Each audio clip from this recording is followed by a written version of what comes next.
What I'm trying to say in the final analysis, once we take control of ourselves, we have to stop being imitators and be innovators. And realize we've got a continent 12 million square miles. Wherever our bodies are on the face of this earth, our cultural and political heartbeat is in Africa.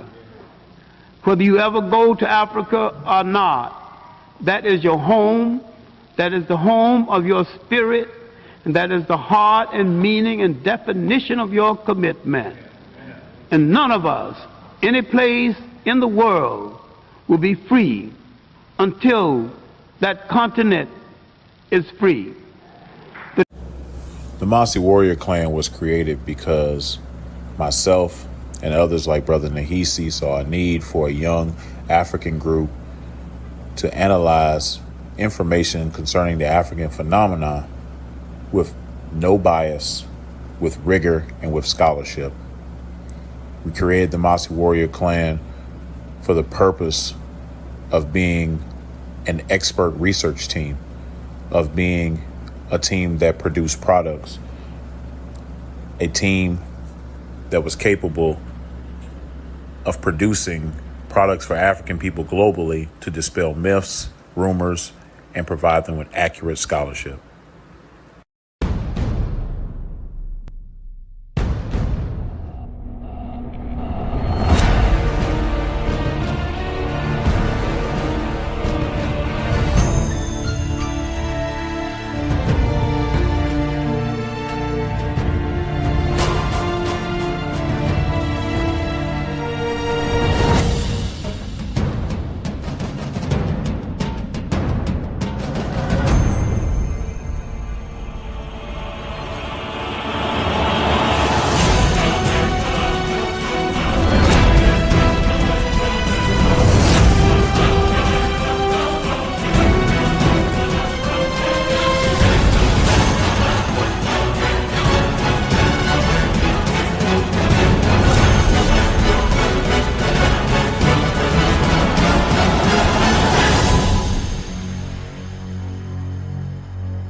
started lining up, and he was like, I don't debate y'all. Y'all too disrespectful. Aboriginal power won't even debate Sean because he too disrespectful.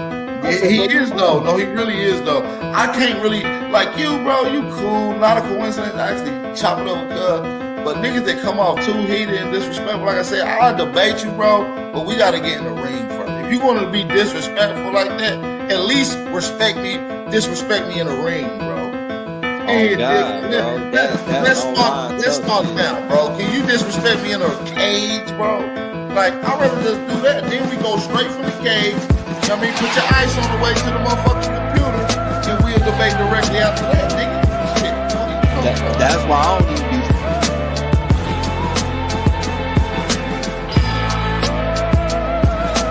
fucking with the nigga and shit. You feel me? Like, it's like, wait, bro, talk like that. We gotta get face to face. You can talk to me like that, my nigga. Yeah, Peanut. You feel me? Go ahead, I got my brother already. Peanut, what's the word, brother? Yeah, I appreciate you, man, but Lucky, let me say this, man. First of all, I'm an older brother. I'm young in spirit as I stay in shape, but I'm older. I deserve respect. Don't lie on me. You're not gonna get nowhere lying, because that's what's gonna make you fall face first. Second of all, I'm well known in the Pan-African community. I'm not nobody new. You're younger than me. You don't know this. I didn't put in work and expose Rob Bourne, Sutek, any of them people over there. They know it deep down inside. And I'm gonna be long-winded. I'm a Moorish American. I already had back and forth with them dude. They erased videos. I'm not running from anybody. Don't ever say that stupid shit again. Third, and last but not least, I'm not losing no debate to no Pan-African. So don't ever say that shit again, famo. And that's it. Appreciate y'all, man. So you heard it. If Sean P want to debate, tell him to debate the chap over there, right? Sutek wanted so this like it's a pecking order. It's a pecking. So Sean want you, and Sutek want him. You say PMF ain't on his No problem. There's no problem, man. Let's set up the Sutek debate, man. I don't like him anyway. Okay, so I love that son, brother. I love that warrior mentality. That's how it's going. I love to tell Sutek, tell me. There ain't nothing. My champ always in the chat. Album pop in, we'll set a topic, we'll set a date, we'll make it pay-per-view. We'll chop it up behind the scenes, I get their contact, we'll make it work. So, right here. He ain't ducking no phase, bro. But that's what I'm saying. He do this over here on y'all channel, but then when we get in other hey, alright, I will block your ass, nigga, because I'm well known for disrupting them chats over there. Nigga, stop fucking lying, nigga. You a goofy, nigga. I would never let a lame ass nigga lie on me in my face, clown. You gonna block me and I don't be It ain't no time I ain't ever been on the Pan-African channel and made my impact. Stop lying. I'm a real man, bro. Stop lying, fam. Don't do PNF like that. PNF, he trying to trigger you, brother. And word the fuck up. But listen, he did that to me, talking about, oh, word on the street, I'm ducking from John P. I've never even had but one conversation with this little disrespectful motherfucker. Oh, okay, yeah, he a little lot. He like, so he like,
Y'all find an African in my fucking family, but y'all ain't find his own genealogy. Shut the fuck up. That don't make sense, for one.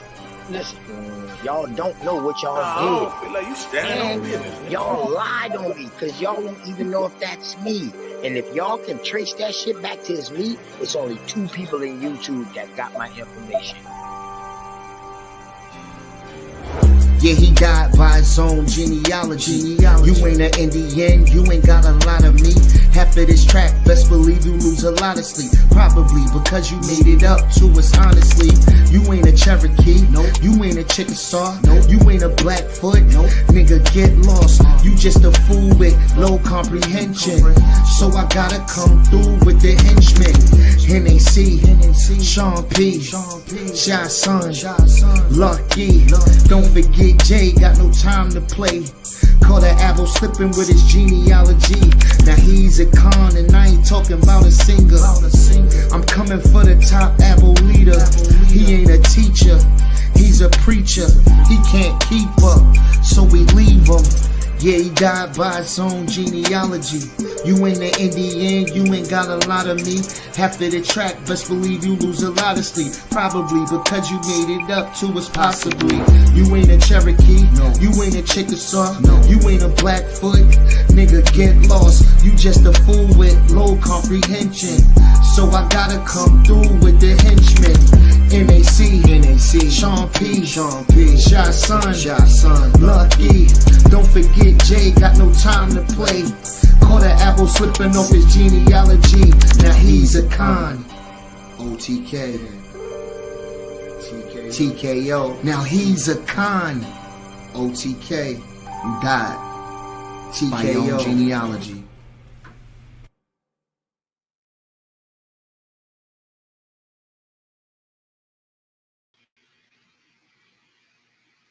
It's your boy Sean P in the place to be. And hit that like button, man. Like the show, share the show, tell a friend. We are live. We're going to deal with this Aboriginal ignorance, man. We're going to deal with Mr. I speak 2 languages. We're going to deal with, hold on. We're going to deal with misinformation, misrepresentation of information. And we're going to finally see if there's someone out there that is intelligent enough to prove that they've been in America before the Paleo Indians, who are the ancestors to the Native Americans and Mexican populations in North, Central, and South America.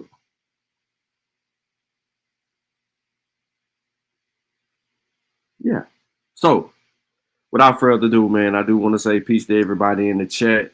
Those of you who will catch the replay, please like the show, share the show. We got Brother Ogun in the building, Ramon Thurman, Sister I Ballard in the building, Teddy. What's good with y'all, man? We got the United States of Africa in the building. We got Sister Neffert in the building. Oh, we got, look at here. We are blessed today. Look who we got in the building. We got Shabaka. You know what I'm saying? We got Donnie in the building. We got What Up, Dog? What Up, Dog? Willie in the building. You know what I'm saying? We got Nack in the building. Nack's supposed to be busy right now, y'all. Just want to let y'all know that. Nack ain't even supposed to be tapped in, but apparently, you know what I'm saying, he might got a little time. We even got Brother Joe in the building. We got Keisha Keish. Hey, Keish. We got Keisha Melton over there in the building. Jarrell, what's good with your folk?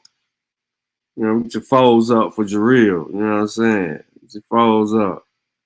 Yeah, hey. So listen, man, we about to get to it. And those of you who have not commented, those of you who have not you know what I'm saying, liked the show yet, and those of you who will be in and out, you know what I'm saying. We even got the Brother Edward in the building, you know what I'm saying? Man, we cooking this morning. This afternoon. I don't know what's going on, man. We getting our bodies adapted to this, you know what I'm saying, this new daylight savings time. You know what I'm saying? We coming through with the one time for the one time. It's like jet lag. Daylight savings is like jet lag, like facts. Like, you know what I'm saying? You just be like, shh, and then you lost with it. Not only just jet lag, but that's the best example I could say, jet lag. Because, boy, I done had jet lag before. And what up, Zane? I had jet lag and I just couldn't deal with that shit. I don't know what he been saying on Smoke Signal channel, man, but listen, I want to go to a show. And the reason that I got this show is because of that stupid dude, man. He came on a post. And first, let me show the post. Hold on, let me pull it up.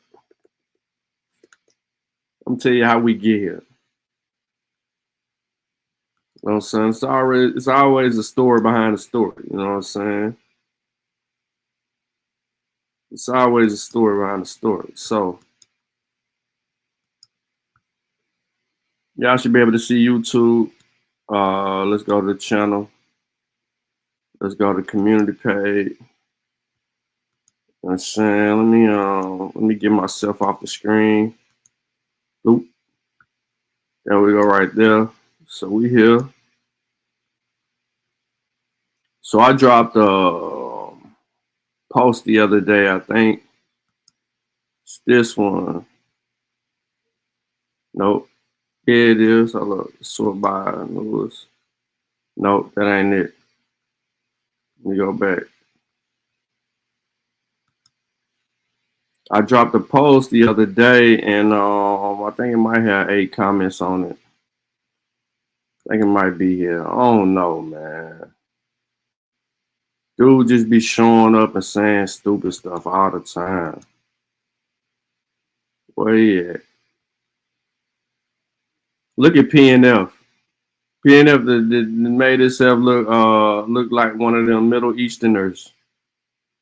That boy, that crazy. That's how pseudo PNF is.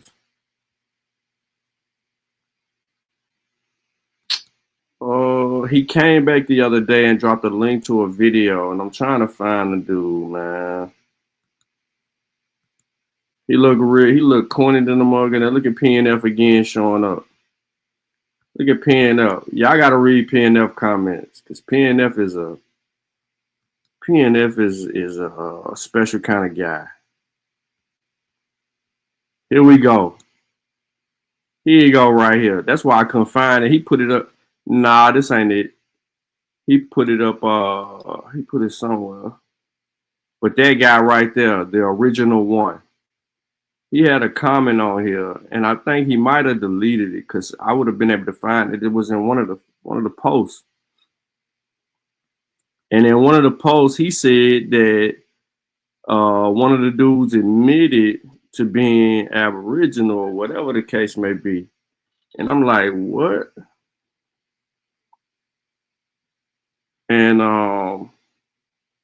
I couldn't figure like nothing he was saying out. And he posted this link to this video. So I clicked on the link and I'm like, it took me to AP channel. And I'm like, man, this ain't nothing. So I got to scan it through because you know I got a short attention span when it comes to stupidity. And I'm scanning through and all that. And I hear some funny stuff. But I can't find dude comment, man. I don't know if it's on the Ben video. I know Ben erased my comment because I cussed that nigga out. But it's somewhere. Anyway, original one left a comment. He always leaving comments, but I'm pretty sure it was on one of these posts. And he was just kind of talking crazy on the post. And then he sent that link. Anyway, so when he sent the link, I looked at the link. And let me stop sharing this so I can show y'all what the hell he sent me. What's up? What's up? What's up?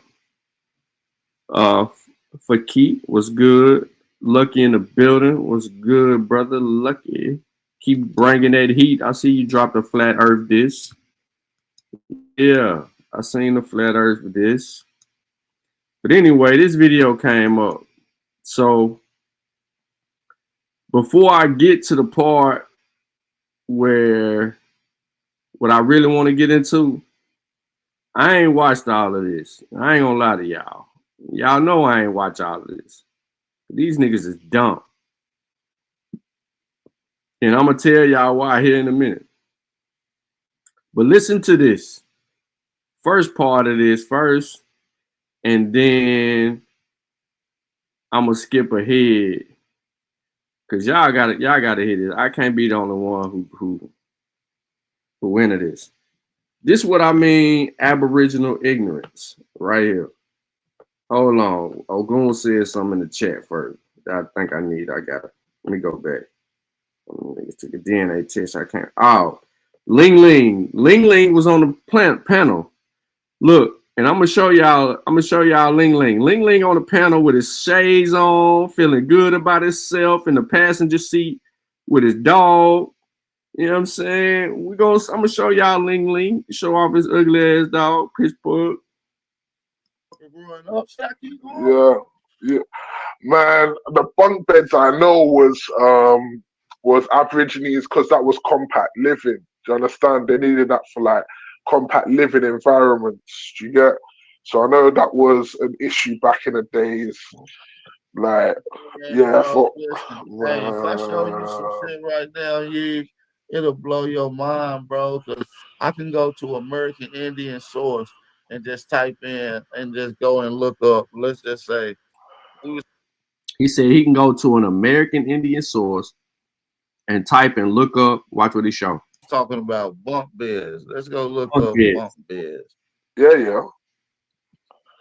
I mean, wow, man. There's a lot you done, man. So a look, lot I'm you about done. to go to a source right here. What's up, Melanated? What's good with you? About to put it up on the screen because that's what we do. We barbecue. He said he's gonna put it on the screen because that's what he do. So look, bunk beds, pre-contact, North America, Northeast cultures. Bunk beds are range. Why he don't never name the source? It's always a screenshot of some shit. All you doing is looking at some type of dictionary, bro. Hold on.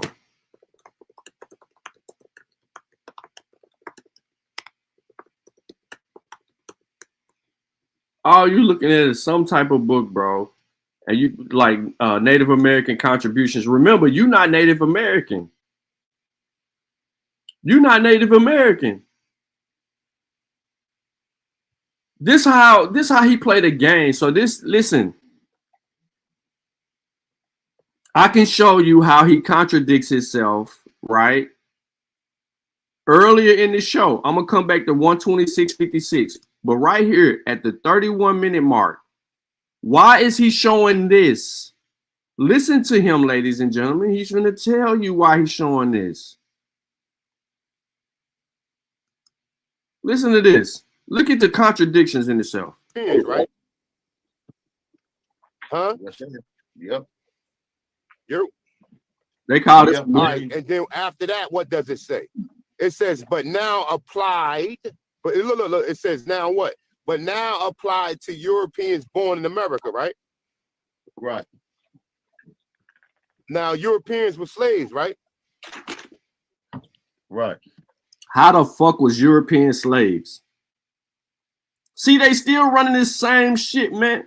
These circular ass arguments. So here go the source they put on the screen, and look at Ling Ling and his dog right there. They go Ling Ling with his dog. I believe he having sex with his dog, but that's another conversation for another day. They go Ling Ling and his dog. In that corner right there. They pulled up this dictionary out the Webster dictionary, 1896, I think. Webster dictionary. And this is what they're talking to. This is what AP and A1 are on, defining themselves as American with the hyphen American, right? That's how they're defining themselves because of this definition right here. This is what they're pushing. So why the fuck would he take us from defining himself as being one of these people now to coming up here and separating this word, American, right? And Native Americans. He's saying they're two different. And then he comes back and he do this. on another beds to save in order for space. Listen, Yeah. these was a lifestyle and inside the houses of Iroquois and Algonquin longhouses. Also, look what it says. Apartment complexes. Oh damn. Oh damn. Bro. You had apartment complexes in the Americas. Now let's just say apartment complexes is Aboriginal. Well, no damn apartment complexes in the Americas before the arrival of people who started constructing that shit. Why is he so? I don't even know who this guy is, but I know he's just, you know what I'm saying. But he hyping it up. Originally and niggas eventually. Let's just say that. Let's just say everything at this point. Can we just say everything? Wow. Wow, multiple story buildings, Asian, like forget that. Now they're using your buildings for like courthouses and prisons and like all those listed buildings. This I that's why I tell y'all my attention span short. So again, he go Ling Ling and his dog again. You know what I'm saying? Ling Ling and his dog. Ling Ling got his shades on, no Teenage Mutant Ninja Turtle mask. Ling Ling took a DNA test. Ling Ling found out he was 86% African. But he's still on this Aboriginal-ish. He found out he was 86% African, and he's still on the Aboriginal-ish. Or whatever he is. I forgot how many percentage, but his percentage is high. I think AP did take one, but he didn't want to show the results. He didn't want to show the results. Yeah. He trying to say it was wrong or some shit. You gotta ask, not a coincidence. But they go Ling Ling though. He took a test. Yeah, his shit came back African as hell. I wanted to show y'all Ling Ling real quick. Now they came up here with some. I don't want to. Like I said. All right, here we go. Now peep game. They got this video up right here, which was from 6 years ago, in a conversation that they had with Raul, the dude on the screen. This dude on the screen has been on Dagger Squad channel before and other channels before, arguing and debating against certain groups of people, right? So this video is a replay that they play. Now, I ain't seen the video. I have not seen the video. But they profess by this video, right? And so what I want to do is I need to first, before I even do that, I gotta go back to my, hold on. What was my timestamp? Hold on, y'all. I can't let y'all not hear this shit this nigga said.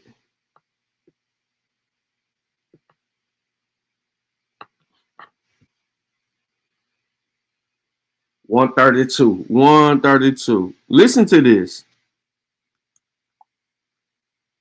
Not of the Igbos, but a particular village, in a particular village, So you don't even sound Igbo. Palace there was you don't sound African at all, bro. You sound like you're in the Caribbean somewhere. Ebonics is pretty much slang. That's slang, mama. Hey, look. What do you speak right now? Me? Oh, nothing but English, man. Real talk. That's why I said this dude. We don't even know who this dude he got on the channel, but he talking about he talk two language. Watch Ling Ling kiss his dog in the mouth though. Look at Ling Ling. Listen to the conversation, but look at Ling Ling at the bottom of the screen. His dog gonna kiss him in the mouth. Ling Ling, that kind of nasty. Ling Ling is that kind of nasty.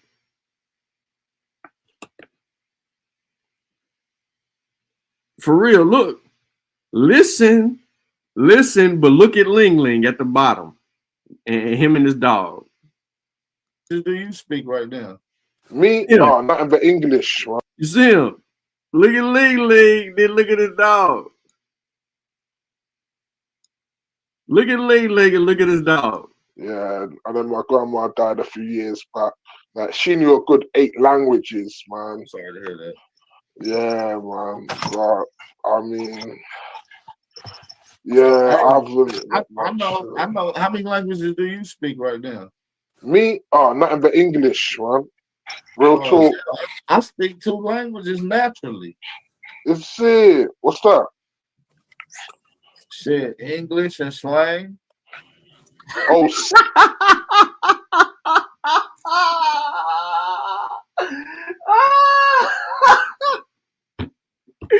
Yo, he said he speak 2 languages naturally.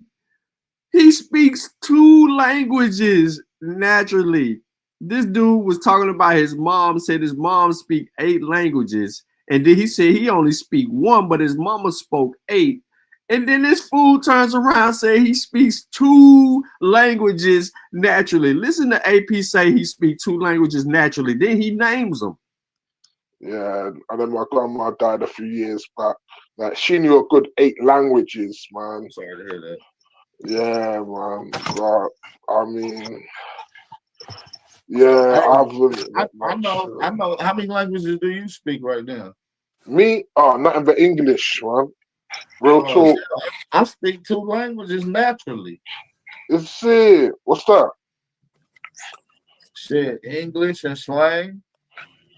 Oh, slang's a language now. Hell yeah, that's the first language, my nigga. Not Ebonics. Is Ebonics considered a language?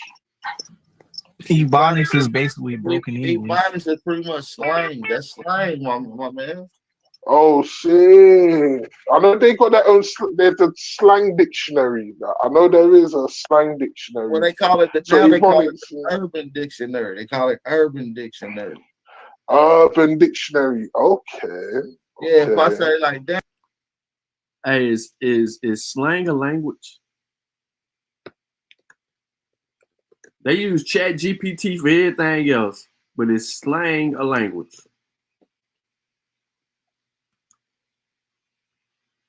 Who believes slang is a language?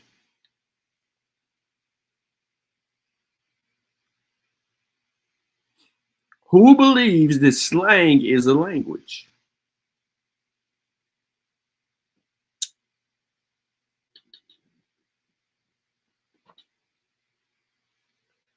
That man said he speaks 2 languages, English and slang. Slang is words or phrases that are informal language. It is typically used in speech more often than writing. It can be specific to a particular group of people or context. Therefore, the meaning of the words may not be apparent to all people. Slang is vocabulary that is used between people who belong to the same social group and who know each other well. Slang is very informal language. It can offend people if it is used about other people or outside a group of people who know each other well. A slang is a vocabulary of an informal register, common in everyday conversation, but avoided in formal writing and speech. It also often refers to the language exclusively used by members of a particular in-groups or in order to establish group identity, exclude outsiders, or both. The word itself came about in the 18th century as has been defined in multiple ways since its conception, with no single technical usage in linguistics. So my whole thing is, when did slang become a language?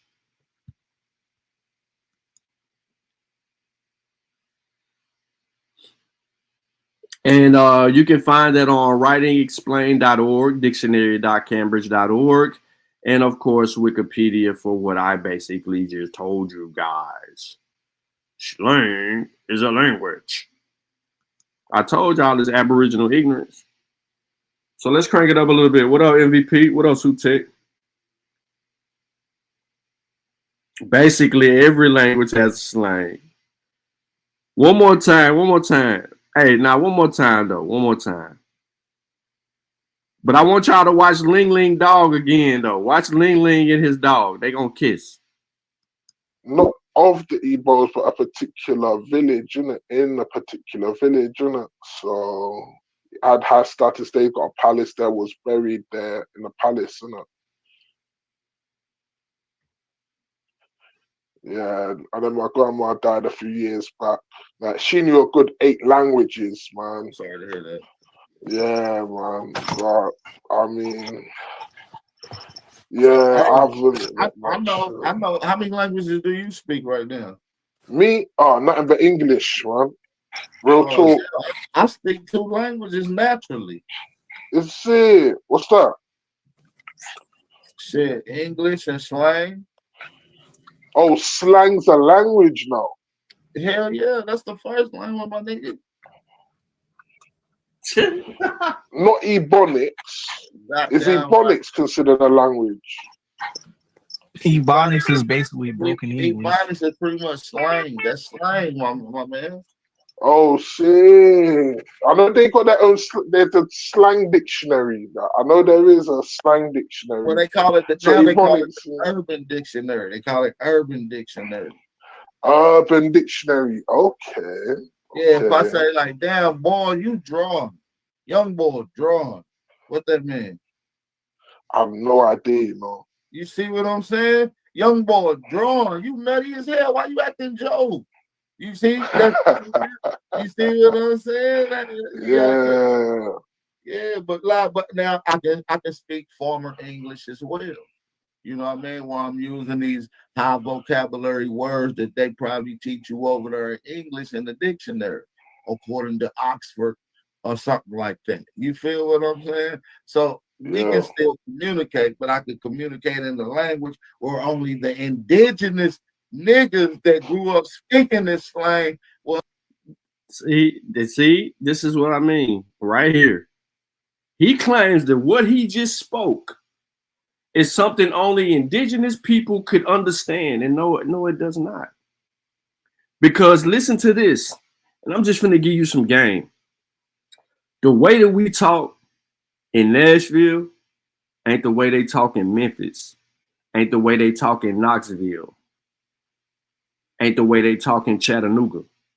That's just in the state of Tennessee alone.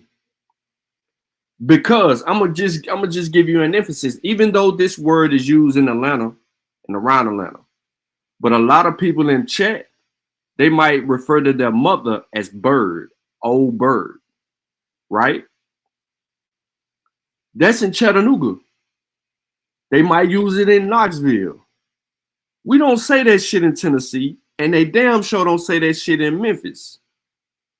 But that's a part of the vernacular, right? That draws on an identification. Now, because we ain't stupid and we know the lingo, we can pick up on that and we know who they referring to when they say that, right? You know what I'm saying? It's just like an example, depending on where you are culturally, somebody might say, hey, give me a cold drink. And you know they want a Coke or whatever the fuck they want out the refrigerator. But it's gonna be like a Sprite, a Coke, a Dr. Pepper, a knee high, some shit with some carbohydrates in it. Right?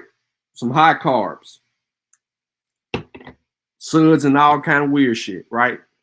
They're gonna want that type of drink if they say cold drink. But somebody else might say, give me a soda. Somebody else say, give me a pop. Or they might put it together and say, give me a soda pop. But if you say all of that shit and I bring you some Welch's apple juice, you're gonna be like, nigga, I don't want no juice. You might not use the N-word, excuse me for that. But you ain't gonna refer to that as that. It's just like this. And up north, they say it's brick outside. Down south, we don't know what the hell. If we never knew each other culturally, we wouldn't know what the hell they talking about brick outside. Fuck you mean brick outside? right? Okay, we know it mean cold. But they say brick. We ain't even, you know what I'm saying? But we might say, man, it's a hawk outside. As an example. Somebody else might be like, it's breezy. Any kind of lingo that we come up with, bro, that's not necessarily a language. That's just us being our creative self. That's our Africanisms in America. If you just really want to know the truth about all of these things that I'm uttering right now, I'm showing you the Africanisms in America. Because we've been doing that since we first arrived over this motherfucker, is we've been flipping wordplay and shit like that. That's what the Africanisms in America does. I did this intentionally because he doesn't even know ignorantly. That's why the show is called Aboriginal Ignorance, because he doesn't know what he just did in his example to the dude on the panel that he's talking to was some Africanisms. If I see a fine female and I might hit, not a coincidence, be like, man, she cold. Not a coincidence. He from the island, Staten Island. He up there, he up in New York. He gonna be like, what you mean? She freezing? Like, nah, she bad.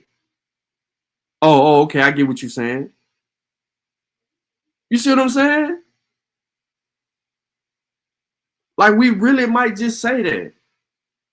Like, if we see something dope, some people might be like, man, them foul. Or they might say them cold.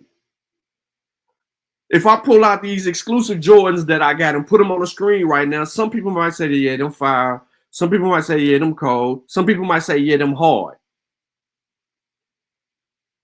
Some people might say them ice.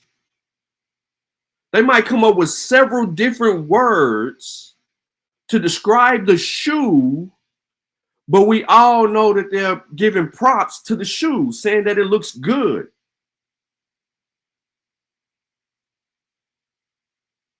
That's our Africanisms in this English language. And he claimed it to be some indigenous speaking shit. No, sir. No, it's not. It's not the case. You cannot do that, bro. Taharka said it's snowball outside.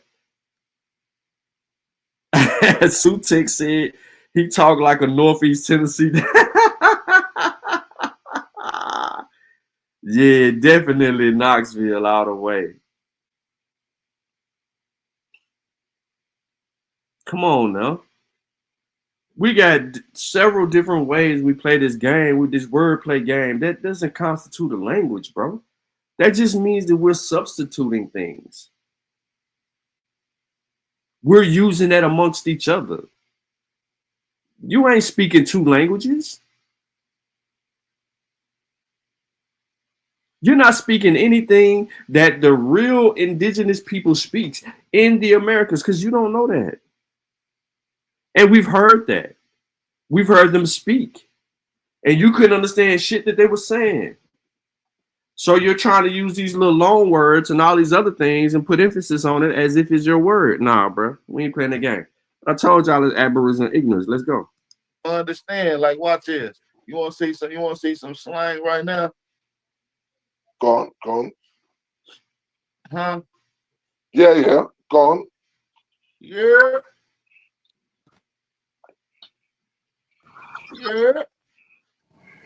What's that? That's a greeting. Ain't no damn greeting. All you said was you heard. And in some instances, you know what I'm saying, that's just like Willie. Some people might say you heard. We know they saying what's up. Some people might just say what's up. Some people might say what up, though. Some people might say cuz. Some people might say slat. Some people might say that. You know what I'm saying? Like, we got all these different long words that we use to greet each other that we made up.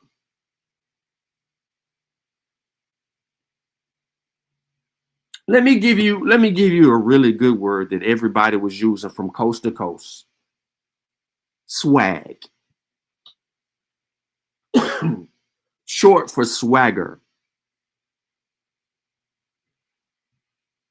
How do we know what you mean by that? Think about that. Process that. That word alone had a whole phase.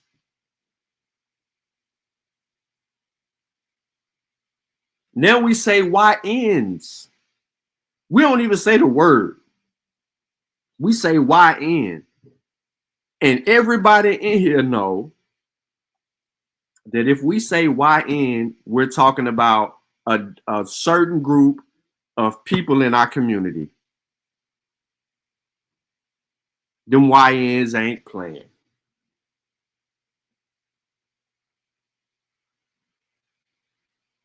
So nah, I mean, you know, Tarka said she's stacked. Yeah, that's a good one too. Yeah.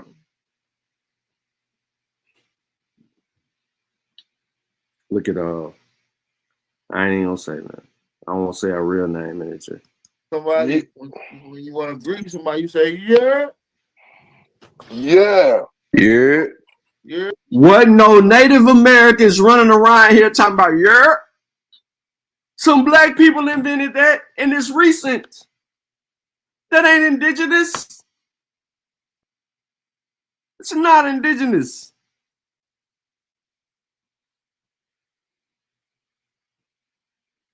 It's just like people calling the police 12.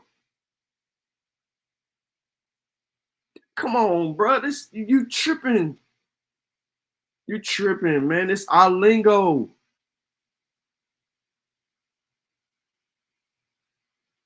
If I say ones, you're going to think of 2 pair of shoes. No other shoes are you going to think about. You ain't going to think about the number. You ain't going to think about nothing else. If I say ones, you're going to think Jordans or Air Force Ones.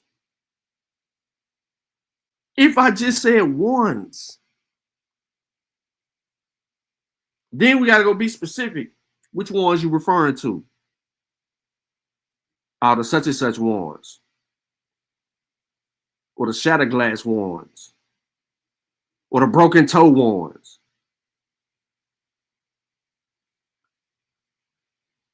Or the Travis Scott ones?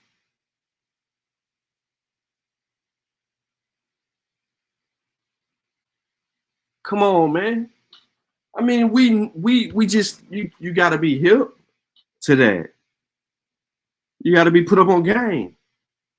You got to be schooled, right? So you ain't doing nothing spectacular, bro. Over there trying to convince somebody. Let's get into some more of this Aboriginal ignorance. All right. I'm learning from Aborigines today, man. I'm learning, man.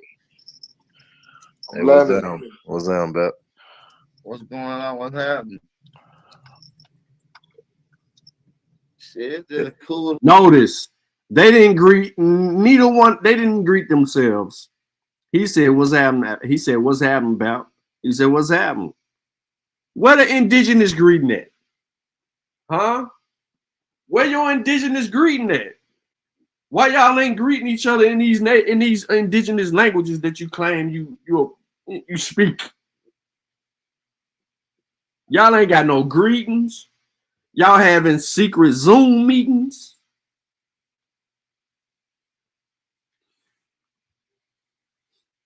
Blazing, you feel Hey, that boy thought I said a magic word. What's down? What's down? Hey, but listen though, but like that's what I'm saying. Like you know Igbo language? No. I don't know none of it, man. Unfortunately. Yeah. Even when I was there for 2 years, couldn't speak not one lick of it. Couldn't understand a word of it. Like, damn, me neither though, so don't feel bad. man. It's all good. It's all good. But like English is our language as well. You want me to show you that in the books that I just show you? English is our language. So we gave it to the world. Then we're gonna pull up the facts in just a second. This man said English is our language. We gave it to the world. So this is where you get the King Charles shit coming in at. You see the Chat GPT. And now he's trying to persuade this dude that he got on the panel that don't culturally been separated from the Igbo for quite some time. And then he said he gonna support it with all this other stuff. Right? None of this, bro. He ain't even got into, he doing pseudo-linguistics. Pseudo-linguistics. And he trying to sell somebody on something. So let's deal with this old ass video that he got up here where they don't even let this dude talk. Just listen. We know what they mean. We know what we mean when we say Native American. So just for future reference, so that we don't have to get into the whole rabbit holes of meanings and etymologies and all that. I'm speaking solely on the connotation of the words when most people use them as reference points. So I wanted to know, are you guys saying that it was the Paleolithic era ancestors of African Americans who reached the Americas first? Or are you saying that they didn't necessarily reach the Americas first, but that they did so nonetheless, A, before the Bering Strait had dissolved around 11,000 BCE or so, B, after the Bering Strait had dissolved, but before farming, the agricultural revolution and civilization, which is around 7,000 and 3,500 BCE respectively for the Americas? Or C, are you saying that it was the ancestors of African Americans who came after civilization around 3,500 BCE, but before the classical period of Mesoamerica, which is when Mesoamerica in particularly was at its prime, right, around the 11th century of the Common Era? Or are you saying that it was after the post-classic period, but before Columbus, nonetheless? Right? Or are you saying all of the above, like, for example, Dr. Nutritionist, Dr.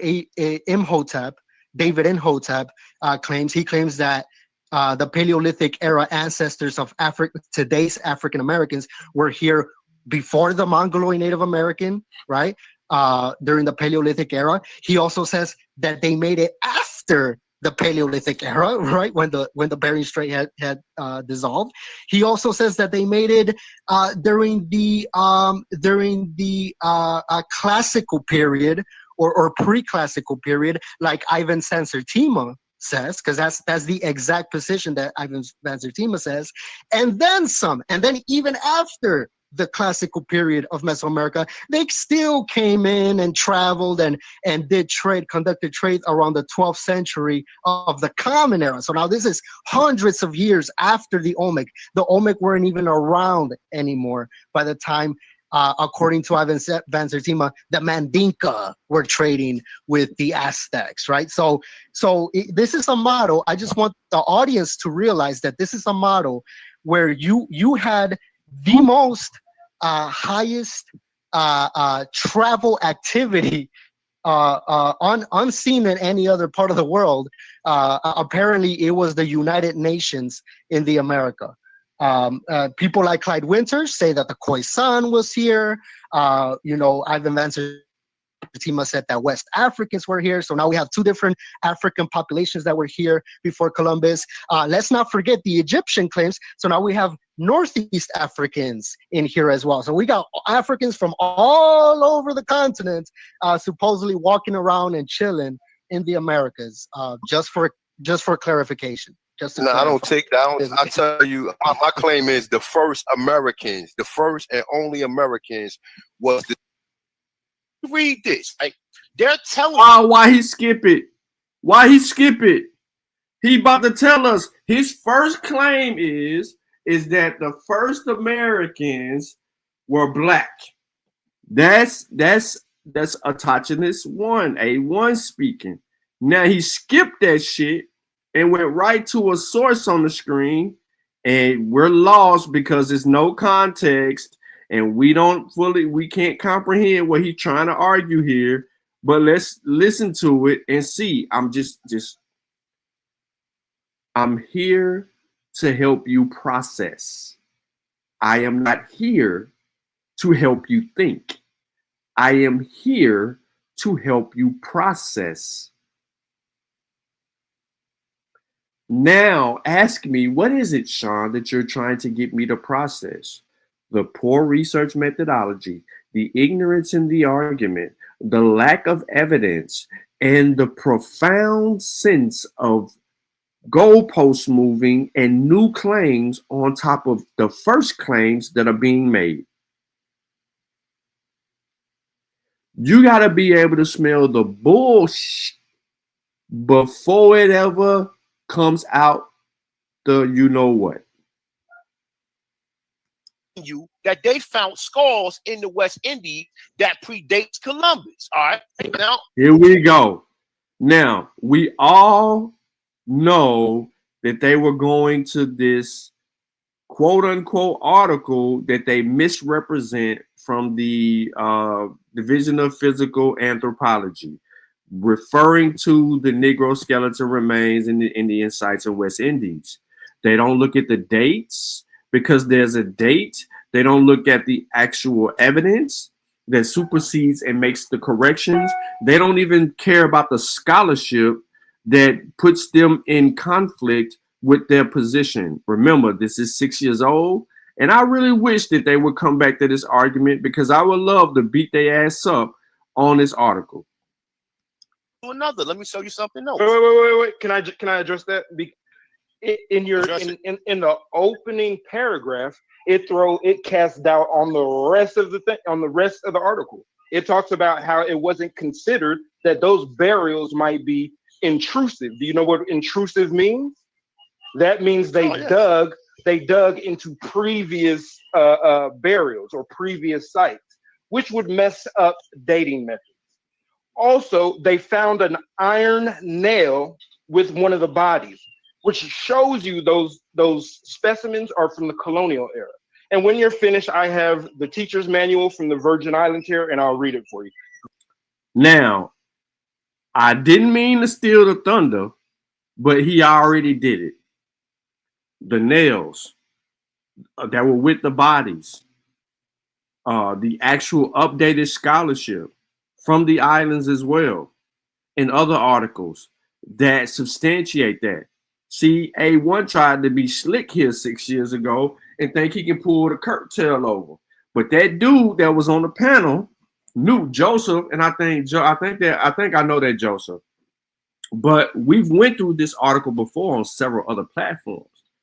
But we know the game that they're trying to run. You cannot use that. That's why I want them to come back to that, because somebody tried to use that maybe last year. But I want them to come back to it. They say the same thing, as well as the seawater contaminating the dating. Okay, so you talking about this particular article, or are you talking about another article? I'm talking about the same exact find. The two specimens found in the Virgin Islands. It was two. Found. It was more. It was total. You said it was two. That's what you said. It was two. It was two. It was two. One was dated from that article. I'm positive. From that article, that side. Look, he ain't even read it, ladies and gentlemen. Two views of Barbados skull are shown in plate D12. Comparison with the two skulls shown in the paper by Braxton.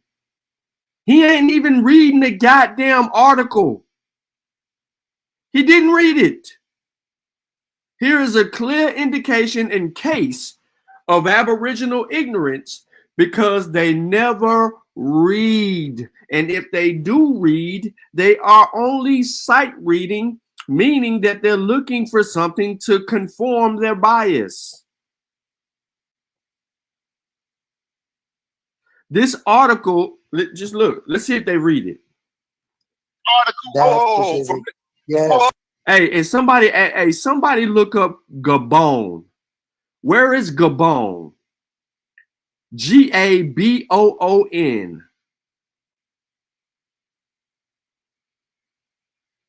Somebody tell me where Gabon is. Tell me if that is not Africa.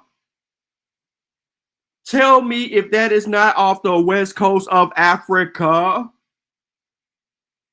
All of that is in the article. He ain't even reading it. From the Virgin Islands find, it was 2 specimens. One was dated slightly older than the other, but one of them was found with an iron nail. Natives didn't use iron nails. The African tribes that we're speaking about did not use iron. Hey, we're gonna let him finish what he was talking about, brother, and you can come back and rebuttal that, brother Joseph. Okay. Go ahead. They found more than 60 skulls, my brother. So what are you talking about? This is more than just. It's telling you right here the total. Look. They found several skulls. But, only God, two, bro. only, but the two that are Negroid. Oh my God. Right, and only 2 of them were dated. 2 of the Negro skulls were dated to the pre-colonial era.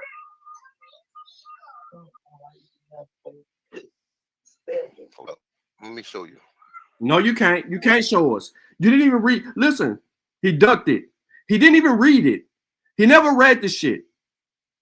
All right, so I'm going to pause it right here. Ladies and gentlemen, it says right here, even in the paragraph that he's at, in order to evaluate better the metrical findings in Table 1 contains measurements and indices of the Barbados skull in comparison with the range of variation of the 5 males from the Virgin Islands and with the 68 male Negroes from Bennington's Gabon series.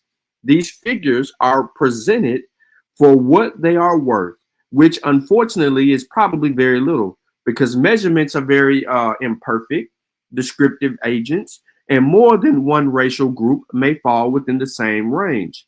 The eye is able to detect racial differences that are only masked by figures. I have selected the Gabon series for comparison because it is from the west coast of Africa and it is about the best available. It is not, of course, fully representative of the population from which Negro slaves were shipped to the New World. This table shows that the Barbados specimen falls within the range of the Gabon Negroes, except for maximum skull length and cranial index. What do you get from that? They are comparing what they found to a series of people in which they know. That's what they're comparing.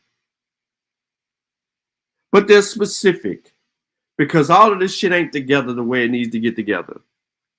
So watch. Let's see if you scroll down. What are you going to show us, bro? That it says, 60 skulls, but Hold on. I'm showing you evidence. Oh, I'm talking. Show me, pull up your. I'm gonna let you share your screen, and you show me the thing. Bro, you don't have to. You don't have to get mad because you misread the shit. I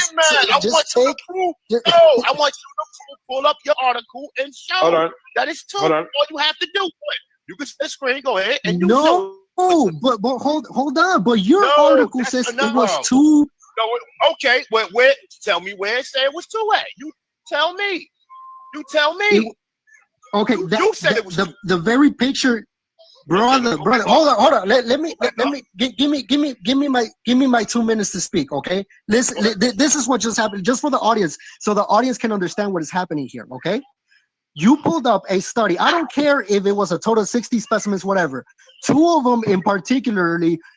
The authors of the study are singling out 2 skulls because what a surprise, they're Negroid. That's why they're singling them out. Okay. All right. The minute. Hold on. Let me speak. The moment Joseph tells you the problems with the study, the fact that one of them was found with a nail and so on and so forth, and he didn't even get to the part that I wanted to get to, which is that plenty of scholars. Before the era of computers doing the scanning for craniometric analysis, plenty of skeletons are labeled as Negro. He didn't even get to that, but he doesn't need to. He doesn't need to get into that. But he's pointing that out. And instead of you just taking it easy, you have to go further. No. But it wasn't just 2. They found a 60. It's 68. It's 68 right here. Okay, but once again, but I think you're missing. But you're missing the point. But you're missing the point. You missed. Hold on, no. You're missing the point. You're panicking. You're panicking, dude. You're panicking. He's not panicking. He's getting cut off. Listen, let A1 let A1 continue, and then we're gonna let y'all get a chance to rebuttal because we have a lot of things to address today. All right. It's saying in order to evaluate better metric findings, table 1 contains measurements and indicate and indices of motherfucker. Learn how to read. 6 years ago, you was doing the same shit, and you ain't progressed not to no level. You still read at a 3rd grade level. You should have started at the beginning of the article. We all know about the specimen count. But that has nothing to do with anything because in the 2nd paragraph, 2 views of the Barbados skull are shown in plate D1, DI2. Comparison with the 2 skulls shown in the paper by Buxton, Trevor, and Julian indicates that the individual and sex differences are no more than would be expected of the range of variation in a single race. Certainly, however, such Negroid features as alveolar, prognathism, broad nose, and low orbits are more pronounced in the case of the Virgin Island skulls. They're telling us. They're telling us. So while you sitting here saying all of this shit, you try to skip over everything that came before that to come down and say, in order to evaluate better metrical findings, Table 1 contains measurements and indices of the Barbados skull in comparison with the range of variation of the 5 males from the Virgin Island and with that of 68 male Negroes from Bennington's Gabon series. You don't know the data, so you fucking up the data, and they called your ass out on the data. Because you don't even comprehend what I just read, and it's pathetic. Barbados skull in comparison with the range of variations of 5 males from the Virginia island. It's saying, and with that of yes, y'all heard him say it. Y'all heard him say it. The who island, nigga? You're missing the point. You missed. Hold on, no, you're missing indices of the Barbados skull in comparison with the range of variations of 5 males from the Virginia island. It's indices of the Barbados skull in comparison with the range of variations of 5 males from the Virginia island. It's saying, and indices of the Barbados skull in comparison with the range of variations of 5 males from the Virginia island. It's saying Virginia Island, nigga? Virginia Island. Listen, black man. Listen to me closely. This is why you must read the entire article to fully understand what the argument is. Because y'all are still making the same mistake today. Even Sutek said it in the chat when it comes to TikTok. They are not reading the information.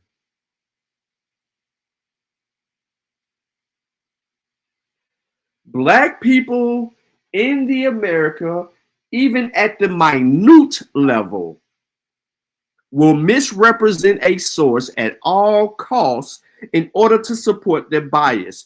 What do I mean by that? We just have a vast variety of people that will use the Bible to try to represent some shit that they believe in, or use a goddamn ancient Kemetic text to represent some shit they believe in, or use goddamn the Quran or the Hadith in a manner in which they want to support their confirmation biases. What I'm saying, in all walks, ladies and gentlemen, There are people that will misrepresent the information. It is your job to understand that you can't settle for the shit you hear. I don't care if it's from me or anyone else. And I totally understand that I'm 1000% transparent when it comes to information. I share the shit out of sources. I am 1000% transparent. But it is on the onus is on you in the heat of the moment to know, should you bring up this source in this conversation that you're having with an indigenous person and then another black brother, Joseph, that's on a panel with him, and they're telling you, well, we already read the studies and we have the actual studies with the information coming from the area in which it was done. This study is telling you that it's a comparison with only 2 skulls, but you've seen that they had 68 and you got caught up in the 68 trying to say something. No, they talked about the 2 skulls for one particular reason, because they were different. They were unique. They were not like the other skulls. But you didn't want to hear that. So now we got to deal with the 2 skulls, which we should have been dealing with the entire time. But what do I expect from a person that called the Virgin Islands Virginia Islands, or indices, or as incidents? And these are not the only things that he botches and F's up. There's a whole list of things. He reads at a 3rd grade level.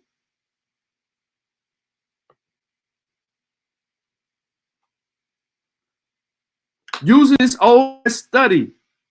And when people point out that they're already up on game on your ass, you get mad.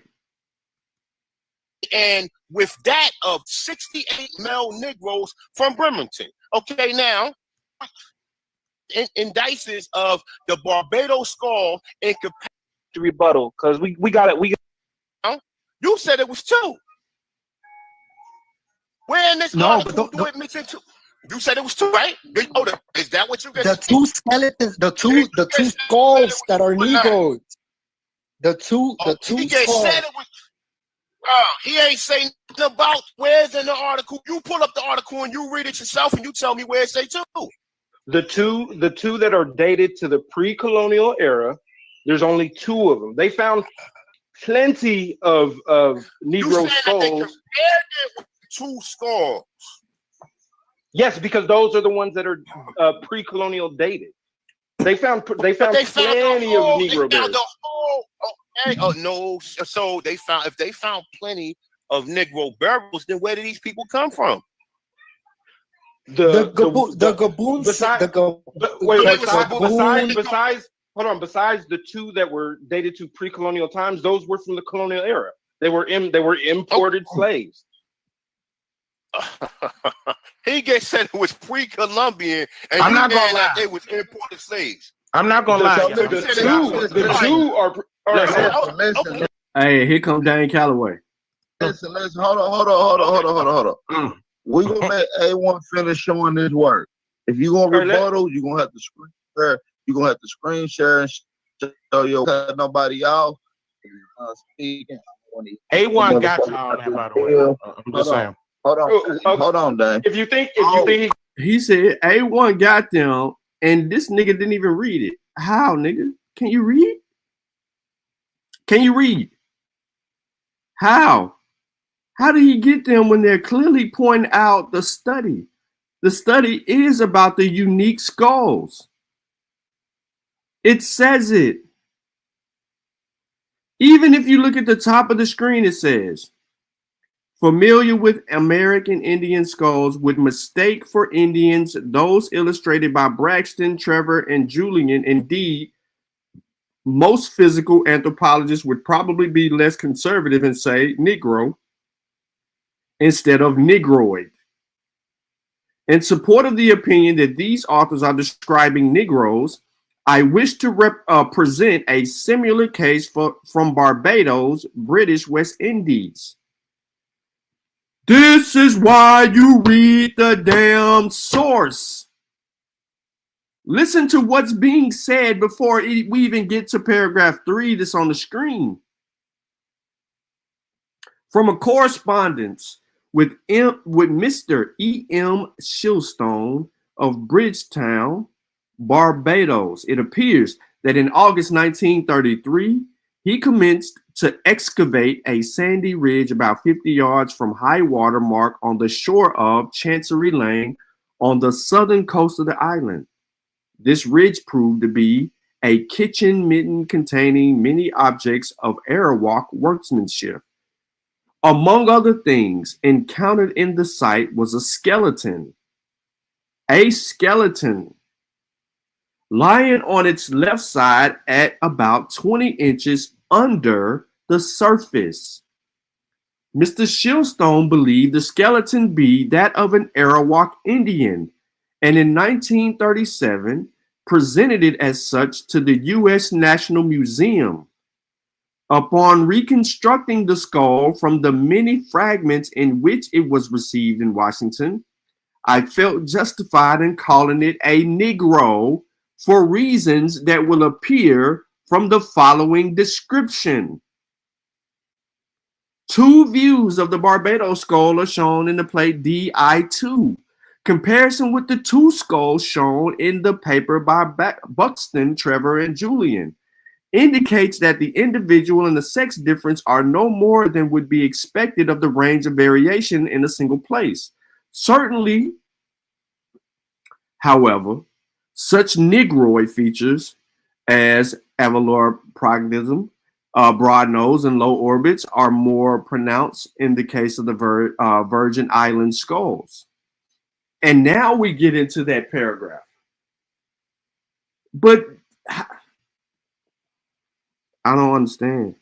If they found plenty of Negro burials, then where did these people come from? Besides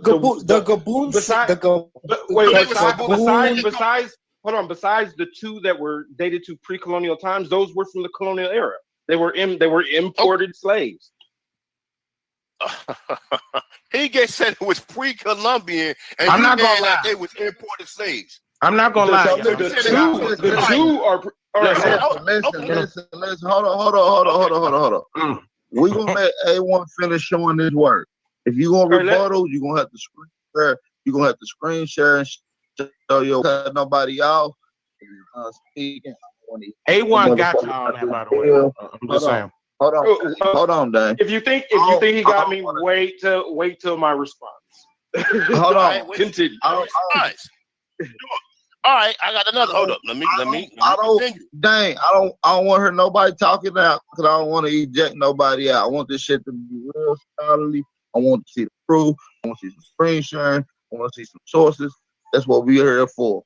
So I ain't even got started yet. So I'm gonna let the brother A1 continue, and then Dane, you can go in and show a few things, screen share as well.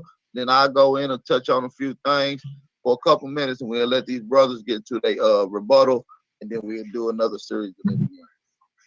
All right, this is from the American Association for the Advancement of Science. All right, now I say science. It's a science emerged skeleton. Hey, listen, ladies and gentlemen, listen. What he is about to do, what he is about to do right here is funny as fuck. Hints at the first Americans. Okay, now I'm not gonna read the whole thing, of course, but I'm just gonna go down. All right, I'll read this. Say the skull from approximately 12,000-year-old skeleton looks markedly different from that of modern Native Americans. But DNA. How the fuck do you keep pronouncing this word as modern? How is modern? And you keep doing it.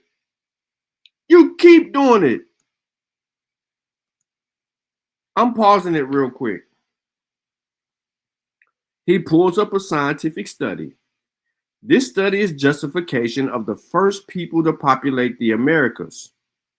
This study is an indicator that these people are Native Americans.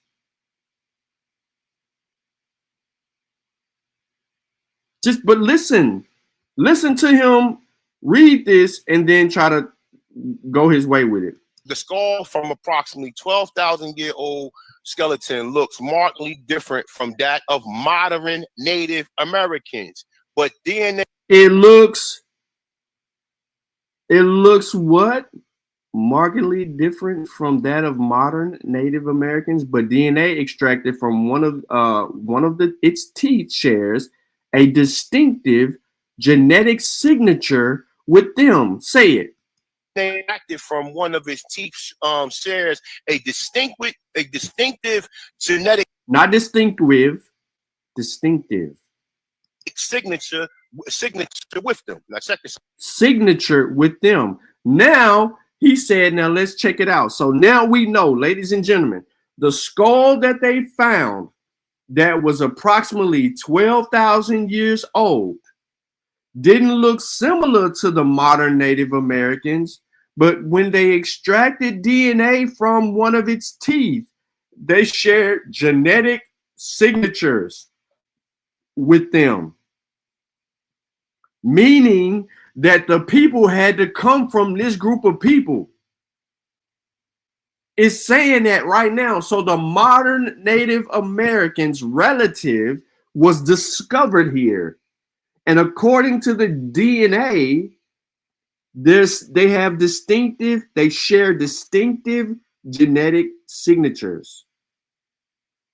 One more time, for the people in the very back, A1 just read an article that says that scientists have discovered a 12,000-year-old skull. But the way the skull looks doesn't look like a modern Native American skull. However, they extracted DNA from one of the teeth. And from that, we got the answer that this skull and the DNA associated with this skull shares distinctive genetic signatures with modern Native Americans. So it is an ancestor to the Native Americans. Does everybody get that? This study proves that 12,000-year-old skull is related to the peoples today.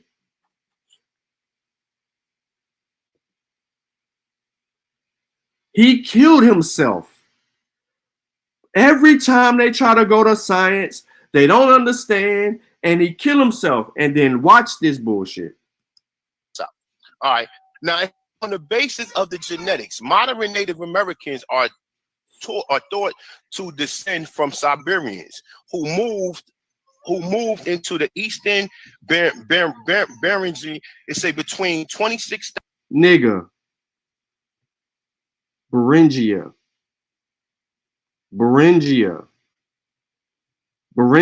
Just say Bering Strait. Beringia.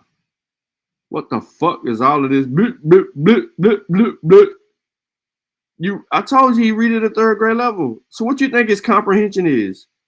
What you think his comprehension is? If he read at a third grade level, what is his comprehension? Genetic signature with them. Now check this out. All right. Now, on the basis of the genetics, modern Native Americans are thought to descend from Siberians who moved into the east. Someone in the chat asked if the skull that they found was a black person. The answer to that would be no, because the skull that they found was related to the modern and Native Americans. Do Native Americans look black? Are modern Native Americans black?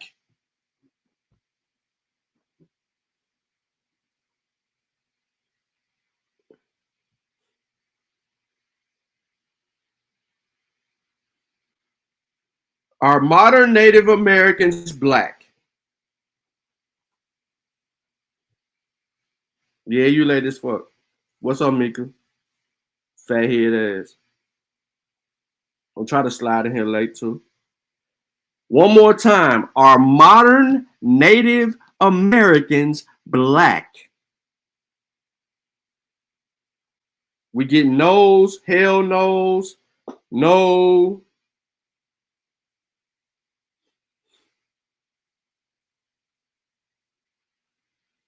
So if we know that distinctively, phenotypically speaking, that the modern Native Americans are not black, why the hell do you think that this 12,000-year-old skull, which provides us DNA that helps answer our research question, would be black?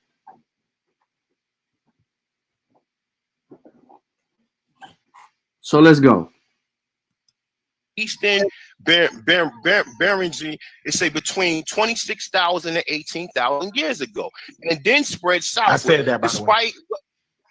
My fault, A1. I'm just wanted to point out that I said it. I say that that's what DNA tests are telling you y'all came from. Siberia. So no, DNA tests are not telling people that they come from Siberia.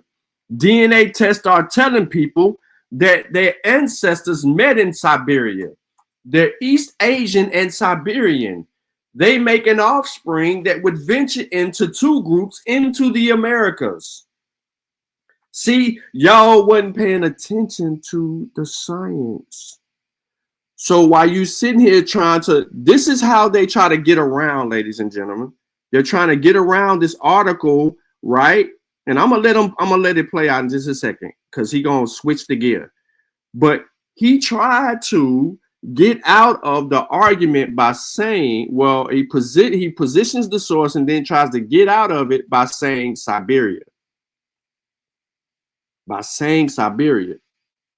But he's not understanding what he just read. That this 12,000-year-old extraction of DNA is the ancestors to modern day Native Americans. Their origin goes beyond that. You don't stop there, but go ahead. We're gonna let them rock. You going right in next. You also said in the 1800s, which is way after. One more time. So, MC Fact asked in the chat before we continue, have we looked at Luzia woman? Yes, we've looked at Luzia woman.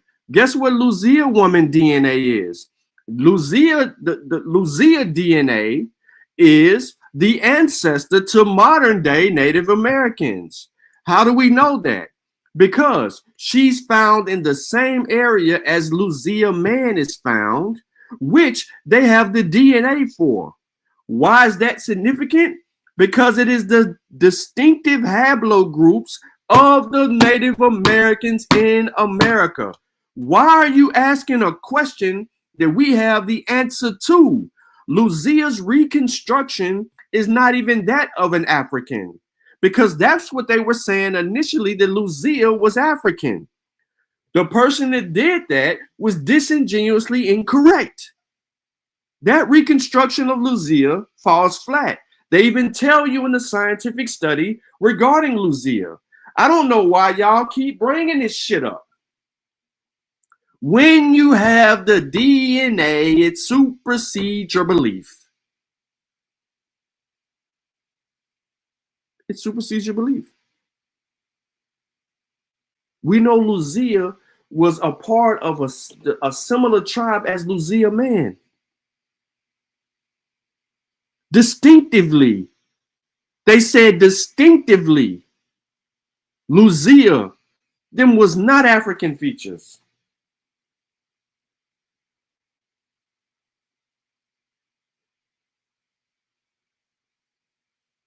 I can do you one even better than that. I know I probably just popped up MC Fact, but if you just go on the live stream, scroll down in videos talking about migrations and the Paleo Indians and all of that, guess what I got in the description of every video? The sources. The sources. This is how we know this information, because we share the information with one another. Therefore, we can comprehend what is being said. And if I'm reading something one way and you're reading something one way and someone else is reading it how I'm reading it, then we're all going to come together to fully understand what the data is saying and how to comprehend the data. But I have no problem providing you with the sales study on Luzia. As a matter of fact, I'm going to give it to you right now. Give me a second.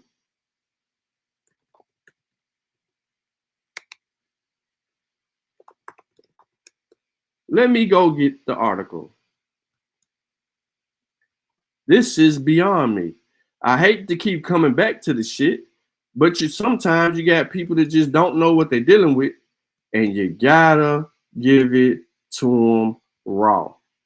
Hold on one second. What she looked like, a reconstruction can't tell you. She ain't a black person. She's a Paleo Indian. That's what she looked like. Forget what Neves did when he did all of that. Forget Neves' creation. We know for a fact.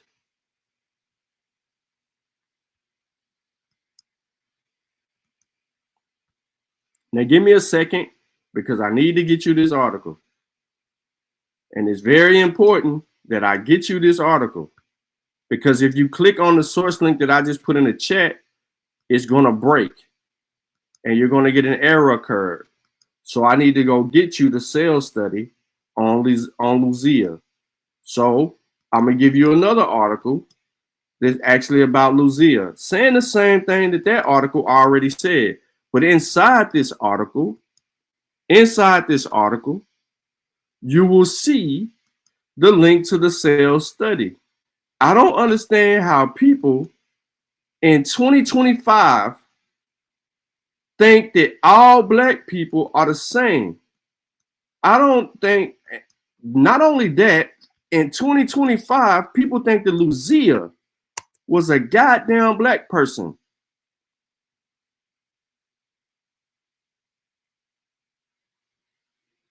No, they didn't say that she was an originally Australoid. I just gave you the actual primary study on the thing, bro. And it tells you the history of the peoples of the Americas has just interpreted afresh. The largest and most comprehensive study ever conducted on the basis of fossil DNA extracted from ancient human remains found on the continent has confirmed the existence of a single ancestral population for all Amerindian ethnic groups, past and present. They're telling you that a study was done and they found out without a shadow of a doubt. But even under the title of the video, The New Face of South American People, it says study by 72 researchers. 72 researchers from 8 countries conclude that the Lagoa Santa people, which is what Luzia is, she is from the Lagoa Santa people, are descendants of the Clovis culture migrants from North America. Distinctively African features attributed to Luzia were wrong. So I gave you the study because we've went through that. So I ain't even got to play no games with you. It's all there.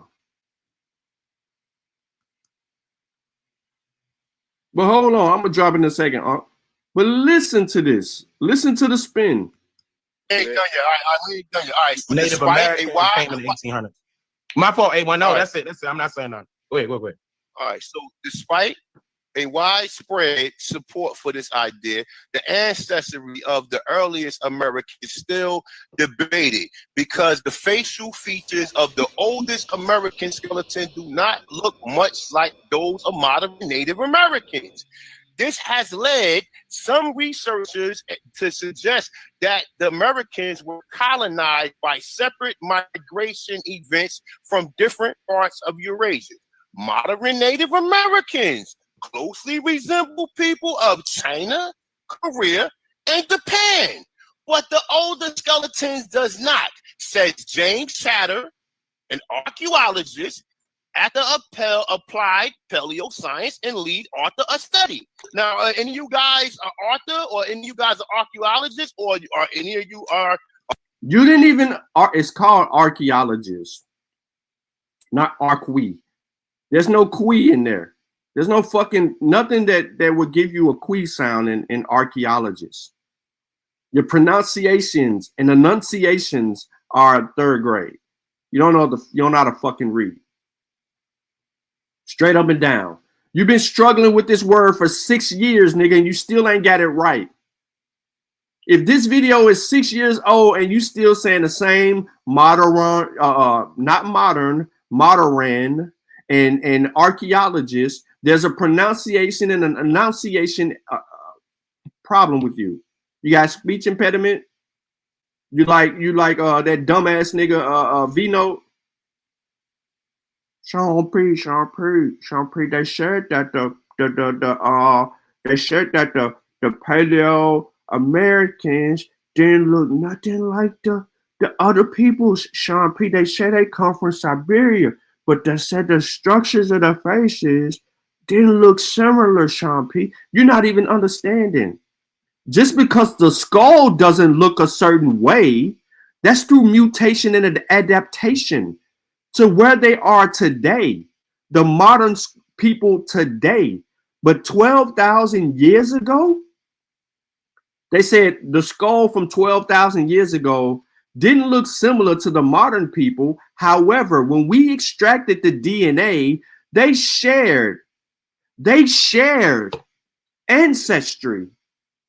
Fuck how the skull look.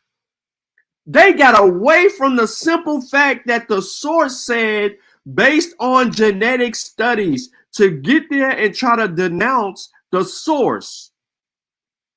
On the basis of genetics, modern Native Americans are thought to descend from Siberians. Rewind. The skull of approximately 12,000-year-old skeleton looks markedly different from that of modern Native Americans. But DNA extracted from one of its teeth shares a distinctive genetic signature with them. They are relatives. Oh, you coming from me? And this study was from what was the date on this study? This is from 2014. This from 2014. I ain't got to make nothing up. We got way better science. Way better science. But at the time you pulling this shit up and you trying to run past it on people, you negated the whole you negated the whole thing with it being what it says in that other paragraph. Yeah, the head ain't this. I mean, the skull ain't the same, but they got genetic signatures with them. What you saying? We ain't got no damn. First of all, let me just be clear. We don't have the Novacin in us. Black people in America do not have the Novacin admixture in them. We got very low Neanderthal. The Paleo Indians in the Americas carry the characteristics and the genetic ties of admixture with Denovacins and Neanderthals.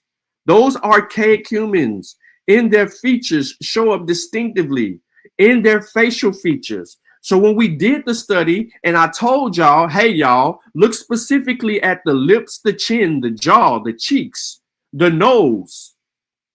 Those features, they inhabited from the Denovacins at certain entry points. And they're listed and titled a particular way.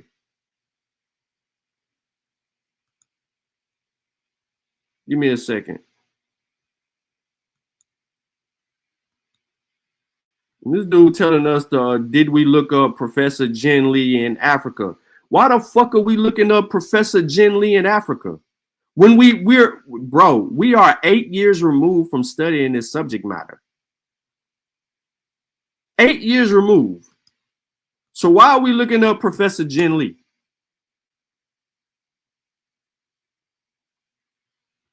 Now, to go on and add to that, then Berengy, it say between 26,000. Motherfucker can't read. 12,000 to 18,000 years ago, and then spread I southward. said that. Despite my fault, A1. I just wanted to point out that I said it. I say that that's what DNA tests are telling you. Y'all came from Siberia. So, hey, yeah, just we're gonna let them rock. And then you going right in next. You also said in the 1800s, which is way after we ain't that. done yet. We ain't done yet. All right. So Native Americans came in the 1800s. My fault, A1. This fool said Native Americans came in the 1800s. How the fuck does Native Americans come in the 1800s? And see, here they go again with this bullshit. When motherfuckers start, no, how did Native Americans, when they were calling these motherfuckers Indians, see this whole notion of the name, right? Native Americans behooves it because that's the end for Dane, to cast doubt on a label. Because we didn't just really call them Native Americans until later on. That's just the birth of the English language. But that also goes through when they were referring to Negroes as coloreds, blacks, and then the evolution of that term as it referred to black people in America. And we're going to talk about that too, because you said that right there. And, I pay attention to detail, so I already had the source up. So I'm going to play a little bit more, and I'm going to get into that shit that you just said. Well, no, that's it. I'm not saying that. Wait. All right. So despite a widespread support for this idea, the ancestry of the earliest Americans is still debated because the facial features of the oldest American skeleton do not look much like those of modern Native Americans. This has led some researchers to suggest that the Americans were colonized by separate migration events from different parts of Eurasia. Where the hell is Eurasia? You just sit there and try to say the DNA says that you're from Siberia. Where the hell is Siberia at? Think about what's being said here. You just said the DNA says y'all from something. No, it don't. The DNA don't say that they're Siberian. They mixed. Eastern Asia and them Siberians mixed. That's why. Where is Eurasia? Europe and Asia. That's Eurasia. Where the hell they meet at? They met over there in that area. Understand the migration and then the evolution of science that gets us to where we get to where we have a full understanding of what's going on. What up, Unc?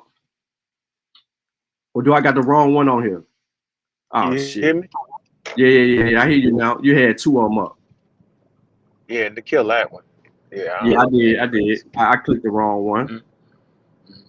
Hey, so when you was reading and it said they came from Western Asia, did it say that? I mean, he was saying that, right? Yeah. He said it. Go ahead. No, I'm answering. He said modern Native Americans closely resemble people of China, Korea, and Japan, but the oldest American skeletons do not, says James Chatters, an archaeologist at Applied Paleoscience. But prior to that, there was given an indication. So he doesn't fully understand what the article But it still was. said it came from the same. Let's just say it was right there. But he also says it come from where though? Yeah, he says this has led some researchers to suggest that the Americas were colonized by separate migration events from different parts of Eurasia. See, from where though? different parts of Eurasia. So what's the point? And then you're still gonna run into Denisovan, because we know what Denisovan is, right? I mean, but how's that change? So hell, modern Ethiopians don't look like those first Ethiopians, right? They don't look like Omo one man, right? So and none of that helped them. That's the whole point. If you read the literature, right, and that's not even an up-to-date study, because you talked about the up-to-date study when they was talking about, I believe, Luzia, right? You talked about that and how they was like, nah, and so conversion, evolution, all that. So even if you got people in the Adamese island that look like straight up Sudan, right? What that don't help, because that's lookership. That's not how the study goes, right? You can look like something and not be that, and that's the issue. And so if the issue is that they're using sources now, but they're mischaracterizing the sources. They're not saying what the sources are saying. That's the real issue. And my man from Philly, he gotta just stop that, yo. Yeah, that's A1. Yeah, A1 guy, come on, A1. Yo, you shouldn't even use the source. It's better for you just to make it up. Right? Because now you're just saying you're just disingenuous now. Yeah, now you're reading it. Go ahead. No, you're correct. I said, but then he transitions, right? He transitions to this. To what? All right, let's see. The Aboriginal race of America. What's that? That's an old document, right? That's not no up-to-date document. Oh, listen, look. He's the author of Crania Americas. That's Samuel Morton. He's the father of scientific racism. Yeah. Correct? Okay, Yeah. keep going. You see him use the father of scientific racism. Right. So here you go, right here. Listen to this. Cranial-American, cranial-Egyptic, whoever. All right, so look. We're going to go down to page 5 right here, okay? See, we ain't just got this. We got pictures, too. And if you don't see yourself in these pictures... I know you got pictures. Okay, so, okay, no problem. Don't worry about it, all right? So it says, it cannot be questioned that the physical diversities do occur, equally singular... Ladies and gentlemen, he's saying physical diversities. I don't know what he just said, but that is physical diversities, okay? Do occur equally, singularly, and implacable as seen in different shades of color. So let's hear him. Let's let him get through this. He's going to entertain the fuck out of us right now. I guarantee you. No, you do. I know you got. I know you got pictures. Okay, so okay, no problem. Don't worry about it. All right. So it says it cannot be questioned that the physical diversities do occur, equally singular and implacable as seen in different shades of color, varying from a fair... I don't know what he meant, but inexplicable, not what he just said. ...tint to a complexion of almost black, and under criticism and climate little or no influence. All right, so real quick, just to read the paragraph again. So this is the problem again. He doesn't take us to page 1, 2, 3, and 4 so we can get full context. He takes us to page 5. And in page 5, it says, it cannot be questioned that the physical diversities do occur equally, singularly, and inexplicable as seen in different shades of color, varying from a fair tint to a complexion almost black. What this gentleman is explaining about the Aboriginal race of America is that there are skin variations to these distinct group of people that they found in the Americas. Watch. So also in reference to stature, the differences are remarkable in entire tribes with moreover a geographical proximate to each other. Okay, so now he says, so also in reference to stature, the differences are remarkable in the entire tribes, which moreover are geographically proximate to each other. So according to their geographical locations, there are some remarkable differences among the entire tribes. You gotta slow him down. He gonna take us somewhere.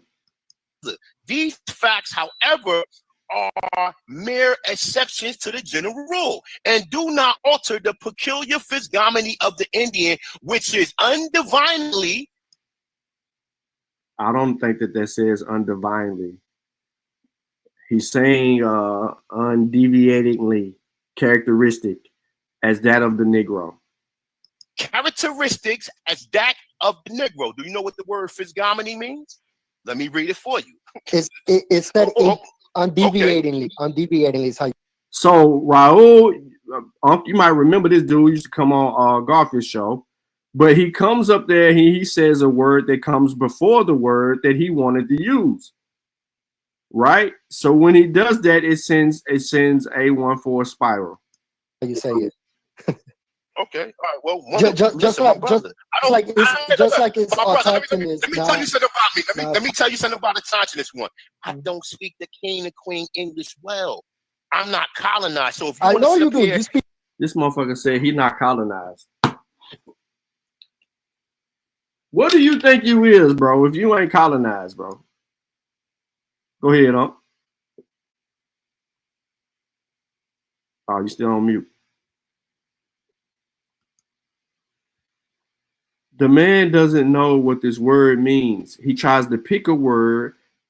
He tries to pick a word to define versus the word that came up before that, which clearly tells you, after that, deviantly. So look that word up and see what that word means, characteristic as that of the Negro. Look that word up.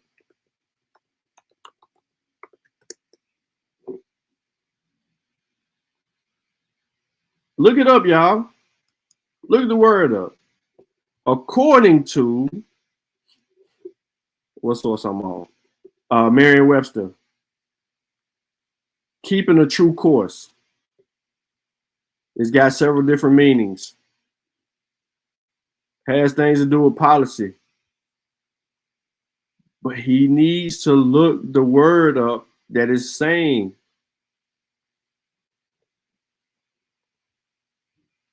What does deviate mean? Anybody know what deviate mean?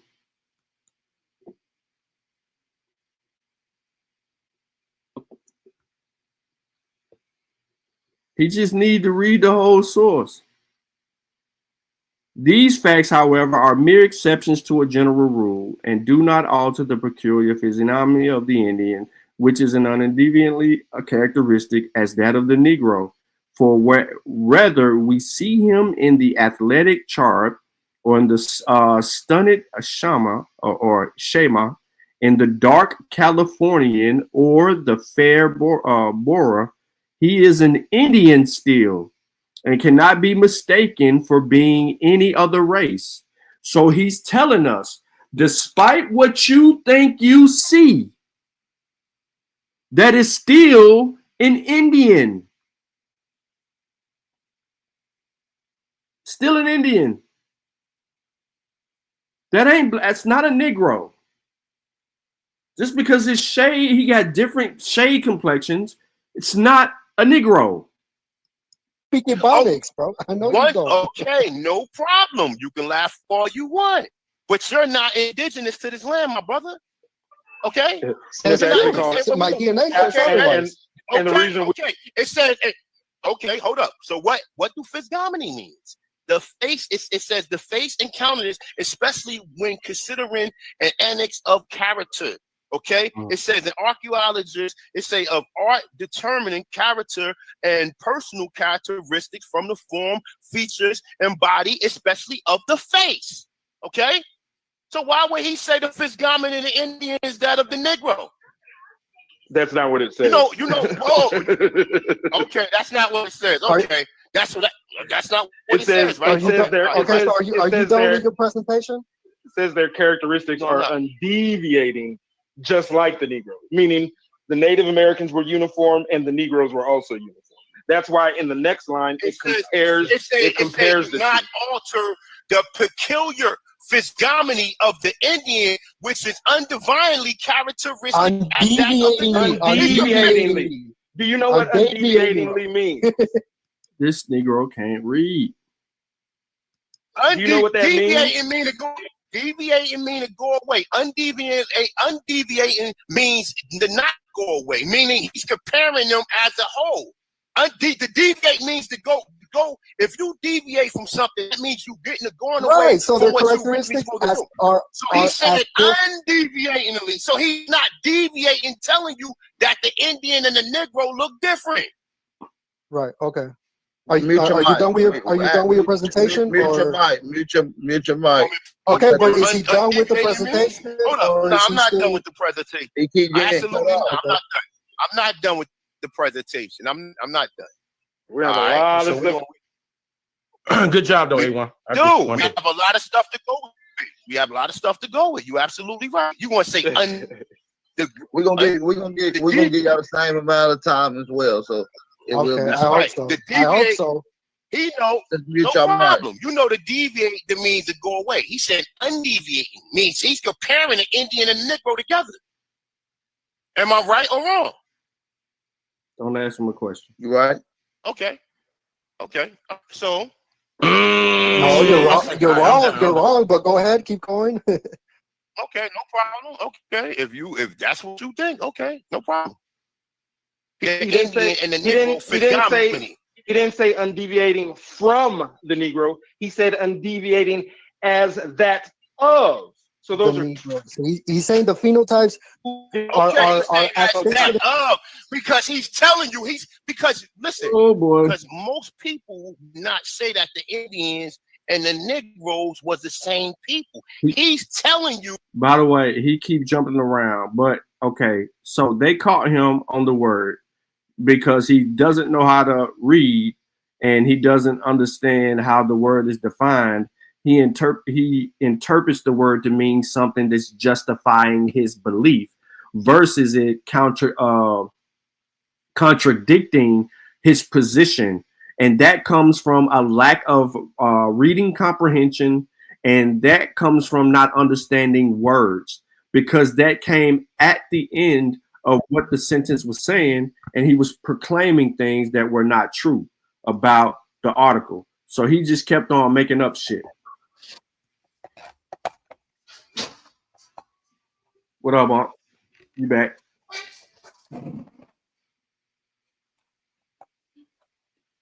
We can hear you. Hold on, I'm trying to get in there now. All right. Okay. You hear me? Yeah. You good?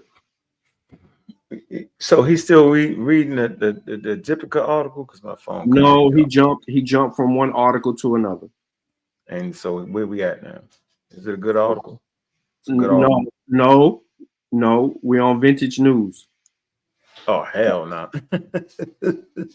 On Vintage News 2017. Luzia woman, a skeleton of a woman that is one of the oldest human remains in the Americas. All right, what did it say? Let's see if we can just go. Let's say we just go with that. Okay. Let's I think he's gonna keep arguing for a minute, but let's see. Let's use that article and see what it says. He didn't say undeviating from the Negro. He said undeviating as that of. So those the are Negro. So he's saying the phenotypes are accessible. That of, because he's telling you because most people would not say that the Indians. He don't even know what the word undeviate. Oh, undeviate. Yeah. I know what deviating.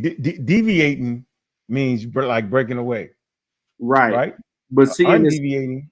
Go ahead. You gotta see the article first. Hold on, let me get to it.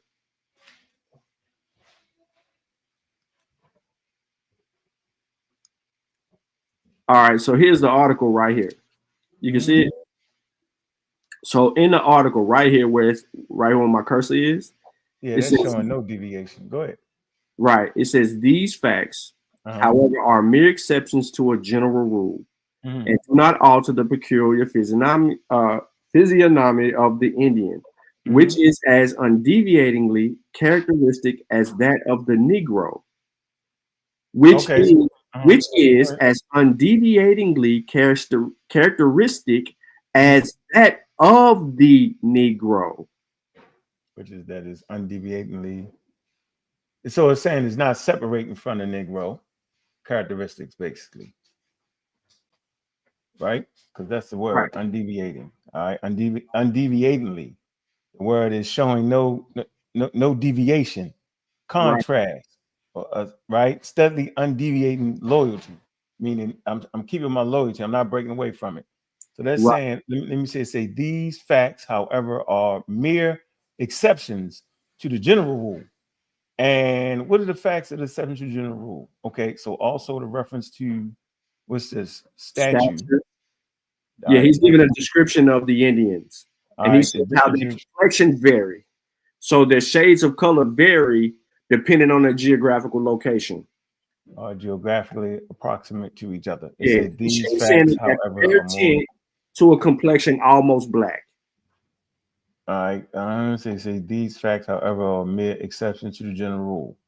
So what is this exception to the general rule?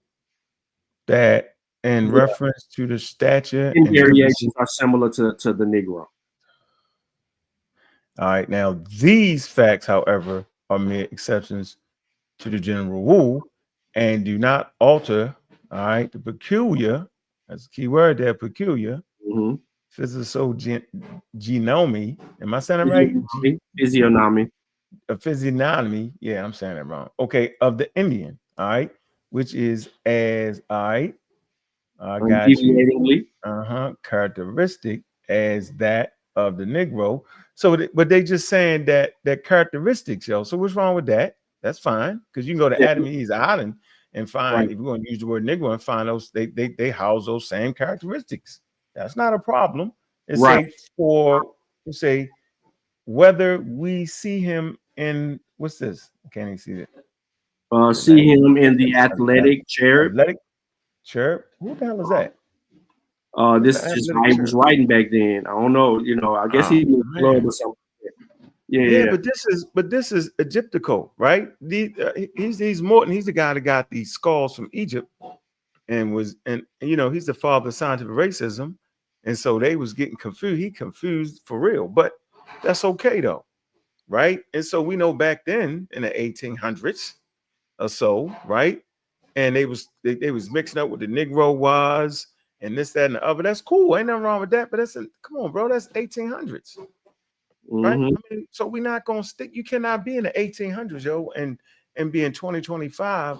Because back then, if that same guy would have went to the Adamese Island, he'd have swore they was Negroes, yo. Right? Am I correct in that? So you got to use him in his reference, right? You know, Charles Darwin, I don't even think his theory had came out yet. Right? It's in that time period, right? And so at that point, they got the lookership going on. That's not where the field is at today. So now we know that you can have things that look exactly alike, but be completely different. They didn't know that. Like, no one. So right, that's crazy to use that.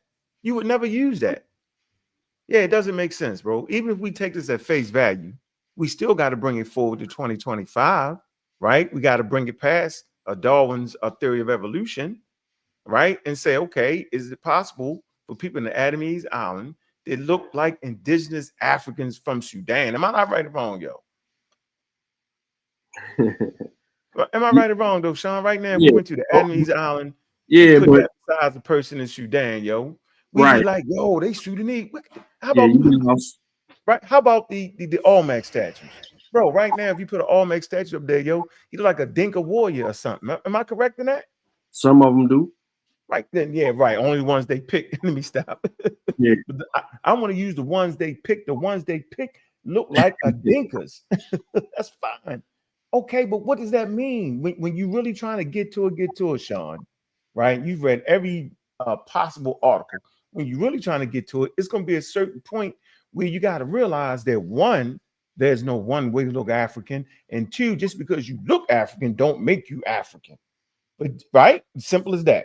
So if they're not going to adhere with the anthropological rules, then they shouldn't use papers then, yo, because now you can't just use scientific papers, right? Whether they up to date or out to date, and don't follow the modern rules of understanding it, yo. It makes no sense. You're just going to argue all day long. So you basically saying that Morton, the father of scientific racism, was writing what he was saying. Now you following Morton. Come on, bro. Stop. Yeah, he's not saying he's okay. No, he's really misunderstanding Morton in this argument, because Morton is saying that there's a skin variation between the Indians, that of the like of the Negro, from one color to almost black. And he don't say black though. He say almost black. So there's a tint shade to almost black between these Indians in different geographical locations, which means that you would agree with that based on their geographical location of where they are, right? Everybody would agree with that, except for A1. He's making an indication to say that he is fully supporting that these Indians were Negro. You said he was saying these Indians was Negro or looked like Negroes. That's what you're saying? Yeah, he's saying that they were Negro. Right, I know, but that's why he's looking at undeviatingly characteristics as that of the Negro. He doesn't understand the of as that of the Negro. So what do you think it's saying though? What do you think that statement's saying right there? No, this is saying that they're just as diverse as we are, except for they're not almost black. Say they got characteristics that's not deviating away from each other, basically. Am I correct in that? Correct. Yeah. How we black people, how we vary from the lightest skin tone to the darkest, but we get a little bit darker. They have that same thing going on too. And that's all because of their geographical location. And he says that there when he said geographical proximate to each other. He's saying that. So but A1 is taking this as to say, because he doesn't understand undeviatingly characteristic as that of the Negro, he doesn't understand that sentence. He makes it to say undivinely. He said undivinely characteristics as that of the Negro. What does that mean? What does that mean? Let me tell you what I say it means. I'm saying that they're saying that the characteristics are like the Negroes. Correct. That's how I take it. That's how I take it. Right. That's fine. In the 1800s, the motherfuckers had the looker ship going. They wouldn't have known no better. Just like the Egyptians, they was Negro. They said the Nubians. They said that the Negro was numerous in Egypt, meaning like on a regular basis, Negroes is in there, right? Numerous. But then what the hell was a Negro? And the Negro is the racism, white supremacy. You get it? No, I get that. But what I'm telling you is A1 is confused here by what the author is saying. No, A1 should just stick with what the article is saying and then realize that same determination 100 years ago is not the same determination today. See, I want him to read it, right? I want him to say, yeah, I think A1 is trying to say, see, he's saying they was Negroes, right? You saying no, he's saying that the characteristics are like Negroes. Either way is fine for me. But what I'm saying is that same paper don't hold the same weight today. This is what they got to understand. Okay, it's dated. The information we have DNA evidence now, right? We understand about convergent evolution now. There's things they was barely understanding Charles Darwin theory of evolution back when his paper was written. What are we talking about here? Morton is the one who collected the skull. Remember, they sent the skulls to Morton. Mm-hmm. That's who they sent the skulls to. I got the book right here, yo. I got the book. It's called the matter of fact, the title of the damn book is hold on, Sean.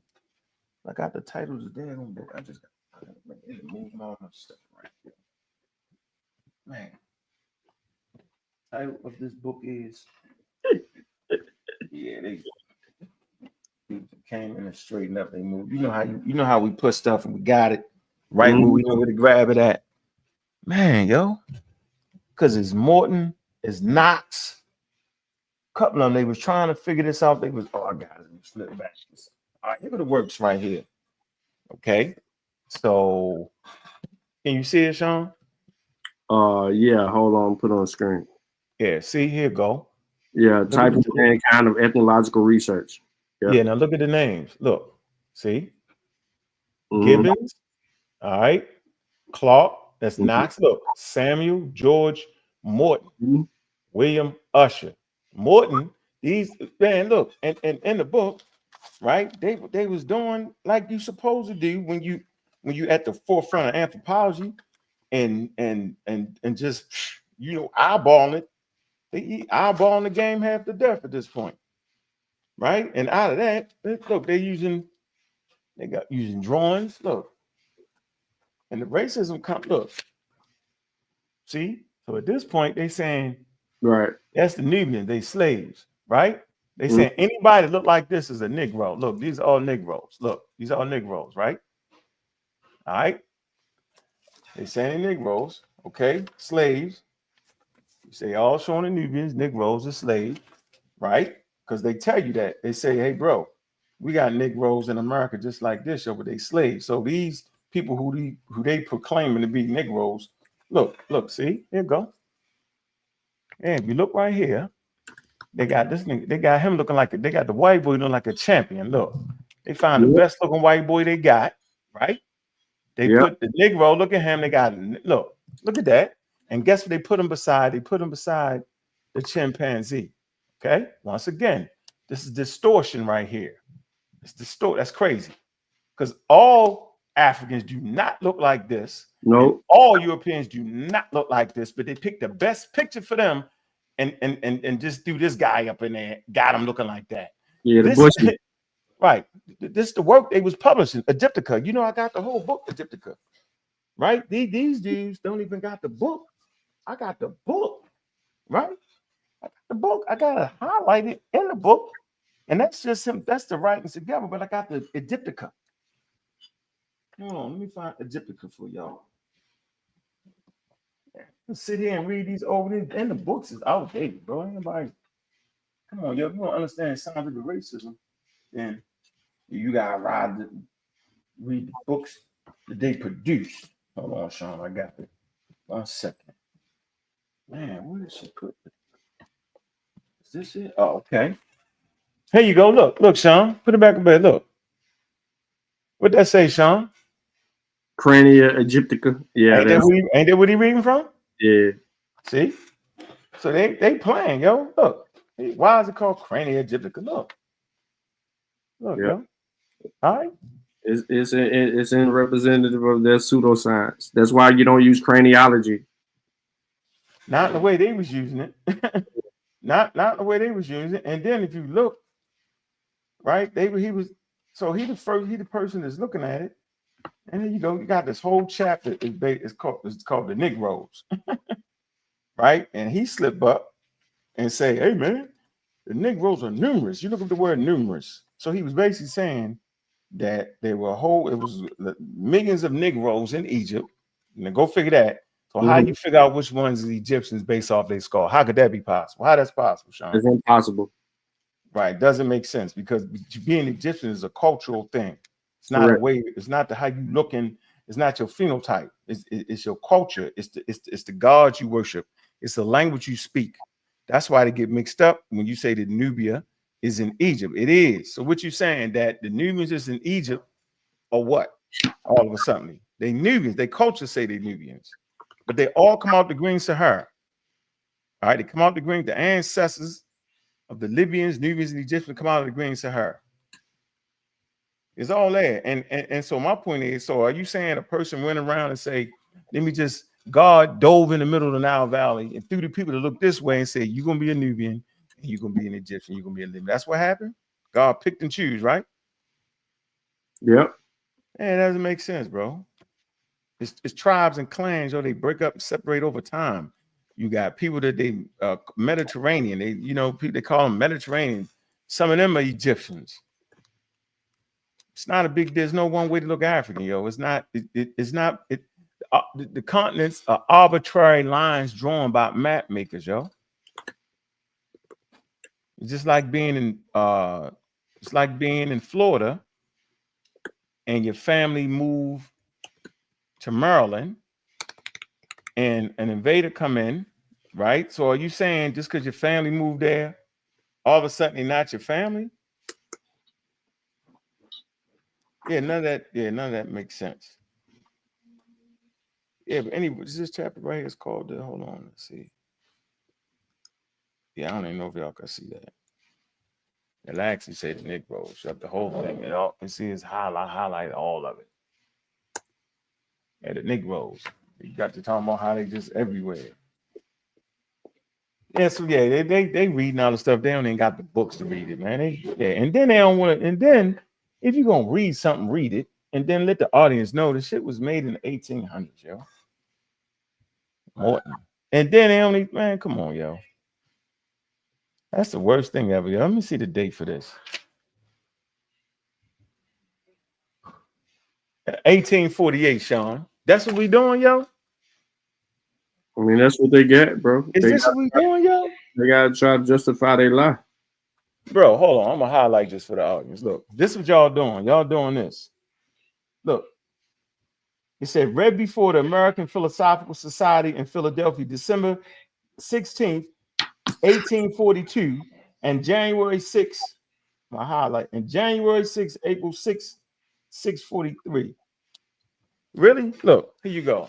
So this is what y'all doing, and y'all think that's slick. Can you see that clear, Sean? Is it? Nah, it ain't clear, but we see it just ain't clear because of the font. Oh, you can pull. Yeah. So that's what they doing. Hold on. Let's get something clear here. They tripping, yo. So we gonna go all the way back there. That's how we doing it in the middle of scientific racism, where they just was arbitrarily classified, didn't know no better, tripping. So imagine the field not being settled at all. Imagine no DNA being at all, and all you using is if anybody look closer to you, and you're gonna say that's the beauty, and that's that, yeah, that's such. How many Africans was misclassified? You know they was misclassified because the African they had, like, if you're African, you gotta have the big lips. If you don't got the big lips, yeah, Crania aegyptica, the Gutenberg Project, Samuel. All right, yeah, let me share the screen, Sean. Let me see. Put it up for you. You know, we just stay on deck here, Sean. You know how we do it. We ain't playing with them. Yeah. All right, y'all see it? Aegyptica Crania by Samuel G. Morton. There you go. Hold on. You shared the screen yet? Hold on. I thought I did. Let me stop. Yeah. No, you gotta get it off. Yeah, I forgot you gotta do that. All right, there you go. Okay, so here you go. That's the look. Gutenberg ebook, Crania Aegyptica by Samuel Morton. Right? All right. Now, there go the cover of it. Now here we go. Clear. It's clear for y'all. Y'all can see it. This is the thing I highlighted. All right. Look, here you go. Philadelphia. Talk about, look, 1844, yo. See, 1844, bro. What we doing? Introduction, right? This in there, y'all need. I got this in my homecoming book right here. Look, Negro. Look. Here you go. Look, an oval cranium. All right, receding forehead. All right, hold on. Strong. Look, cubic. Look, Sean. You see this? They said the Egyptians was blended with the Negroids. You see that? Yep. Right. They just come on, bro. First of all, the point that they was making the Negro was wild. This is an important name in the study too, Giddon, because Morton actually writes to Giddon. All right, and Morton changes his mind when in his letters when he writing to Giddon, he changed his mind on who he felt like. He said the Egyptians was indigenous, but they was black Caucasians. Ain't that a funny one? All right, if you come to here, so these are all their drawings. Hold on. All right. Let's see. You get to this chapter right here. All right, they got the chapter on the Hiscos. Outdated. All right. The cops. Right. Let's get to the Negroids, the Nubians. All right, got the Nubians. All right, then you got the Negro. See that? See that whole chapter right here, yo? That's what I was talking about. The Negroes. All right, and they talk about how the Negroes. Hold on, let me find exactly where it say. Let me see the Egyptians recording. Let me see the vast structure, Luxor, Karnak. Let's see the labor of foreigners amongst them. You say of Negro slavery in particular. The paintings, sculptures give it abundant illustration. Black people, says Wilkins. Hold on, designated the foreigner, the Kush, pharaohs, Egypt. Hold on, the monuments. Read that. Okay. Let's see right here. It says it is curious also the numerical point of view to observe that a Marian who wrote the 2nd century gives 3,000 as the number of Negroes annually brought. So he's saying annually. Now watch this, yo. So if it was 3,000 as the number of Negroes annually brought down to the Nile in his time, while Madden writing in our day, okay, he says consequently 1,600 years. Look, 1,600 years later. So he's saying for 3,000 Negroes was brought in the Nile. For for 1,600 years. He estimates the percent number in nearly the same. It say if it is allowable to make. Hold on, let me change that so I can see this. Hold on. I'm glad. All right, we got it. Hold on, where we at? That's the point I want to make. If it's allowable to make this data, the basic of calculations for the past 35 centuries, okay, it would follow that upward of 10 million Negroes have been brought as bondsmen, into Egypt during the period. This is crazy, bro. You talking about 10 million Negroes, in and out, That's crazy. So basically, when they went there, it was populated. I didn't make this up, It's right here, Here you go. It say it will follow the upward of 10 million Negroes has been brought as bondsmen. So if you bring 10 million people anywhere, what's gonna happen, Sean? Reasonable calculation of present waste. Let me see. Depopulated conditions of the country. Demand for servants, slaves must be far below what it was in the flourishing epoch of the pharaoh. So he say it was probably more than that. It say this vast influx of Negroes into the valley. Where's Africa? If you got 10 million Negroes, it's gonna look like where's Africa? Look, most have left impressions. Here you go. Look, the influx of Negroes into the valley, of the Nile, must necessarily have left its impression on the physical trace of the Egyptians themselves. It says in modern times, as seen in the Copts, and in more distant periods, as proved by the Negro heads. It say in which both, look at this, man, this is crazy, configurations and expression are too obvious to be mistaken. But it may be inquired, how does it happen that Negroes or their descendants should be found in the catacombs if they, constituted? Man, anyway, man, listen, he ended up saying, man, there's so many daggone Negroes here, bro, that they just slaves like they slaves in our country. He runs it down there. I don't feel like found all that, but it's right. The privilege himself is important and obvious that the Egyptians, the rights, the offsprings admitted them equal privilege to themselves. So they get in there and looking at skulls, and everybody start looking like Negroes. So it was funny. And it's crazy. Yeah, Negroes reported date on Kings Wilkins. Look up Sir G. Wilkins. All right, that's an important name in the study. All over the monuments. Time it. Hold on. What? Hold on. Let me deal with something real fast. So I'm done. I'm good. I don't understand why you brought up Vasco Nunez de Balboa. We've already dealt with reports of Balboa on our show. So for you to sit here and bring Balboa up shows you're disingenuous. He never claimed that there were dark-skinned people in the Caribbeans. That is not what Balboa's claim is. I dropped a link in the chat. 15 times. I'm going to do it one more time. Come up here and show me where Balboa says that dark-skinned people in the Caribbeans long before the Atlantic slave trade.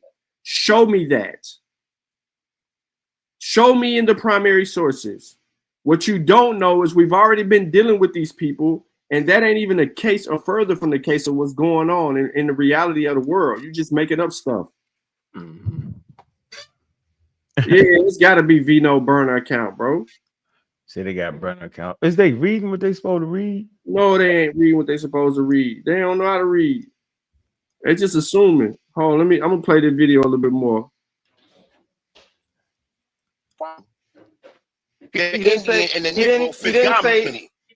undeviating from the Negro. He said undeviating as that of. So those are. He's saying the phenotypes are that of, because he's telling you because most people do not say that the Indians and the Negroes was the same people. He's telling you that he's saying that coming from a perspective. Most people don't know that Indians was Negroes already. See how he did that? See how he did that, Sean? I know that, but I showed you the original source. We read it 3 times. maybe even 4, we kind of went through that, and that the article, the source that he brought up did not say any of that. Yeah, he made it seem like that they was that's not no man. This is Morton, man. He's looking at the skulls, bro. No, but Morton, it don't even matter what Morton's looking at. Morton never claimed that though. No, he didn't claim what he said. Morton claimed what he read. That he was saying Exactly. he wasn't deviating. Morton said what he read, but A1 is taking it further than Morton, and he's insinuating that Morton is saying that the Indians were Negroes. No, that's not what he said. He said the characteristics didn't deviate. Yeah, he said they thing didn't deviate. Yeah, that's what he said. He's saying that characteristics don't deviate no different than the Negro. Yeah, that's what he said. Yeah, he said that. So he threw in that extra, which is wild. Yeah. It was wild. He ain't even saying that they Negroes. He said okay, like they various. Even if he was, there's no such thing as a Negro. What the hell is a Negro, Sean? You tell me what a Negro is, Sean. Man, explain to me what a Negro is, yo. Because the last time I checked, Negro got big lips and peppercorn hair. Last time I checked. Don't make me pull up the 5 races: Mongoloid, Caucasoid, Negroid, Oceania, Native American. That's it. Yeah. We know what a Negro look like. None of y'all look like Negroes. Crazy. Man, they overdoing it. Yep. Let me see right there. Yeah, they playing with it, yo. Hey, Sean, can I throw this plug in here for this show we got coming? Yeah, I dropped the link in the chat already, but go ahead. All right. I'm put it up on the screen. Yeah, share the screen. Yeah, so we're gonna have this event right here with Dr. Cater. It's a bioanthropologist. Answer all them questions that y'all think y'all know and trying to be an expert when you really not. Messing up evolution and all that. He's gonna put it all in his proper perspective. All right, it's a PhD. All right, bioanthropology. You can find a lot of his sources. They use them in Wikipedia. You can find them published in the Journal of Science. He's in a lot of journals. Great information, and he actually did he's the curator in the Boston Museum. Have y'all ever read that about who the Nile Valley Africans was? And one of his famous statements is that there's no one way to look African. And he's simply saying you can get a person that you swear is European, right? And they really an indigenous African. All right. And didn't necessarily have to mix with anybody. And he talks about how Homo sapiens sapien in general, right? That there are deviations and mixes, period, across the board. And so, we all make mistakes in this. And it's just good to have an African American kicking his thing. And yes, he's Pan-African, right? Stands on that, all right? And but he's using serious science, man. Teach everywhere. So yeah, this is good for the community, and all that wild stuff people are saying is just crazy, bro. Make sure y'all, come on through, support. The Mossi, man, y'all buy a ticket, I'm gonna give you a ticket, right? Anybody on the Mossi, buy a ticket, they're gonna get a ticket to give to somebody outside of their community, right? It's not a money grab, ain't gonna be money to be made, but we gotta make sure that our scholars is well taken care of, like everybody else is doing. We gotta make sure they get paid so they can come on around. All right, so we gotta support the thing, and this for the community right here. Trust me, you ain't gonna make nothing off this. All right, and yeah, appreciate that, Sean. Let me plug that. But yeah, that's going to be March the 1st, 6:30. All right, we probably roll for like 2 hours, 2.5. Get a lot of good questions in, man. Just to, he's been listening to the conversations. You hear a lot of speculation about a lot of things, a lot of misnomers, a lot of making genome types or your DNA out of a race, the whole 9 yards, man. So it's going to be real crystal clear, man. Super clear. Matter of fact, let me see, Sean. I think I could kind of let me see. I think I can kind of real quick. I believe I can do this real quick. Let y'all see this. Let me see. Is this it? Let me see. No, that ain't it. Dang it. Hold on. I can actually play this. Let me see. Can I find it? This it? No. The flyer. I can just get this off real quick. 1 second. All right, that's the wrong thing. Let me see, that's that.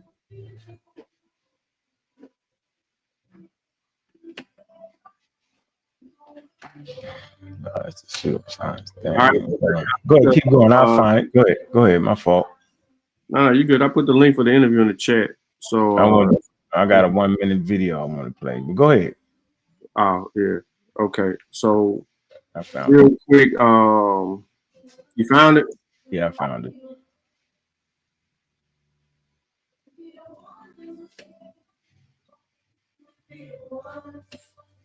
I found it.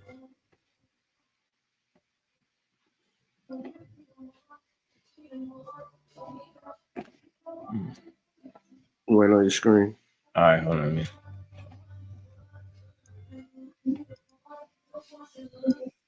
Mm-hmm.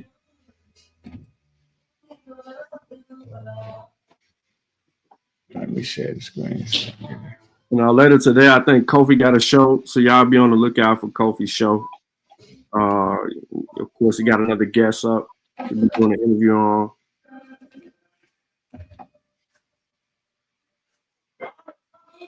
All right. There you go, Sean. You see it. There you go. Not sure. Can you hear it? No. You got to share it with the audio. Oh, I didn't share with the audio? Nope.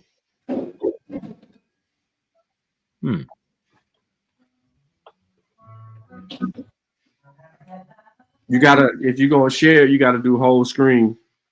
Share whole screen and keep it there.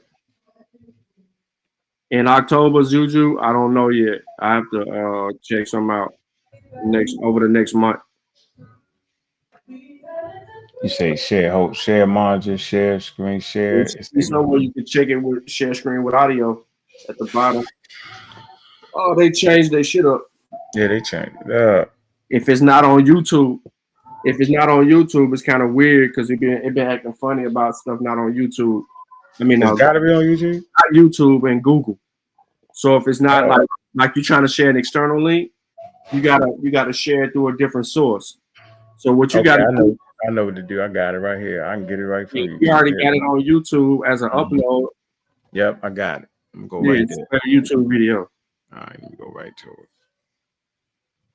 I'm gonna come right here. Boom. Hold on, bro. There's no article. There's no scientific article that's called "Featured Signs Africans Were in America Before Columbus."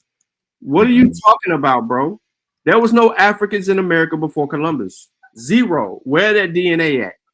Where that DNA at before that? Where are old world diseases before the arrival of Europeans? Where? What did they trade? When did they trade? Who did they trade it with? I gave you a link to hit, bro, where you could come on the panel and say what you said in the chat. It's just that simple. All right, here we go. Yeah, that's real. Those diseases and interaction with diseases is definitely going to follow populations, man. The same way the pathogen followed humans around the earth in the last pandemic. Here you go.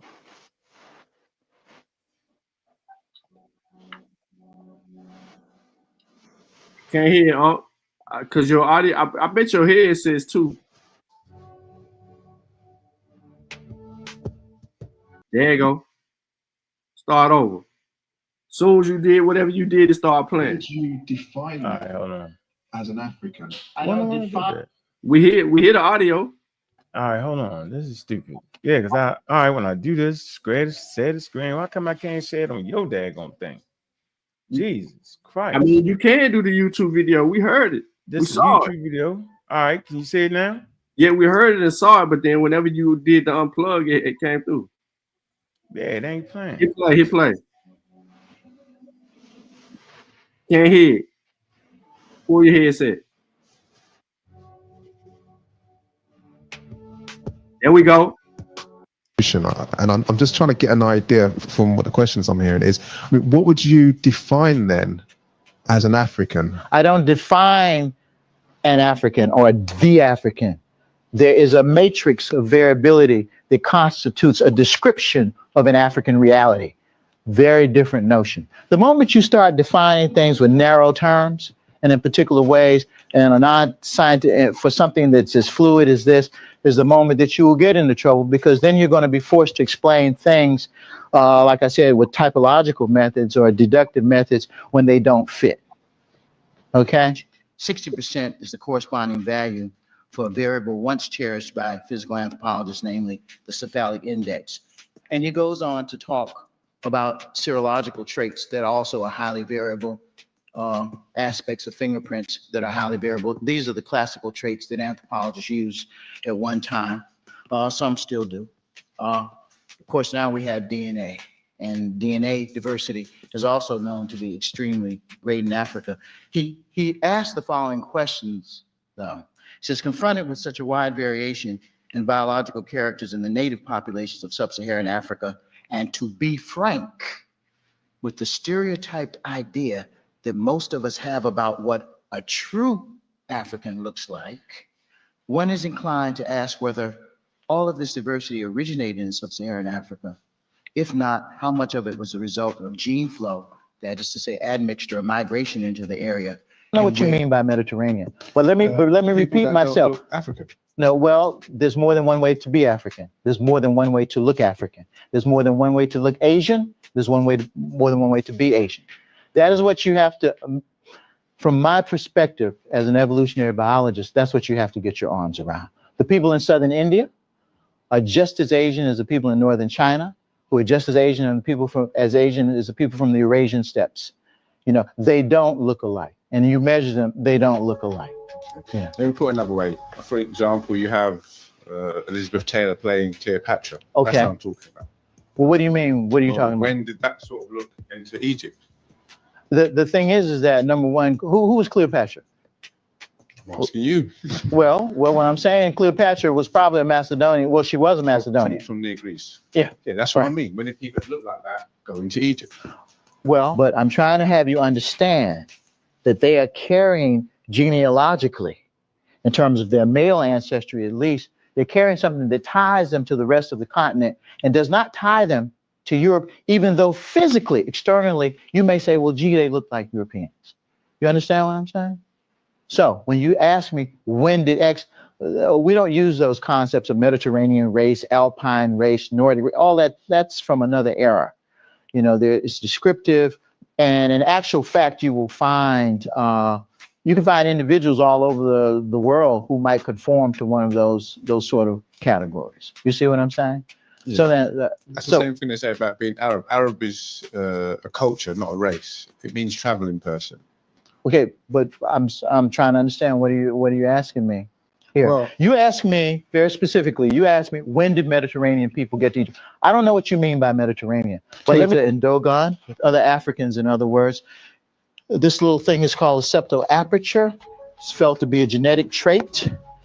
When you do an analysis of frequencies on this trait, you find out the Badarians, 50% of the individuals, it's a very small sample here, had at least one of these septoapertures from cargo aces during the Coptic period, 55%. Other Egyptians from Lisht, should be Lisht, 43%. The Somali, 52%. Japanese, Ainu, 11 to 15%. Quote unquote American Negroes, you can tell this is from an old paper, 18%.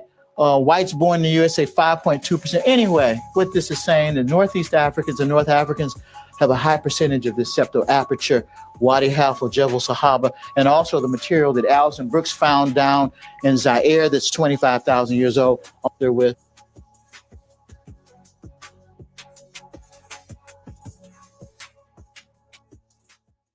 Yeah, yeah, Sean. It's just basically he just think, you know, man, you don't know as much as you think you know, right? At that type of level right there, man. Like, yeah, it's not really clicking, bro.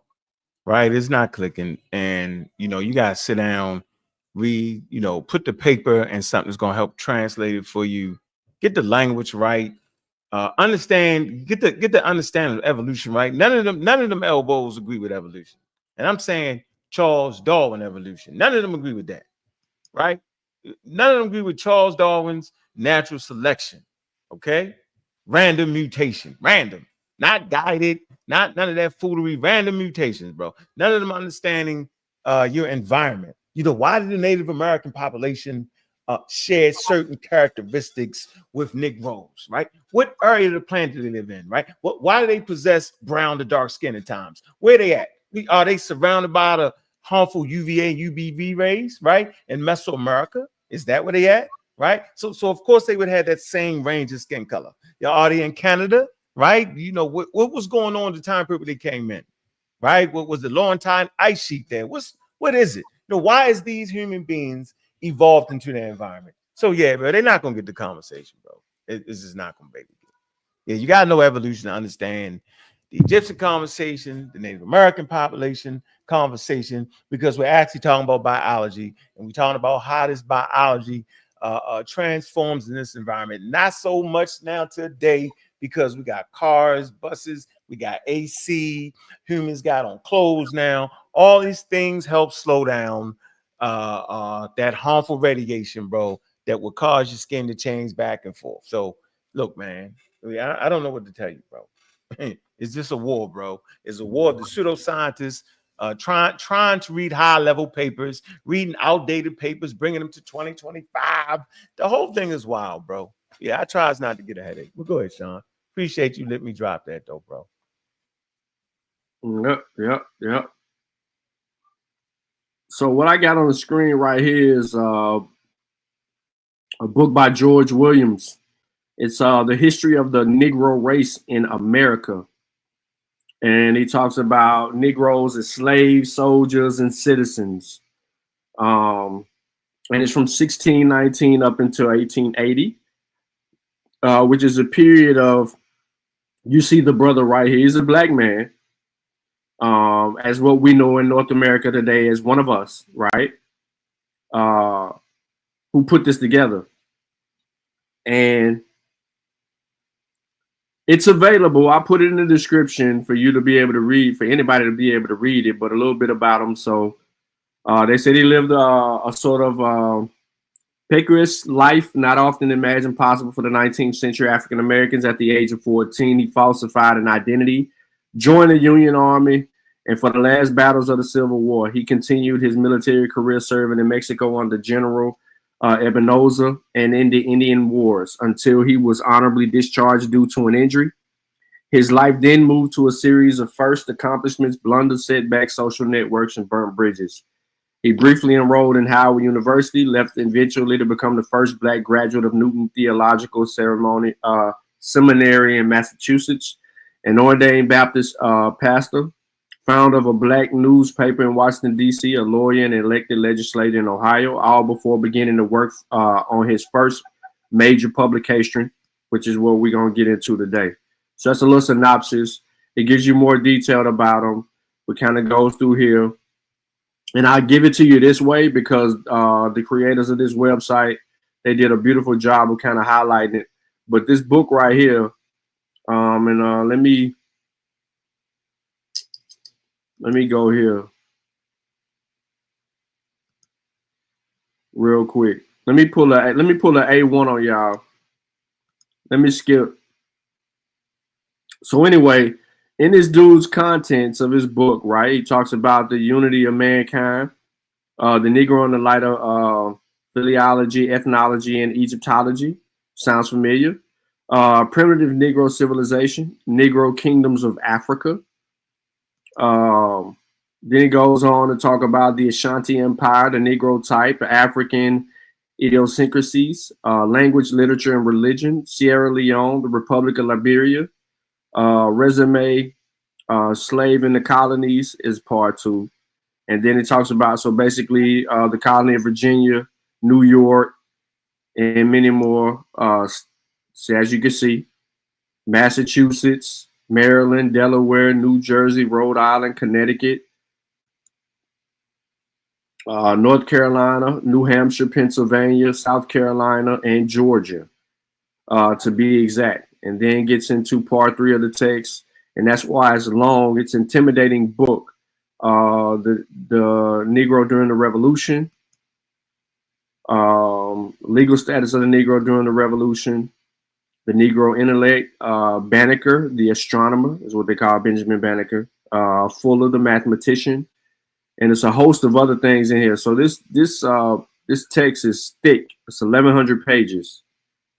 That's why it's intimidating for a lot of people.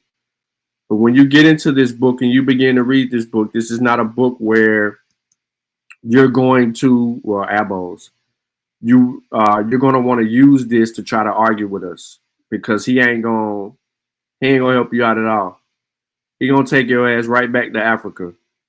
But it's one of the earlier works that have been done by a Black person, and that's the only reason why I wanted to bring that out and kind of highlight that.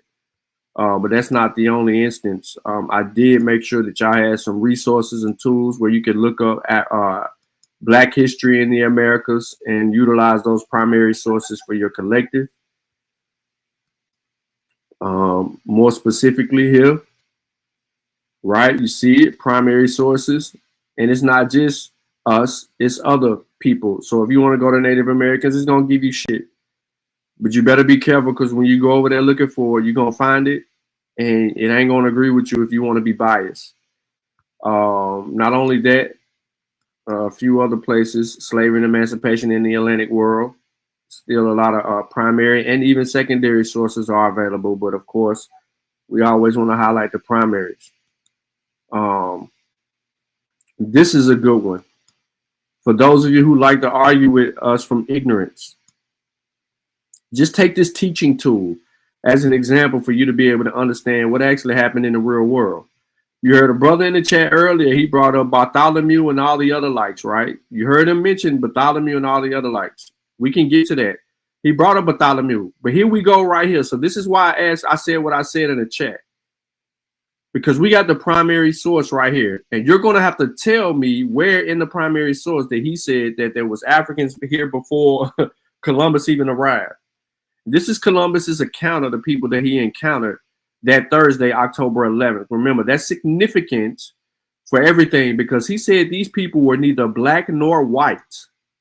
I know people are like, man, how you go directly to that? Because we've been reading this shit for so long, we know exactly where he's giving a description of the people that he saw. He did say they painted themselves black, and they are the color of the Canarians, neither black nor white. Some paint themselves white, others red. Others of what color they find. Some paint their faces, others the whole body. Some only around their eyes, others are only around their nose. They are themselves through ignorance.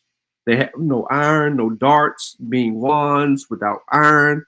Some of them having fish tooths at the end of pretty much a necklace. But it says all of these things. He gives us a description, the breakdown. We don't have to play games, right? So it's a good teaching tool, especially get to quickly, because we got people that love to bring up these discoverers, or what we're calling discoverers, and then lie on Africa. Or more importantly, lie on Black people in America, saying that they've been in America when they came from fucking Africa. What else I got for y'all in the description? That's pretty much it. I got some other sources in there, but I wanted to make sure that y'all had access to a lot of those. I even brought back something that the site is still down for whatever reason, but luckily I did find y'all some stuff through Digital Scholarship in New York that has some of the primaries regarding the first Blacks in early colonial Americas. And so we got some primary documents that still speak to that as well. Not all of them. Christopher Columbus letters are not in here, and there's some other things that are not in here that come from the original site, but it sources back to the original site, which is still down. And hopefully they get that shit back up, if they get the funding to get it back up. But yeah, so there's been an emergence of that information. Let's see what else I got for y'all. Oh, Dan Calloway and his whole thing about names being changed or whatever. So here's read this on your own time, but a note of historical language: Negro, colored, Black, and African American. We all know that there was a time where there was colored versus Negro versus Afro American, and when that transpired, so W.B. Du Bois even mentioned it, and there's some other things. Each one Teach One has a bill. Well, Seneb has a bill specifically on the usage of color versus Negro versus Afro-American. But I think that they got it behind either paywall or they just hiding it from y'all right now. But I wanted to kind of show y'all that shit. Where you at? Back on mute. He gives another description on December 13th. Yes, he does give another description on the 13th. But yeah, back to my point though, like it's significant in these conversations to have these actual documents to be able to like say, hey, look, relax. We know what they're saying. Stop lying. Let's just deal with the evidence and then go from there. But like I said, this source goes back to the primaries and utilizes the primaries to give you the accounts. But you got to show me when it comes to the Gomez and all them other ones. Bartholomew de la Casas, we got it, bro. Whatever you want to talk about, you got to show me in the primary where he said that black people was already here traveling back and forth from Africa. That is not the case. It's not the case. And it's unfortunate we can't have a good conversation with stupid people because they're stupid. And they always run from the evidence. I'm going to get back to the video real quick while I mute it out. And then we'll build into it. He's not saying that. He's not saying that. But okay, let's let him finish so he can hurry up. No problem. Okay, no problem. This is Luzia. It says skeleton of the woman that is the oldest human remains in America, which we know that Naya was found after her. Okay, now this is an image of what they saying she looked like. Okay, now would you say is this a Negro? Would this be a Negro? I mean, do this look like like any Indian that you ever seen? Do this like any family members? Since you're Indian, since your hold up, you said your grandmother. You said your grandmother was a 100% Indian, right? Do your grandmother look like this? Mm-hmm. Do your grandmother look like it? I'm asking you a question. Oh, because I got plenty of more. I mean, if you really wanna say, I got plenty of more. Well, we're gonna go ahead and let them rebuttal. Okay, let them go ahead. Okay. All right, let me read this. Can y'all hear me? Sure, go ahead. All right, let me read this.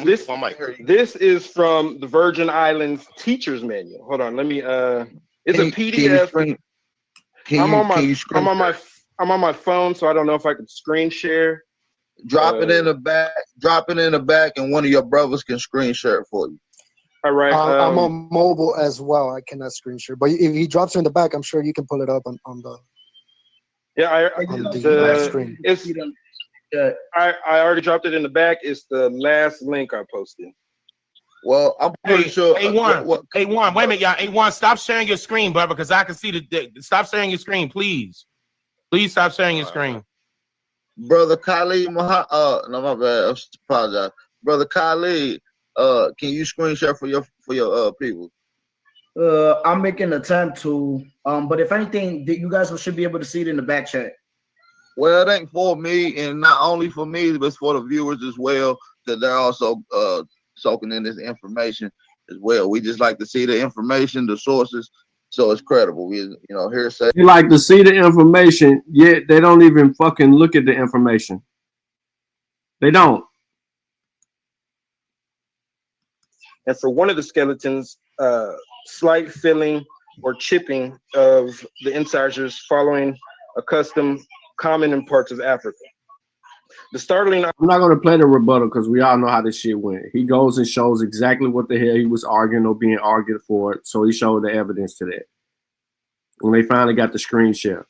But as soon as we get up out of this, everybody should know whose screen this is sharing right now. Everybody. To be from Africa because they. Everybody. Only person that'll put up a screen share full of shit like this is A1. I bullshit you not. Bullshit you not.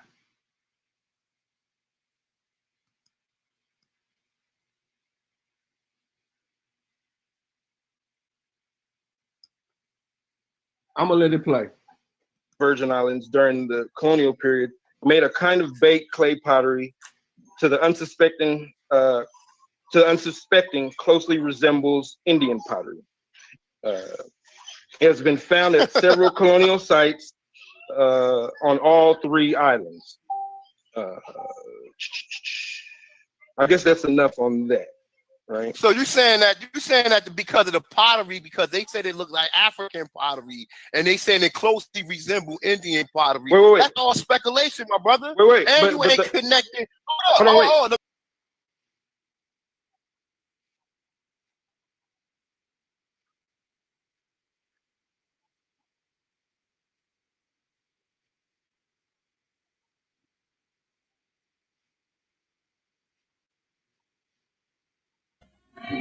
Yo.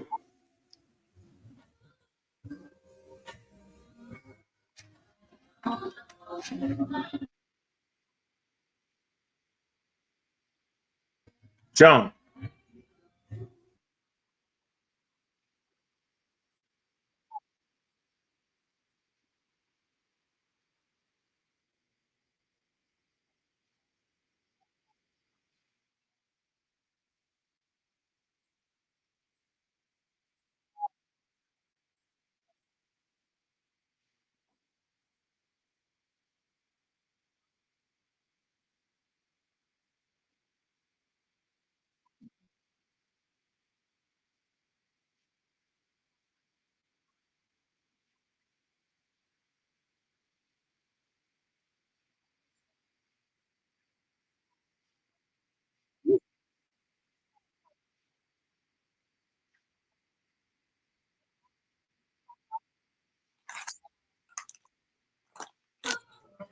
Sean.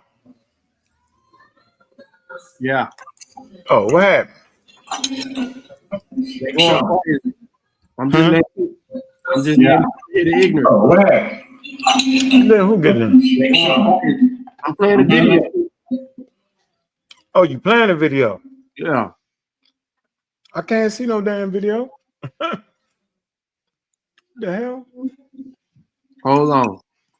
Shit. My bad, y'all. Oh, you tripping. You're that motherfucking Native American. Could y'all hear it? Hell no, I couldn't see it. It went dark. Oh, my bad. I think I might have clicked the button and killed everything. How I get the power to click a button? Nah, you good. I got it right here. Try to leave it on there like. Okay, it says later analysis of the Smithsonian Institute, in fact, indicated that the person's. Hold on, can y'all hear that? Yeah, I can hear that. All right.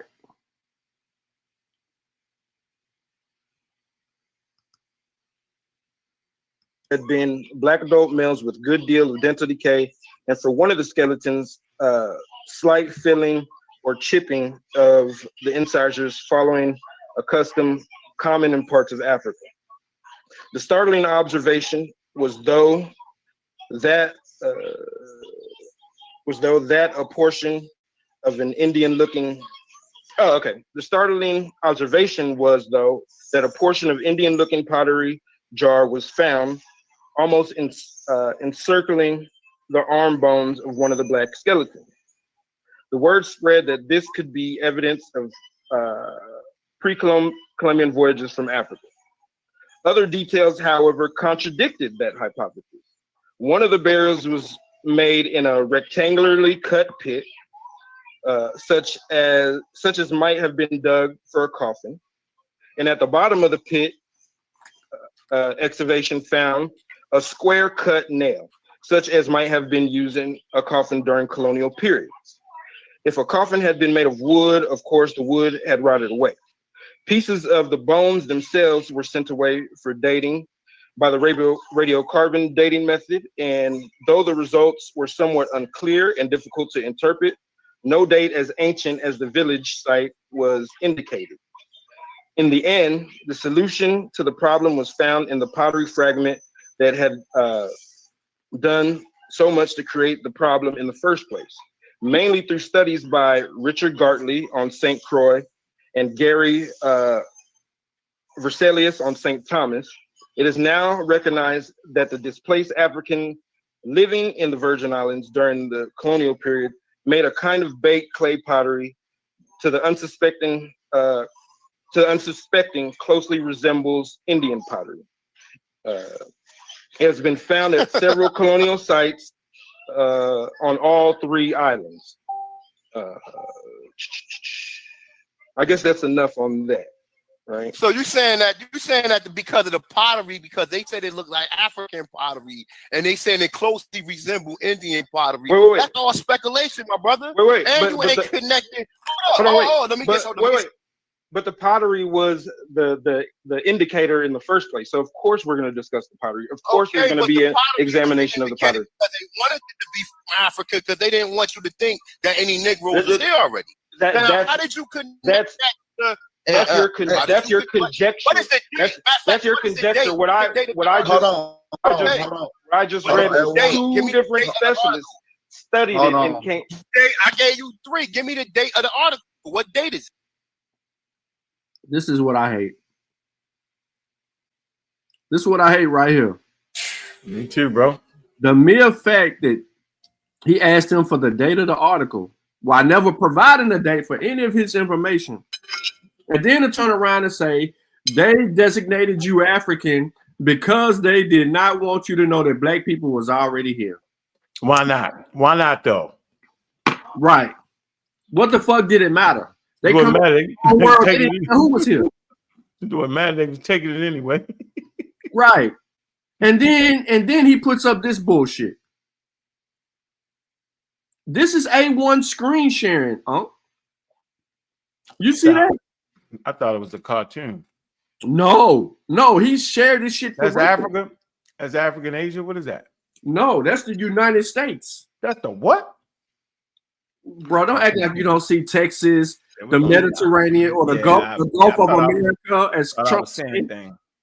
I see the Red Sea. The Red Sea is in America. You're not doing this, bro. The Philistines and Jerusalem is in California. Yeah, Lebanon. Lebanon is California. Don't sit here and listen to that. Come on, Nisha in California. Yeah, I'm hanging up. I'm hanging up on him at that point. I'm not just getting out. Yeah, I ain't doing that. Y'all, you win. You won. You officially won, nigga. Now the anthropologists amongst you. Y'all usurped the whole globe. At that point, yo, we in Enchanted Forest, yo. The Mad Hatter. We eating dinner with the Mad Hatter, yo. Everything is vice versa. You're right. Come on, man. Nah, they playing, yo. I don't know how y'all do it. It's a headache.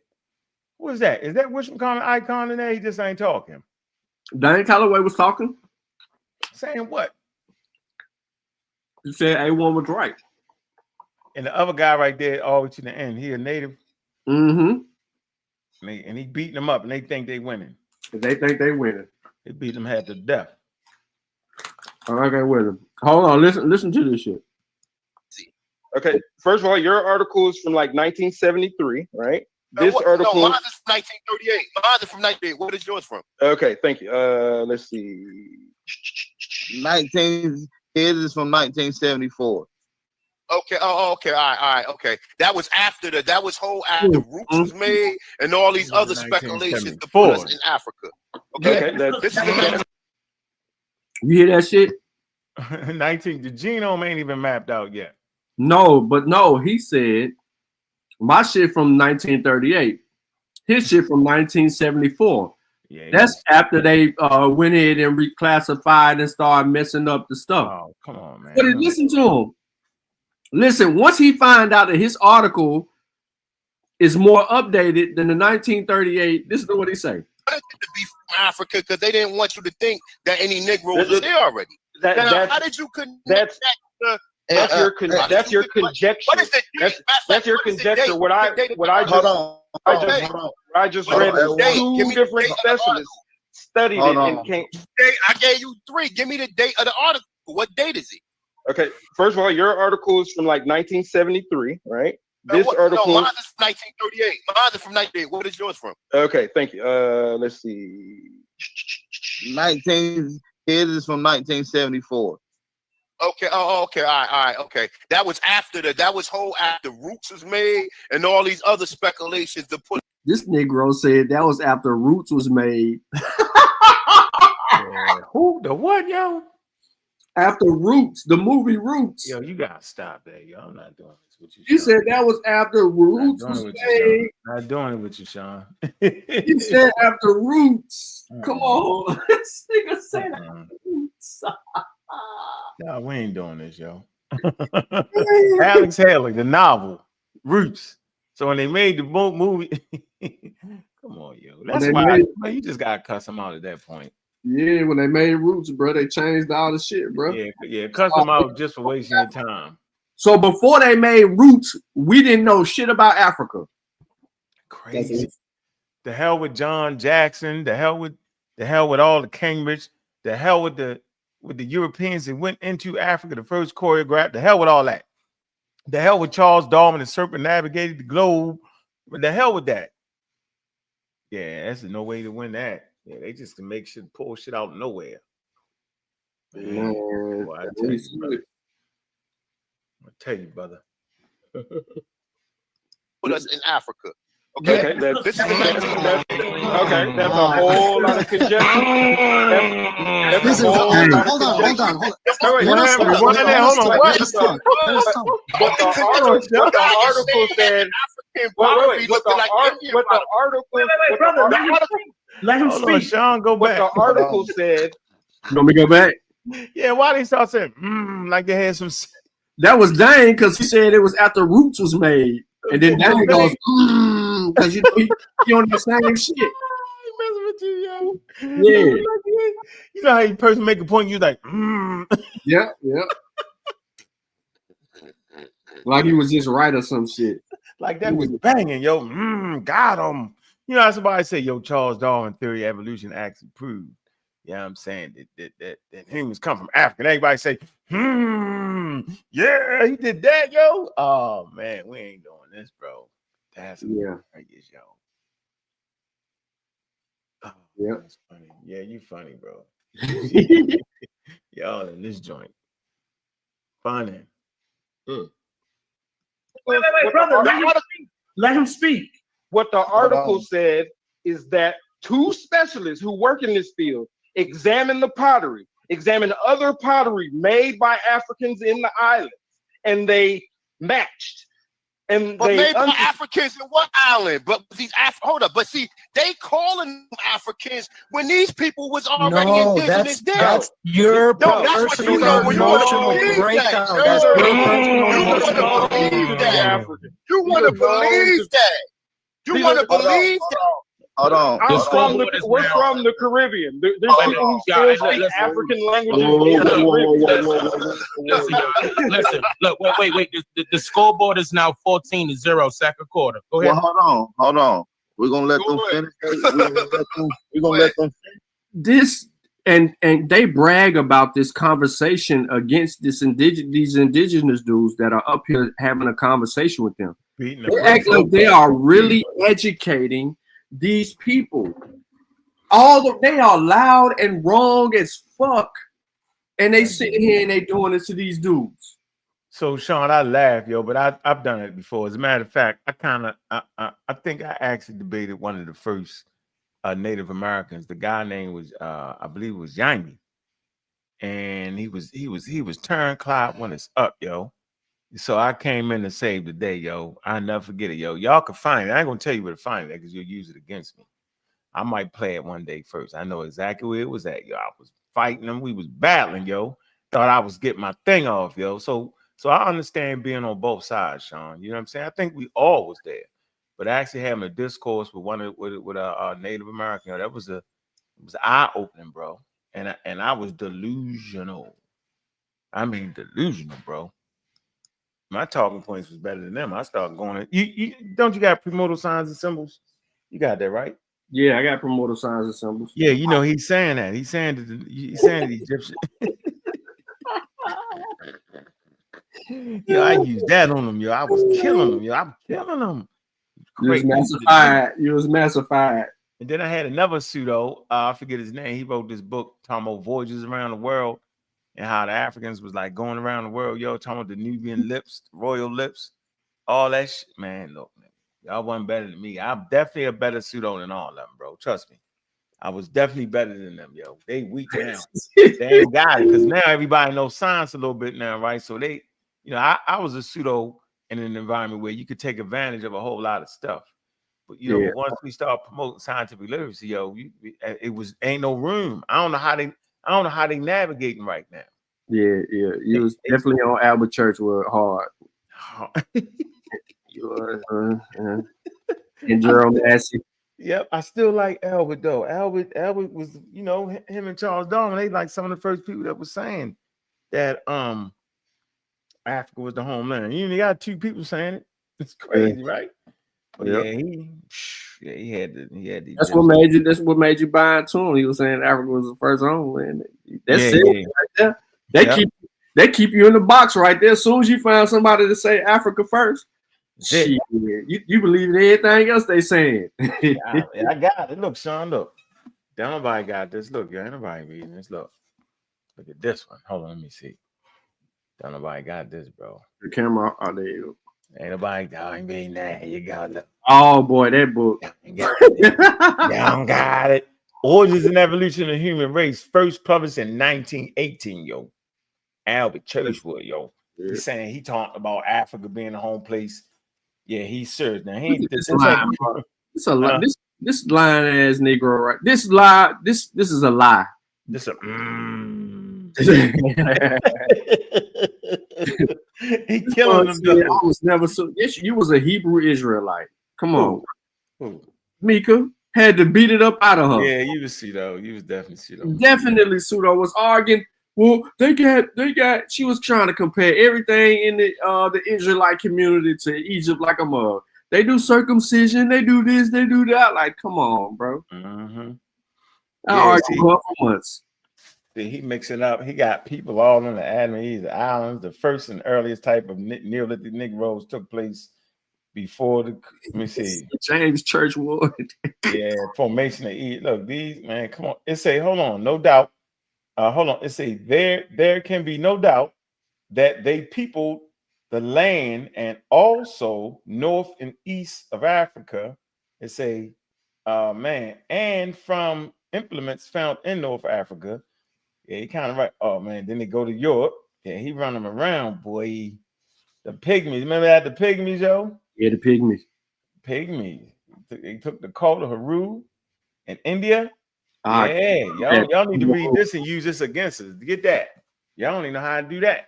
The cult of Haru. Yeah, tripping. Yeah. Nah, you weren't trying to see what we know. You weren't trying to see what we know. You were trying to get by with that bull jump. Yeah, they ain't trying to get down. No, they ain't trying to. Y'all don't know. Y'all don't read this. Y'all don't read it. Because he'll make you say Africa is the homeland, though. Hey, y'all do know that Unc was using Churchwood several times. He got videos on Garfield channel too. Yeah, I use Churchwood. Yeah, I like Churchwood. Churchwood, what I'm saying, he just was wrong on a lot of shit. But he was definitely right about Africa being the motherland and promoting Charles Darwin. He was definitely right about that. Yeah, absolutely. That's why he was using them. Yep, that's why I don't nobody promote the other stuff. Y'all don't know how to do that. Y'all disrespect our ancestry, yo. Right? You know how you disrespect your ancestors? By promoting the shit they got wrong. That's disrespectful, right? Y'all act like they was God and got everything right. That's crazy. When in reality, they got a lot of things wrong. That's what make them human, right? That's what make them who they are. And you spoke promote the things they got right, because the things they got right was groundbreaking and it changed how people seen things. But if you keep promoting the pseudoscientific ideas they had, yo, then people come back and you make them silly at that point. Yeah, because they wouldn't say that. They're science minded. They wouldn't be saying the same thing they said 50 years ago. They're gonna change it. Oh, South America. Okay, the notable point is that the very large axe heads have been found in South America, which correspond in every particular to those found in Africa. See what I'm saying? And were probably used by the same type of people and for the same kind of work. Yeah, boy. Highlighted back in the day. Yeah, y'all tripping, man. Y'all don't know how to get the thing right, man. Nah, that's because they're crazy. Like you don't supposed to grow, yo. You know, yeah, exactly. The motherfuckers is stuck, bro. Like literally, this video is proof that they're stuck. They're using some of the same similar arguments. Just listen to this shit finna come up. Just listen to the shit that's finna come up, bro. It's funny, yo. Well, he keeps cutting I off. can show you article. He keeps cutting us So off show every time we. from 1938. So you show me one from 1974. I ain't even mentioning Maybe they're 14 to 100. Let me just add this to y'all plate. This fool is saying that his 1938 source is better, that he misrepresented because it was before roots.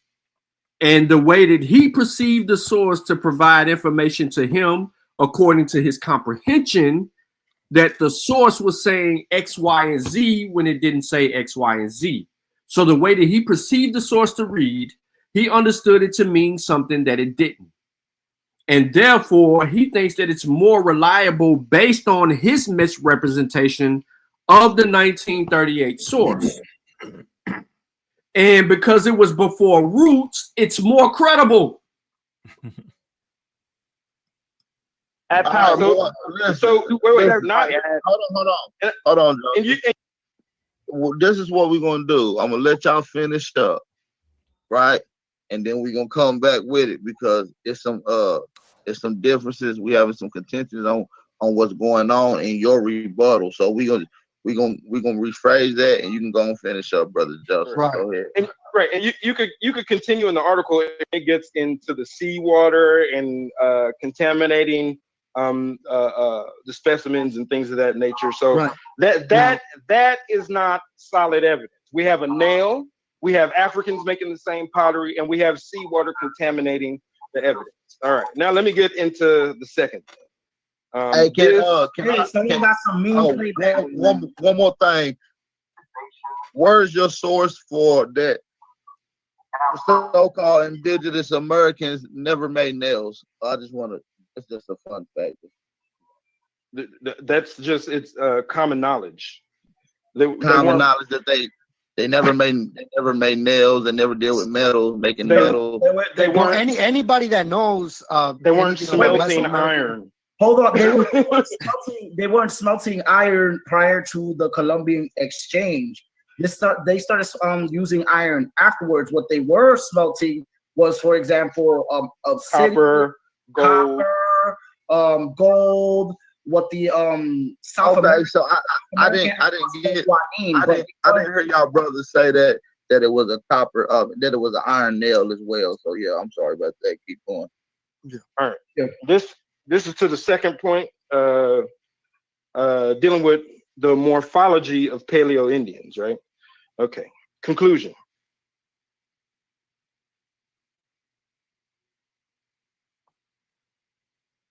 What happened? Yo, everybody here? 2-2. Can y'all hear me? Yeah, I'm still here. A couple brothers dropped off. Oh, they coming back in. They dropped. Yeah. If they had Google Hangouts acts funny when it's dropped out. That's all good. He dropped out. There you go. Yeah. There you go. He must be on his cell phone. Yeah, it's just that there's so many people on Google Hangouts that sometimes happens. When there's too many people, it drops off. Yo, Google We Hangouts. heard many different explanations for why they kick people off. This video from 6 years ago. Oh, I'm about to say Google Hangouts. Yeah, but he's replaying the video. So, okay. I don't know why I didn't realize. I was looking at the things down the bottom. I don't know why they ain't strike up a chord. I was saying this is interesting. Hold on, I'm finna play something for you that he said earlier because I know you ain't hear it. So hold on, I'm gonna let him get his point off, and then I'm gonna go back to something. I think that's just one of the reasons why they kick people off. You know what I'm saying? They probably don't like this. I mean, let's be real. Like let's look at it from a different perspective. Well, no, let's not. Let's continue with what's going on. We don't have to go into schizophrenia. I don't want to trigger anybody's schizophrenia. I don't want anybody's schizophrenia to be kicking in. You think this is fair, Margaret? Are you kidding me? I mean, it's already triggered since they were. I like that guy though. He's funny. I like that guy. No, we actually good right now. We trust me. We good. We got all night with this. Okay. Anyway, until Joseph gets back, let me say this to that regard, because I just want the people to realize how. Listen. Hold on. Why am I being cut off now? Why? I thought we go ahead. Let him go. Let him go. Let him talk. Yeah. So I was just saying he can go ahead and rebuttal since Joseph ain't in here. So he can go ahead and start his. You can go ahead and start your rebuttal. If you hear me saying something, just shut the hell up and let me speak, and I ain't cutting you off for no reason. I'm just trying to make sure everything's clear on the other end. So I appreciate that, bro. I appreciate it. So, okay, what I was trying to say was that in academic circles, right? Like I know this is ghetto scholarship right here. We're all we're not dealing with no academic. We dealing with common sense, though. You saying no. Hold on. Why do I keep getting caught off by this guy? Why am I getting caught off? I just want to just make you want to specify that. So we can see. This is not a discussion. Okay, so I just want the audience to know. I don't care about you guys. I just want the audience to know that this is not something that is even respected. Like no one will give you the date of time in any professional academic circle. This is no. Hold on. This is academic circle. Yeah, you're right, because they've been indoctrinated. With what? Yeah. No. Listen. So of course. Listen. So of course. That's somebody else's ideology. Can I talk though? Listen. Okay. So the African American community is always, listen to me. Listen to us. The African American community is always going to cry.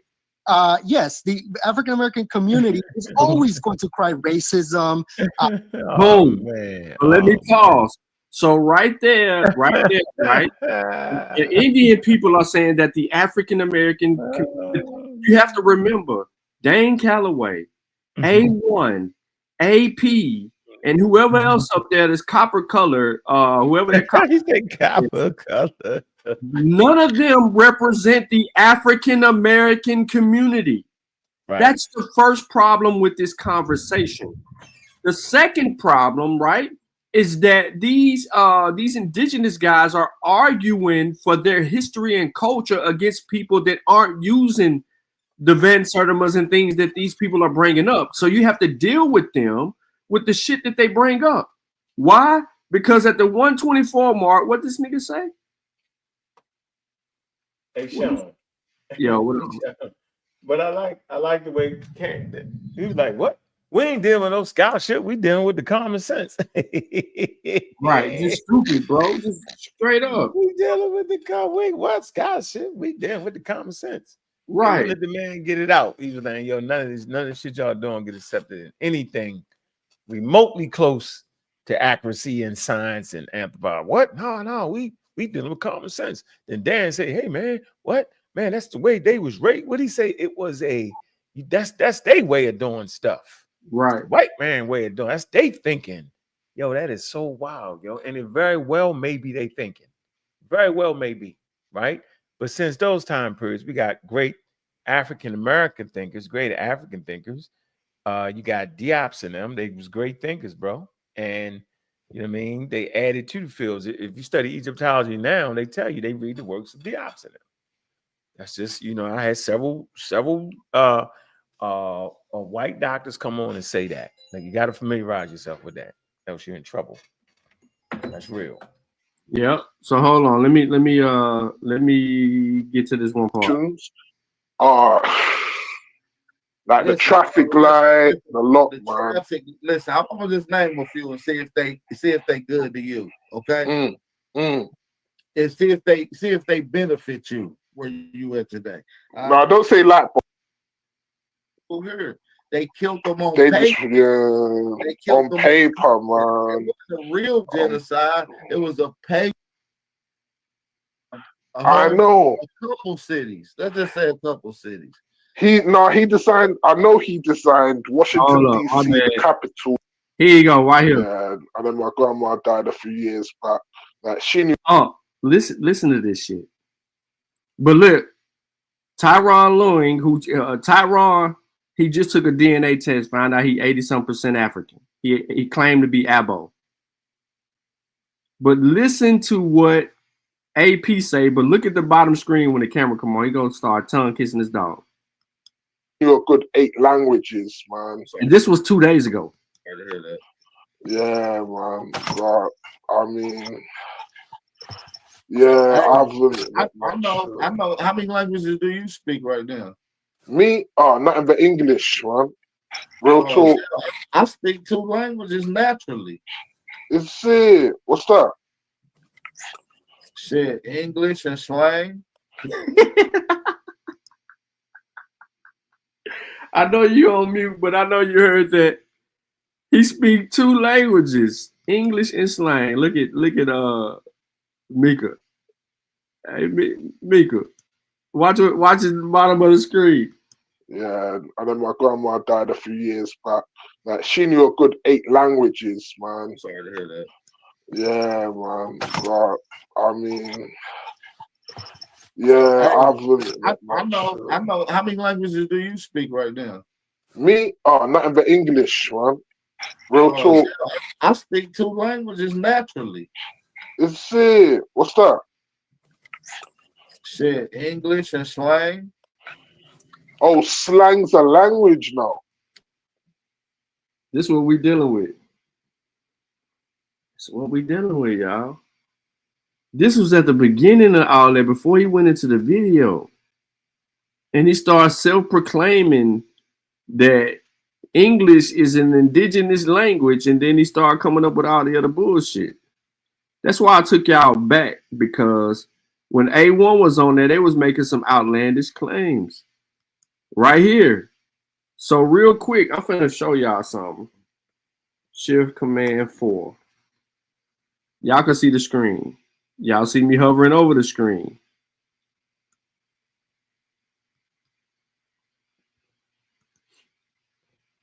I'm gonna show this screen. Y'all should be able to see that screen. Just keep your eyes on this screen right here. Keep your eyes on the screen.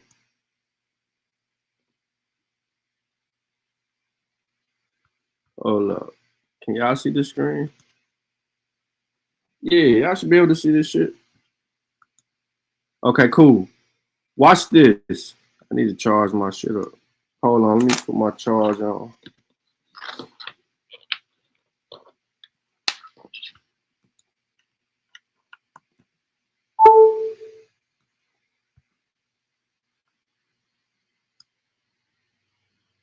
Y'all see that? Okay, so I got the picture up, right? Well, y'all can't see the picture. Hold on. Hold up.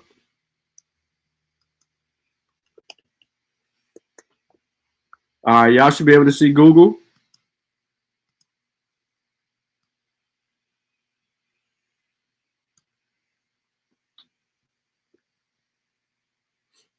This the picture. This the picture. Now, let's go find out where he got this picture from. Are y'all ready? Are we ready?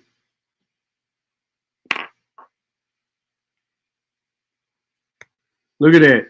Somebody on Facebook said, pretendian, real Indian. Yo, it's crazy work. But we can find it in the Mexico lore. We just got to search, but I'm looking for something else in particular because we need to get to the Codex. I think we could, yeah, here we go. So we should be able to find it in a Codex specifically so we can distinguish the scene and what's transpired in the scene. Remember, it's one person, it's in a priestly uniform, because that's what I'm calling it, and it's a sacrifice going on. But they're gonna self-proclaim that to be a white man and saying that the white man was slaves. Y'all heard them when they said it.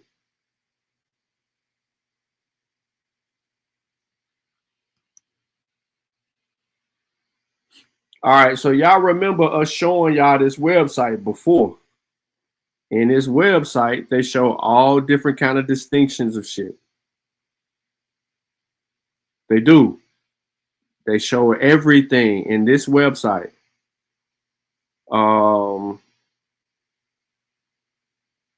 Give me a second because I need to go back. I need to find the thing so I can get the that same website that I just showed you. Tell us why they use certain colors in their culture. So let's go to Pinterest real quick. Pinterest, and let me see if I can find. I'm doing this on purpose. This is how I be looking for shit. So I'll pull it up, and then I'll look and see what the source is. Right? I'll see if he used anything. So here's where he got it from. Y'all can't see my screen. Let me show y'all. So this person that got this picture says they got it from this blog site right here. Watch this. I'm gonna copy that, put it in a website, get it in. Look what's on this website. Nothing. Nothing. Nothing. Straight horse garbage. Nothing. Right? So I pulled it up. We need the Codex. So here, I think this should be the Codex.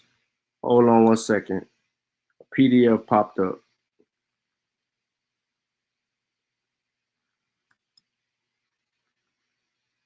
This was the PDF.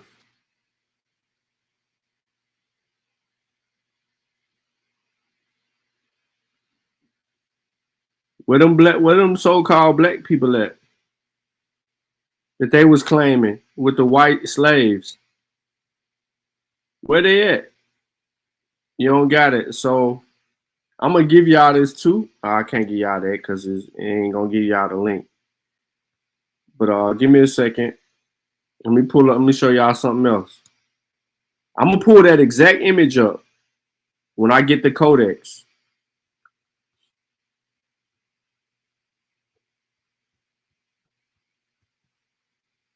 I just keep clicking on the wrong shit. Where my image go? All right, there we go. Is it sharing? Yep, it should be. Okay.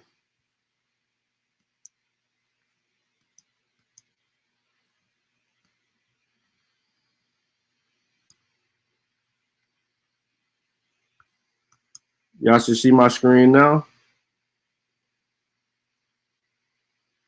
You see my screen?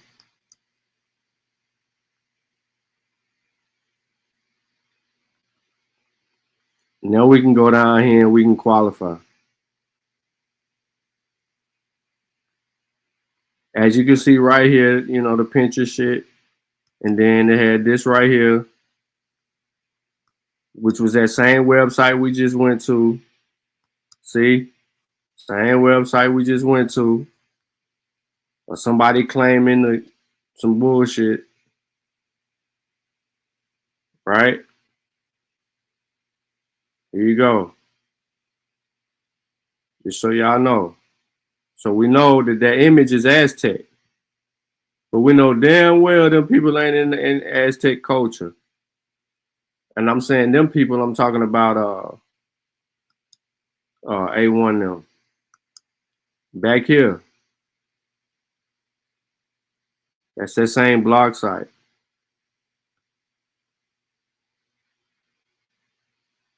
They can't even tell you where this image come from.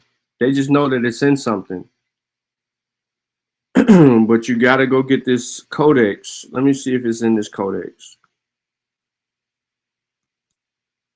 I'm looking for the name. Nope, it ain't gonna be in that codex. We're doing live research, bro. Tedious work. Where you at, Unc?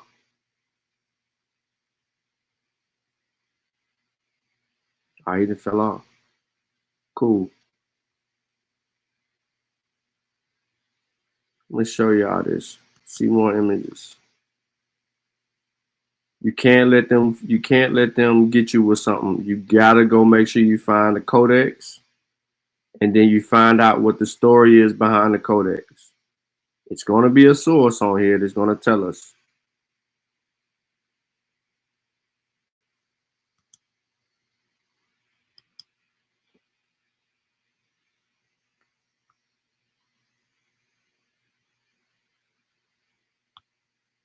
And I hope they watching. Cause y'all think all these motherfuckers is black.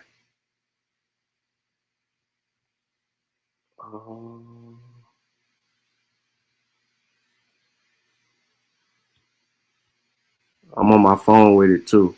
I'm multitasking. Cause I'm trying to check this other codex.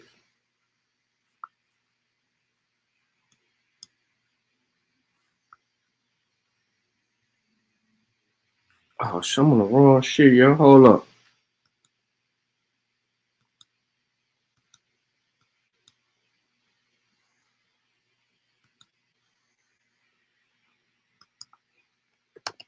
That's why I can't find. I ate this search engine.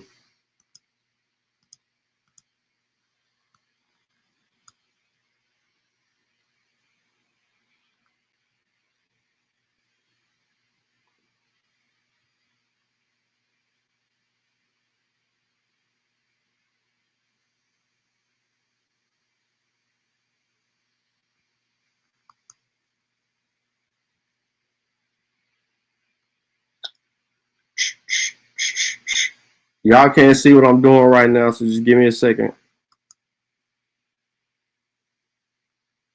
Booker T. Coleman uses this image in his book.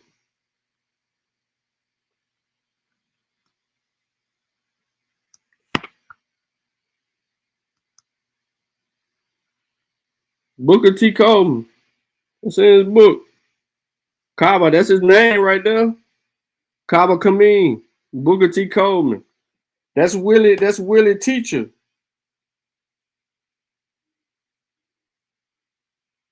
Booker T. Coleman is Willie Teacher, yo. I ain't letting that shit down. See exact matches.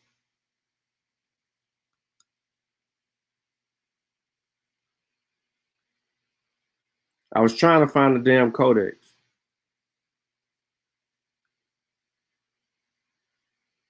All right, so it's in this ancient Mesoamerica on the trail of the Kukulkan, Kukulkan, tracing mythic interaction routes and networks in Maya lowlands. So that image comes from this text, but of course I ain't got permission for this book. And I ain't even finna try to see if I can go get permission for this book. But I'm gonna see if I can find it somewhere else. They call it Black Extraterrestrial. That's some crazy work right there.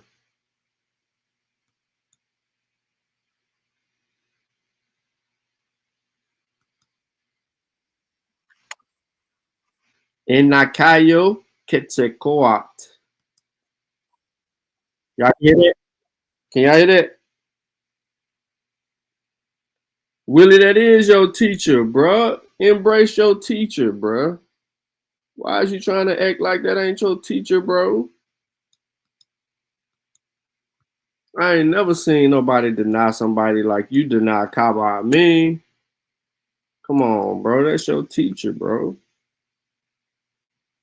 Oh, it's the same shit.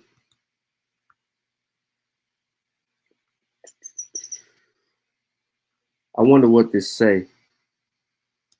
Translate. Hold on one second, y'all. I'm trying to see if I can translate it to get to the codex.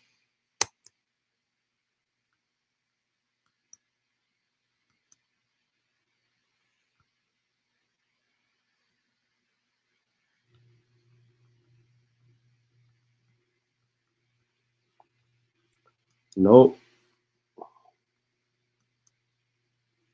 Oh, y'all can't see my screen, but just hold on 1 second. I'm finna share my screen. I gotta see something first. Nope, they ain't got images in it. So basically what I did was copy this and then go to something that has to deal with an institution in Mexico that will provide more clarity to things.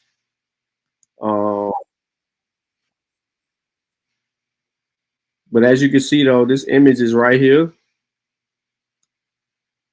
And this is one of them, but it's coming out of a codex. Let me see if it'll translate.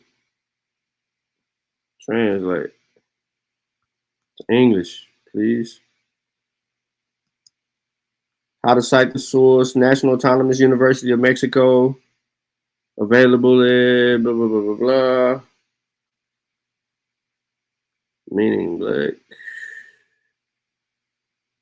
What is this?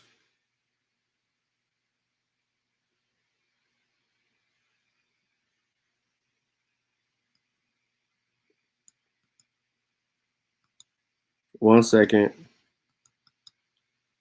Trying to get the codex. I don't care nothing about the other stuff. Paste. Remove.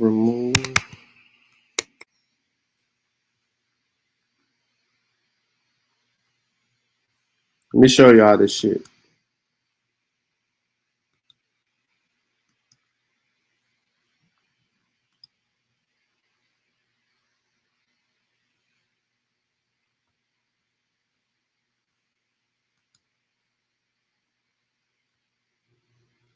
This is giving nothing but descriptions of the indigenous shit that's over here. This whole site is like that, bro. That's what I mean, but they don't know where these images are coming from and what they're referring to. They're using these images to say whatever the fuck they wanted to say, and they don't say the shit that they wanted to say or intend for to say it. But when they put this picture up, they were clearly saying that this was supposed to be the black people and this was a slave, a white slave. Ain't no damn way that's a white person right there. That's why I'm trying to find the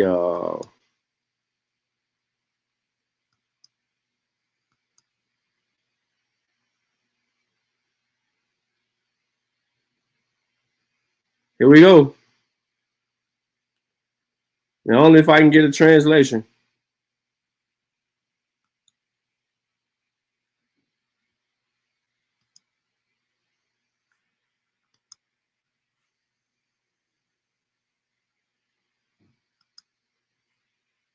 The days of the second part of the Tracina that begin in there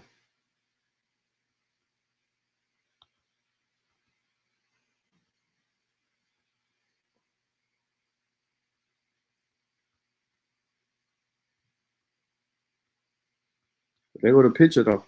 The primary. Luca. That's the primary right here. So let me see if I can save it.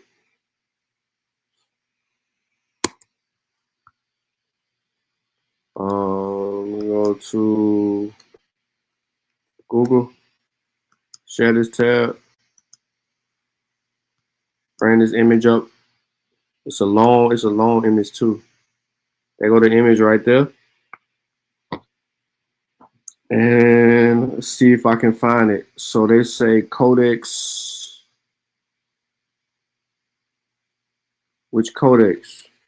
Give me two. Aztec calendar Codex from the 15th century. I don't see it on there.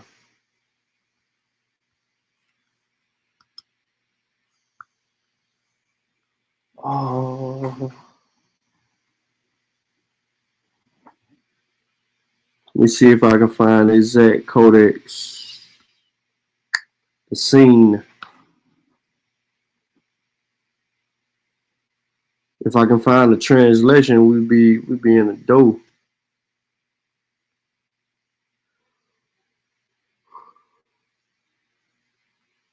Codex Rabbinical.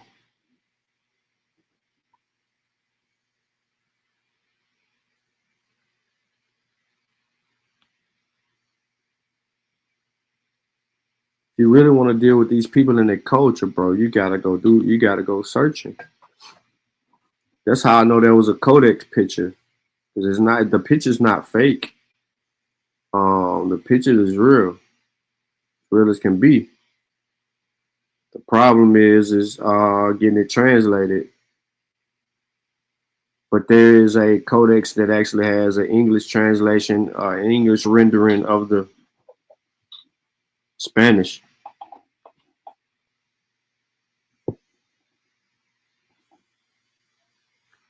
Let me go back.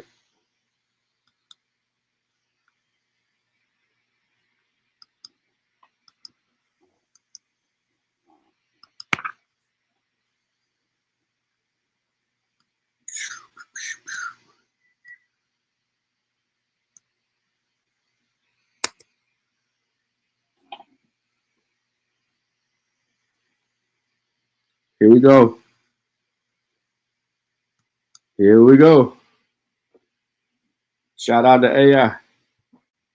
Allen Iverson.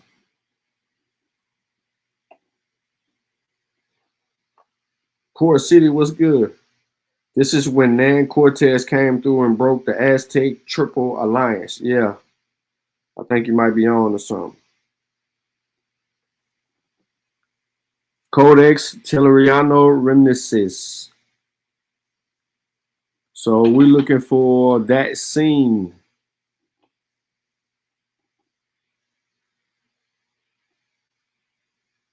If we get that lucky, here you go right here. Here go the scene.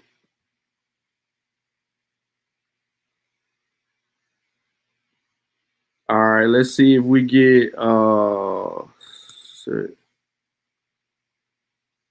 some information though. Summary: Codex Relianis, public domain, yada yada yada.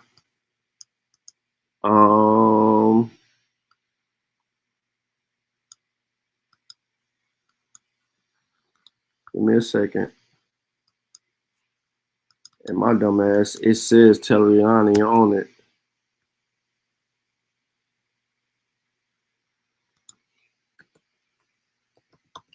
I'm trying to find a PDF. Lo and behold, what do we have here? What do we have here?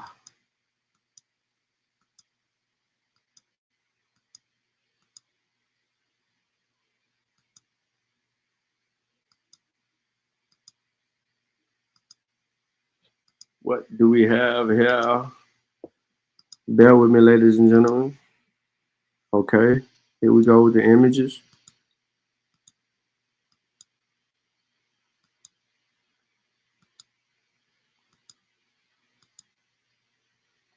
Here come the scene.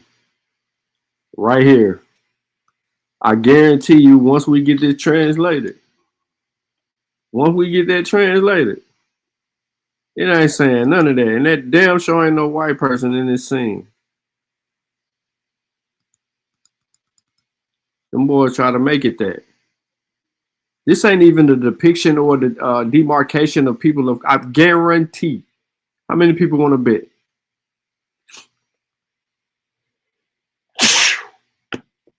How many people want to bet? Where they at? Where them dudes at?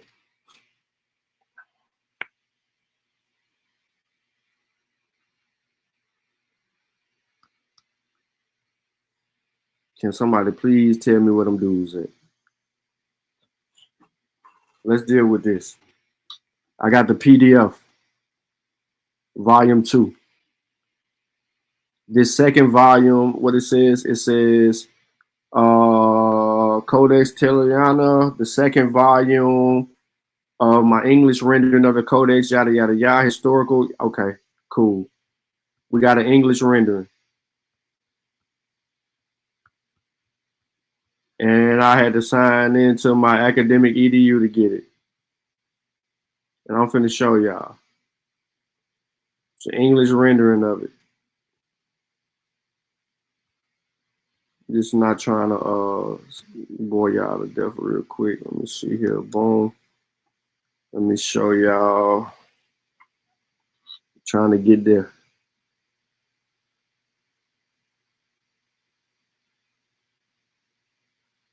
Look at that. Look. Sacrifice. Kill him.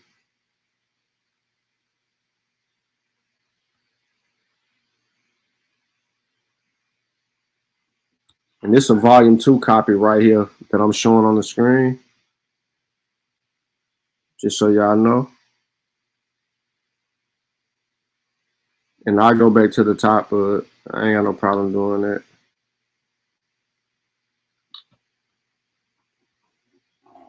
I'm just trying to get to that picture.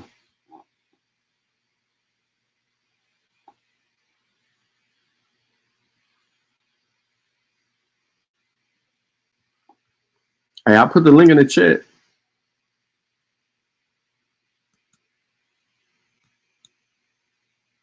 You know they slow, just be patient.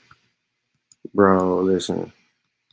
I ain't got time for that. There go Vasa in the building. Uh-oh. Vasa in the building. Uh-oh. I bet dude better not show up today. Vasa in the building. Vasa, you at work?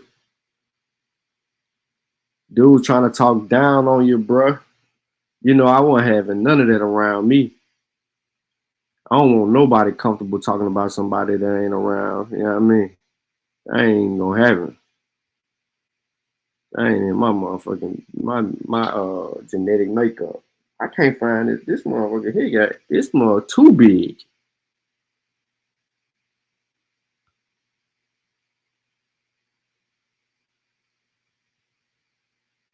These people sure ain't looking black. According to all the lookershipologists. Let me make sure, bro. Is this volume 2? I need volume 1, I bet. I bet you I'm in the wrong volume.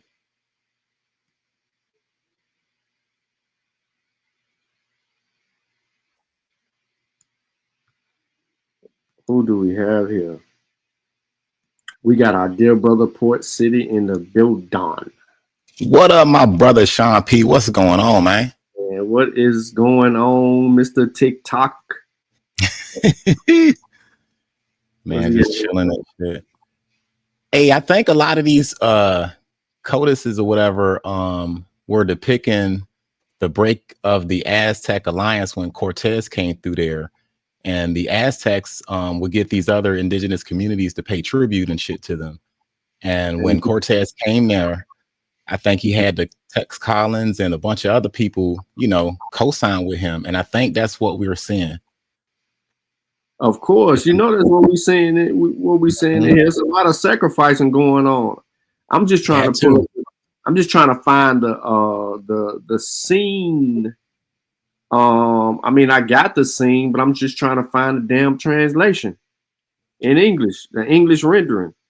I get the English rent because it's come. I mean, it tells us what it is. The Codex Telleriano or Remniscus. So we know what that is. We got that. We just need a translation of what that picture say on that, right? Yep, because I can't read that.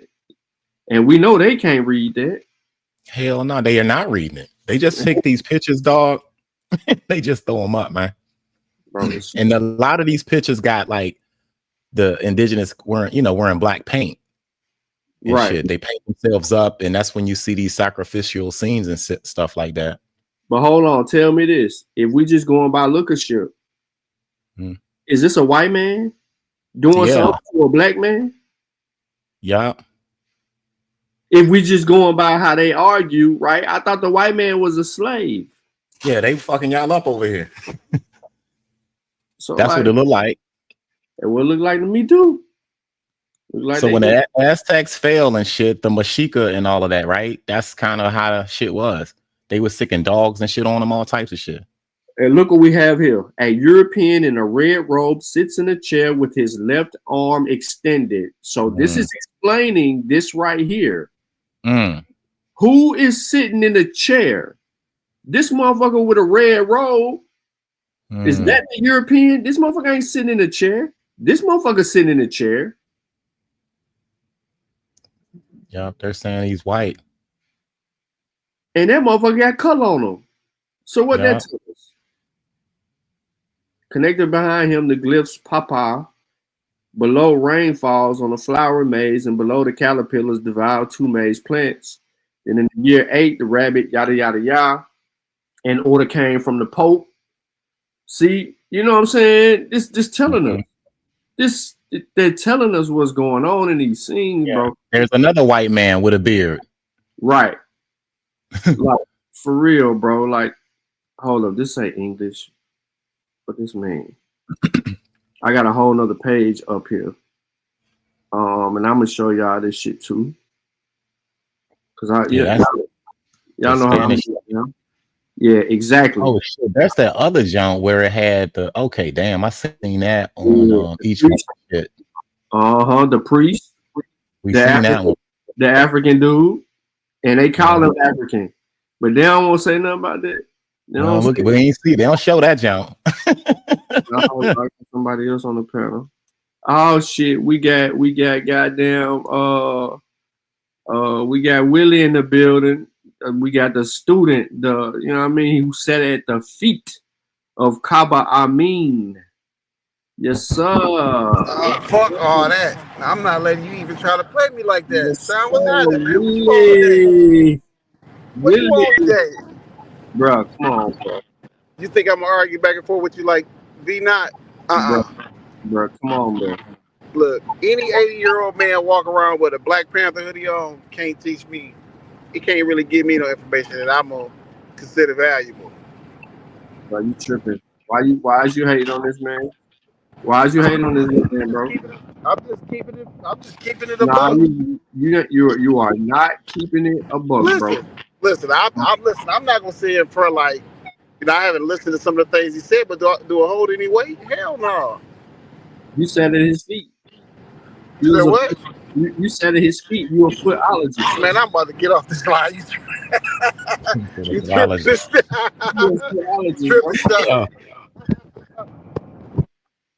Come on, bro. You a footologist, bro.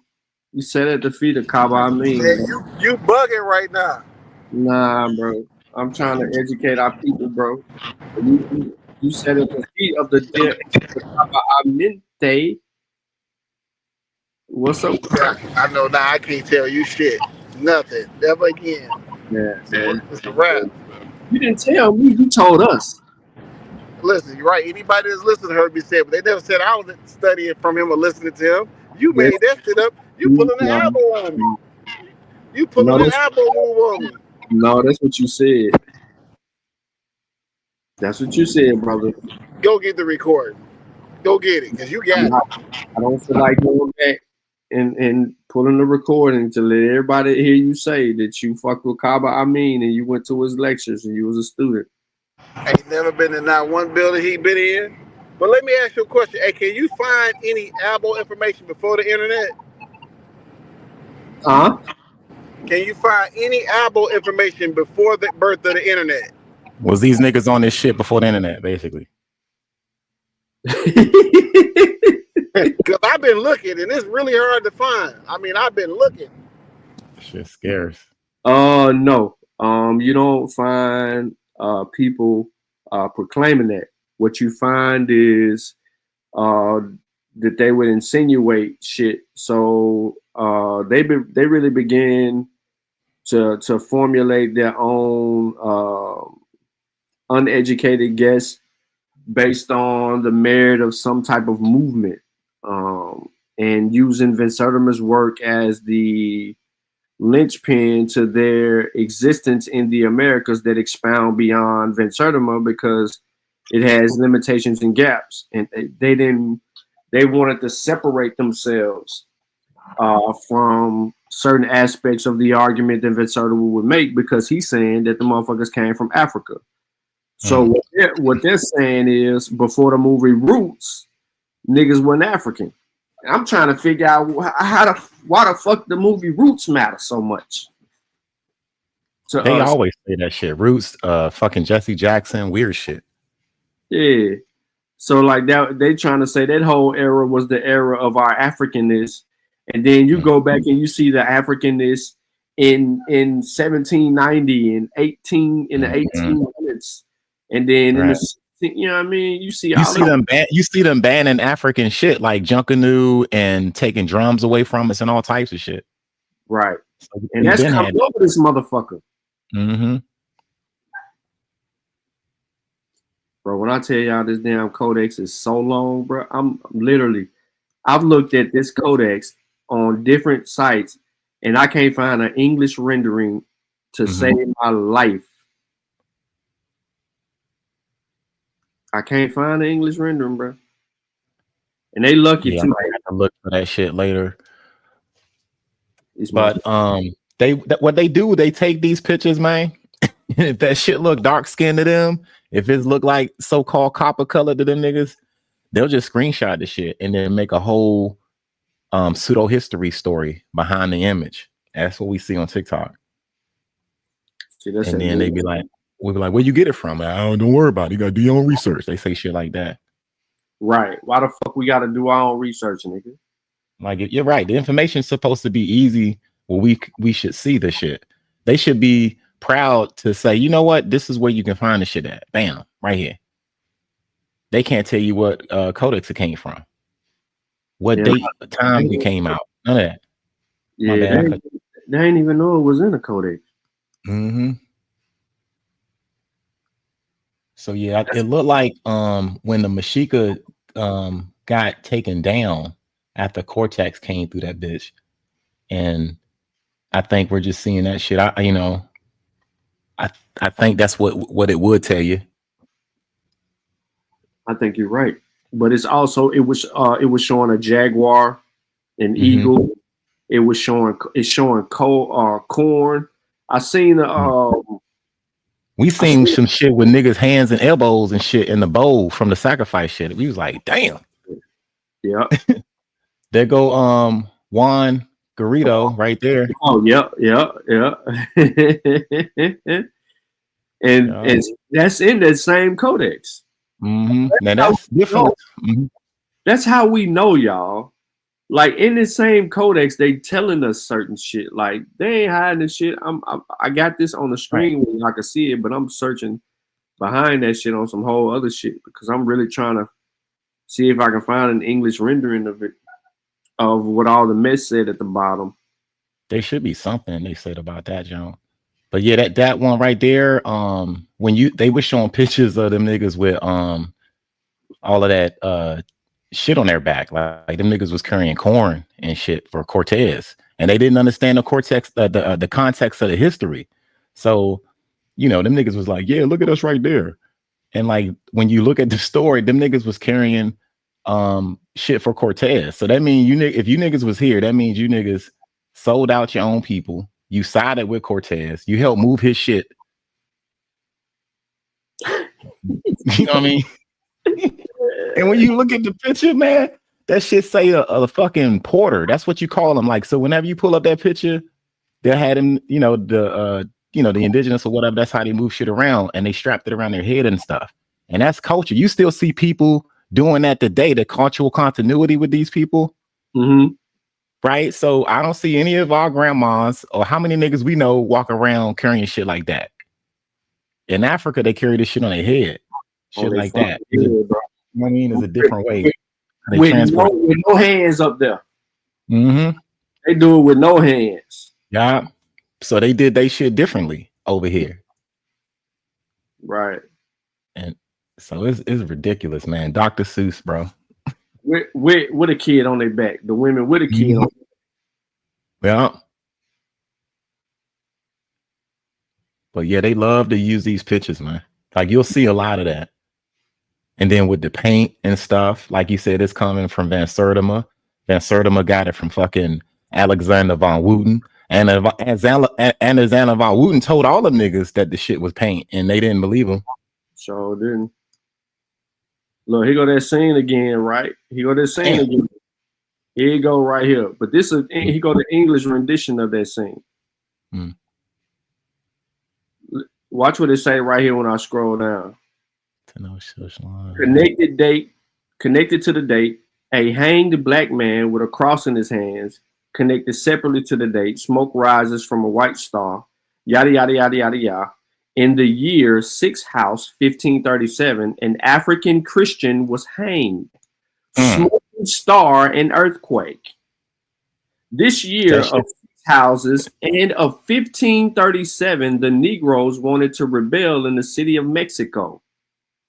And the instigators were hanged, the star smoke, and there was an earthquake, the strongest that I've ever seen, although I've seen many around these parts.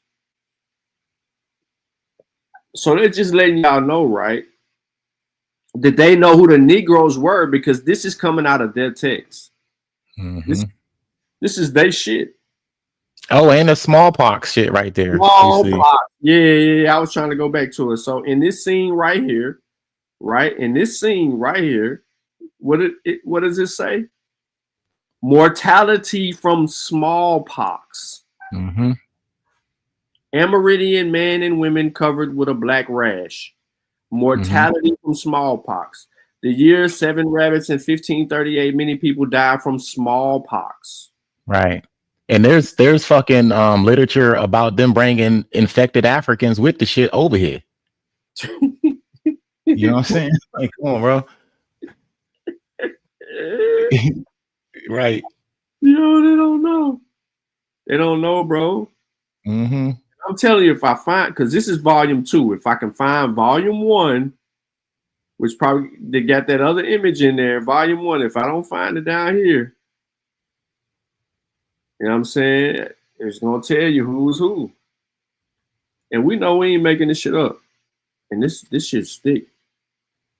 Yeah, this is a lot of I'm way down here and this shit's still going. They tell everything about this motherfucker for real.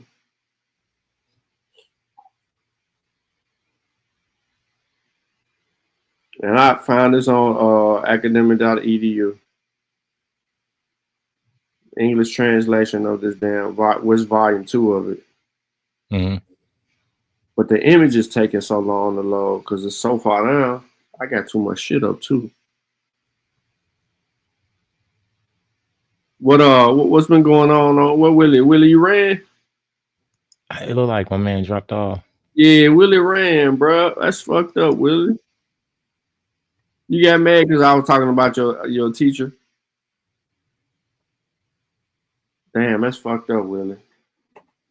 You didn't even greet us, bro. You didn't say what up, though, or nothing. You just came in here and said what you had to say. Then kind of, you know what I mean? Hide from us, Willie.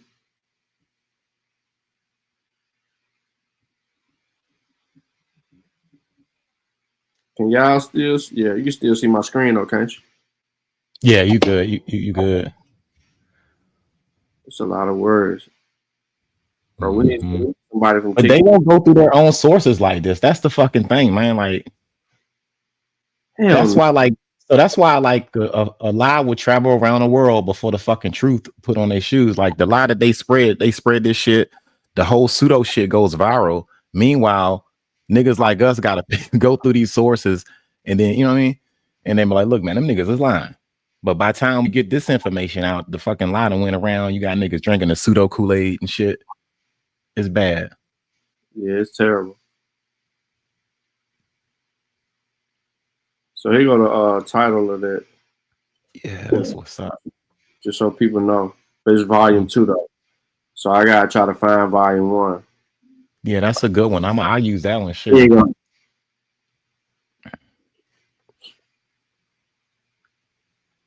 So let's see if we find it in here.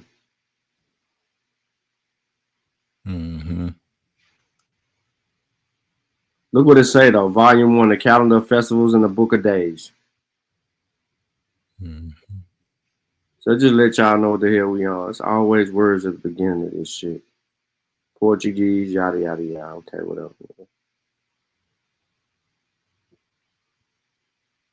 Y'all gotta tell me when. Okay, so tell us about the show coming up. When is the show? Oh, yeah, Dr. Gina Page. Yeah. Well, put Yeah, us on. yeah, man. Thank you, bro. I appreciate it. Everybody, for those who don't know, huh? You want to share your screen? No, I'll just get it out while you're looking. It's okay. Everybody, right. listen up, man. We got Dr. Gina Page coming to Port City African Senate Consciousness. Make sure you click the link for the notification. She's gonna be in it Thursday, and we're going to discuss, DNA testing. She has connected millions of African Americans to their African roots. I think it'll be a good discussion. I think she was on our show last year too. I was able to catch up with her this year at the Rice Festival. So me and her was able to get a date set, which is this Thursday at 7:00. And we're going to discuss African genetic testing and stuff like that. So I appreciate you, man. Let me get that in. Nah, no, that's important. So Yeah. hold on. So she Trying to connected. get Dr. Kittles in that jump. Yeah. How many samples? I think the last discussion we had, they got 33 million samples in Africa, but they've tested over 1 million people. Like they've connected over 1 million people that they've tested. Yeah. Okay, to those 33 million samples. Right. So the Dr. Kittles got those samples and stuff from these different places and stuff. So they do these mitochondrial tests, and then they'll match certain subclades and stuff to certain indigenous groups that's been out there. And 1 million people. And we talked about the whole indigenous thing. I said, well, how many people come up indigenous? And she said out of 100 people, 8 people will come up like that. So you won't know unless you take a DNA test, y'all. You can have, it's possible, it's rare, you can have a fucking indigenous haplogroup, right? A Y chromosome or a mitochondrial line. But that's what I said is out of 100 people, that's 8 niggas. You found the fucking image. That's what's up. Yeah. Now I'll try to let you finish. Yeah. I got excited, but yeah, you know that's what she said and stuff. So, like I said, you just got to take the test. But everybody, for those who want to learn a little bit about testing and stuff like that, go ahead and make sure you click the link on the notifications, because it's going to be running on Thursday, 3/20 at 7:00 Eastern Standard Time. So go ahead, man. I'm excited about this image, man. Do you got the translation on the bottom of this shit? So yeah, we're finna get to it. So here we go. Right. So here's the table of signs, and it tells us what each one of the signs are, right? And then it says to the top left in the top figure, she who is born on this day of 7 reeds, if she is a woman, is hardworking. Okay. Then it says below it says the deity holds a boy by the hair, right? Okay. So then it says immediately below, it says how after the flood stopped, they began to sacrifice. Okay. So now it says some name, and then it says was born on the day of the 7th, reads on this day of the 7th, reads of a festival was held in Cholula, and they came from all over the land and the villages to the festivals and brought great gifts to the lords and popes, senior priests of the temple. And they did the same on the day when he left or died, which was the day of the of 1 reed. These festivals occur every 52 years. The text separated on the left by the oblique line in the previous, it says they give the name to the land of the tigers because the tiger is the bravest animal, and that echo that the voices give the mountains, they say remains deluge. So that's what's going on in this one. As a clear indication of that. Also, all that writing right there, and this is simply about a deity. Yeah, deity. That's not even a real person, you know. Holding the hair of a boy. Damn. The deity. Did you know that Cortez fucked that area up, Cholula? Come on, man. It's crazy. When he went through there? Yeah. That's crazy. Yeah, that's it, y'all. So we got an answer of what's going on the screen. Now, for all of us nerds,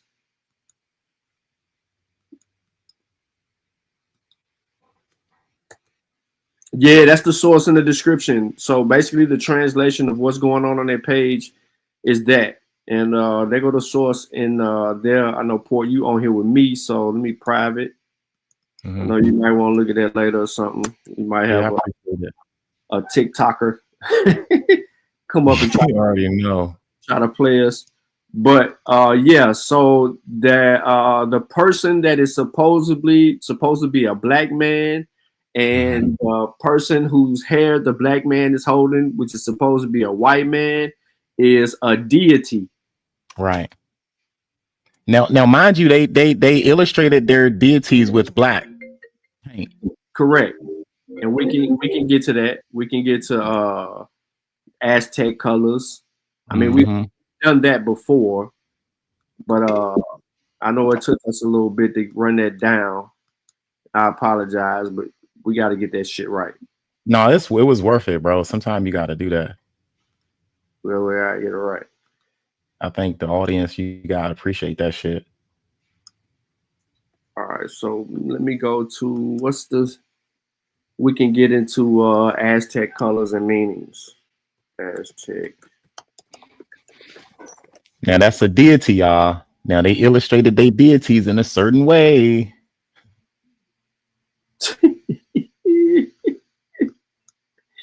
That's crazy. That's crazy work. And they was trying hard too.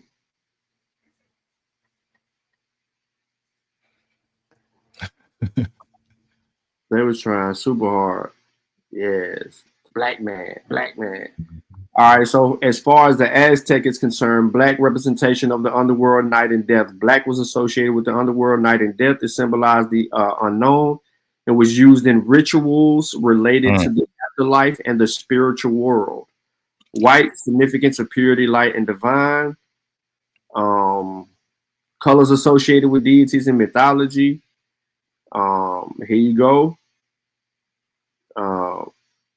We have it here, and I can put this in the chat for people interested in it as well. But these rituals will consist of sacrifice and all that, those crazy illustrations that you see where they doing some crazy shit. You're like, damn, they taking hearts out and shit. Yeah. And they paint themselves black. And we got clear cases of them painting themselves black.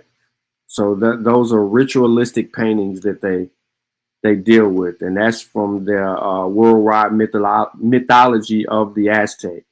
And there's also more color meanings and symbolisms. I did a post on the Mossi's community page that speaks to the colorisms and the symbolisms of the paintings. And then you have this source. What were the colors of the Aztec Codex? And are you sharing something, Sean? Nah, not yet. Okay. Yeah, I'm trying to pull it up. So here you go, right here. You should be able to see it on the screen. Okay, bet. Okay, yeah. And this is like a little blog site with information on the regarding the colors as well. Maya blue, that's crazy. It's like Nipsey blue. Carbon black, soot or charcoal used to produce black inks. This just gives you a description. By using natural paint dyes, mineral pigments, and innovations like Maya blue, Aztec artists could produce codices in brilliant polychrome with reds, yellows, blues, greens, blacks, and whites. So they're telling you how they was using this shit. It's black paint, not black people, family. Right. What black meant signified death, the underworld, obscurity, and the night. Black was closely associated with the gods of death in the underworld. There we go again. And this was used during what? Ritualistic practices, right? Facts. Damn. So these images that them niggas get are scenes during rituals where they're using this black paint to paint themselves. So if you don't understand the context of the history behind the picture, how the hell are you gonna say that's us? Right.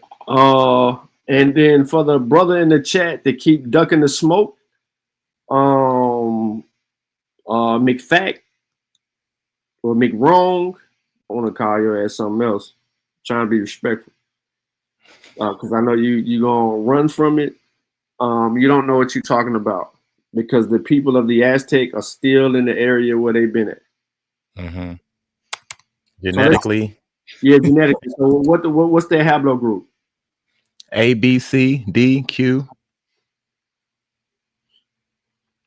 which are not found in any of us at all. And we don't have any genetic fingerprints over here. That's the Olmec sites in St. Lorenzo. That's the motherfucking mound sites up here in goddamn Cahokia. That everywhere y'all say y'all niggas was at, genetically speaking, and the archaeological record don't have us there.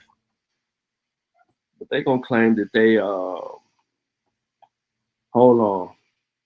They gonna claim that, let's see. This shit is funny, man. They gonna flip the script and claim something else. They gonna say that they ain't found all the evidence, so they still finding evidence. Those grave sites that they're finding that had black people in there that came from Africa. Nah, that ain't them. They gonna say some shit like that. So this backs up what you said right here. A, B, C, D, and 1. There you go. Mm-hmm. The Pan-American haplogroups. Yeah. So if y'all niggas don't possess this, you can't say you indigenous. Now, if you take a DNA test, Dr. Gina Page said that out of 100 niggas, 8 of y'all niggas potentially could have this shit. But if you don't believe in DNA, how the fuck you gonna know? You canceling yourself out. Canceling it. Look right here, though. Look what they say right here. While indigenous populations recovered since the 17th century and remained largely isolated into the 18th century, the demographic of Mexico was drastically reshaped following the conquest and colonization. African slaves were brought in as workforce, and advanced pre-Columbian civilizations were eventually displaced and destroyed. So the pre-Columbian greatness, right, had come and gone by the time black people were brought there to work and do things. Think about that. Like, your greatness is disintegrating at the sight of bringing other people in via European conquest. And they're telling you that they're bringing in Africans into the region and the areas. And then they're also isolated. Right? Look, today's population is estimated to be well over 130 million, presenting one of the richest ethnic linguistic diversities in the world. The majority of Mexican population is largely formed by descendants of indigenous Americans, Spanish European immigrants, and African slaves. And that's why you, in those pictures, you don't see those rebellions until around the 1500s, and you see them niggas trying to, we rebelling. We like, what the fuck is this? And they're telling you, yeah, they had to take out some Africans. They killed the African Christian in 1500s. Why would they do that then? If he'd been there, he'd believe he was black. Right. Yeah, he could have been one of them been black, like y'all be saying. We've been there. Why his ass was sacrificed? Right. Wasn't no war behind him. There wasn't no war behind him because it's fake, man. Check this out right here. This, I like to piss people off. You see that? Mm-hmm. So he go to symbols. European, African is a triangle, and Asian is like the octagon origin, right? And then you got the legend. So how many African marks you see in these areas? 1, 2, 3, 4, 5 marks. And that's crazy because you know what the dominating society is. So that's why they don't show the dominating society. And if you look across the map for people that are looking, If you look across the map, you don't see the dominant society. Like you don't see triangles all over Africa or in certain parts of Africa, below the Sahara, all the way down to South Africa. You don't, because it's the dominating society. You're tripping. Oh boy, tripping though. I like to let me make you madder, bro. Let me make you madder. Hold on. Piss him off even more. Yeah, let's do it. Let's do it. I feel good. So what was how do I pronounce that? Well, it don't even matter. Let's piss him off. So here we go. Yeah, I remember this shit. Yeah. So let's piss you off even more, right? And you can download the paper. The skeleton remains of 23 to 27 post-classic Aztec individuals from Tlatelolco, Mexico, if I said that right, were found to contain analyzable mtDNA. These samples were screened and the markers were defined. The 5 founding Native American haplogroups. They're calling Mexicans Native Americans, yes. The skeleton collection exhibited 65.2 haplogroup A, 13% haplogroup B, 4.3 haplogroup C, 17.4 haplogroup D. No individuals with mtDNA could be assigned a haplogroup X. The haplogroup frequency distribution of the Aztec sample was compared with that of the Native American populations from Great Basin, American Southwest, Mesoamerica, Central America, South America, and the Caribbean. The haplogroup frequencies found in the Aztecs resemble those of other present-day Central and Southern Mexicans and Central American populations, suggesting a great antiquity to this pattern of regional continuity. The data do not support a Central Mexican origin of Uto-Aztecian. Rather, they are consistent with those of the early mtDNA studies that suggest populations from Mesoamerica had little maternal influence on the genetic structure of groups residing in the American Southwest. Just to get you out there, and there go your author right there, man. Andres Resendez. Them his people, bro. He gotta represent. Straight up. Yeah, I represent, bro. So I don't even know what you in the chat talk. You still in the chat crying, bro? You trying to make them black so bad? Oh, we came before Columbus. Breaking your little copper color heart and shit. Yeah, he definitely doing that, but he definitely think he came before Columbus with no evidence. Yeah, you gotta have evidence to back this shit up, man. We don't have any genetic fingerprints here. So if we was here, this should have say L2, L21A, and L2, you know what I mean? Yep. They don't say none of that. EM2. And that's why I'm scared of DNA. Go ahead, my brother. No, you good. No. I was saying EM2 and all that. You don't see that here.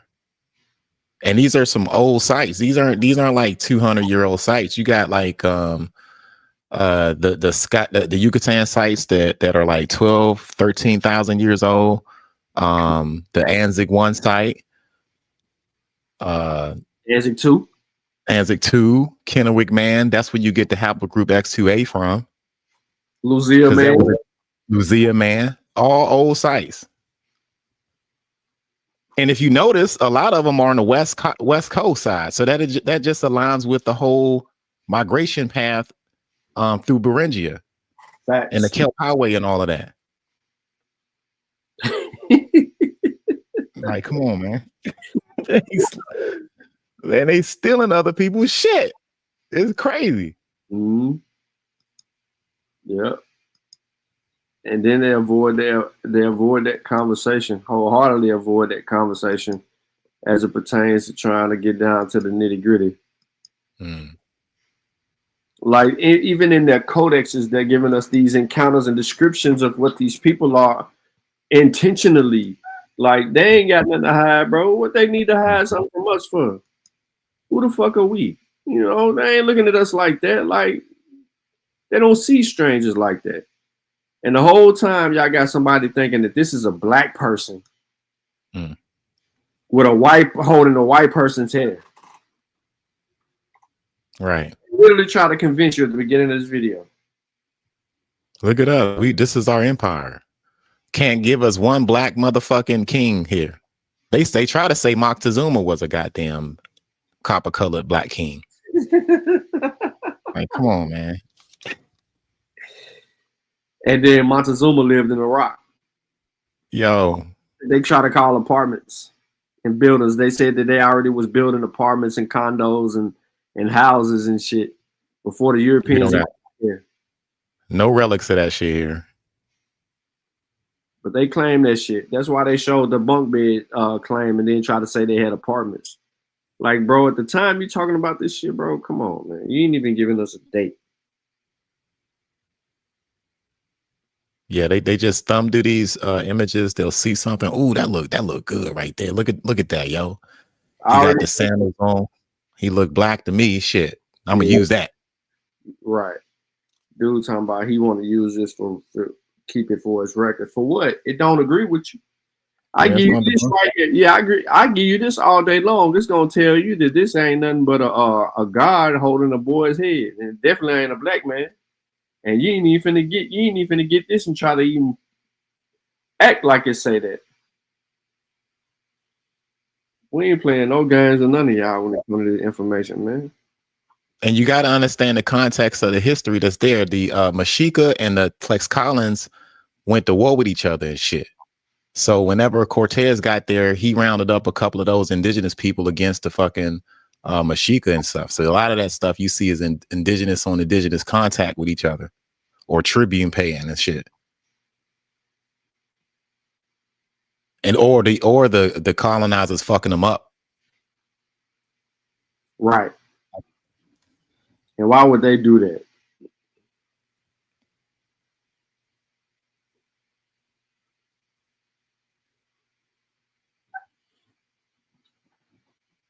I bet he think El Negro is a real Negro. Shit, ain't one of them do. They think he a real Negro. When we said it's a howling monkey, he lost his damn mind. Oh. The source says a howling monkey, he still didn't want to accept it. That's what the source say, man. Hey, man, everybody. I used to thought that shit too a long time ago when you first see it, but when you got to read sources, man, and submit to what the experts say to this shit. And once you, I mean, I don't understand it. Like, once you come out with this genetic evidence, it's a no-brainer. At that point, if we're saying we're the Olmecs, okay, well, let's look at the genetic evidence. Well, do we have any genetic fingerprints there? No. They did all this genetic testing at the San Lorenzo site from ancient burial remains, and they don't got our motherfucking genes on them. Period. But y'all trying to fit y'all ass in some skinny jeans.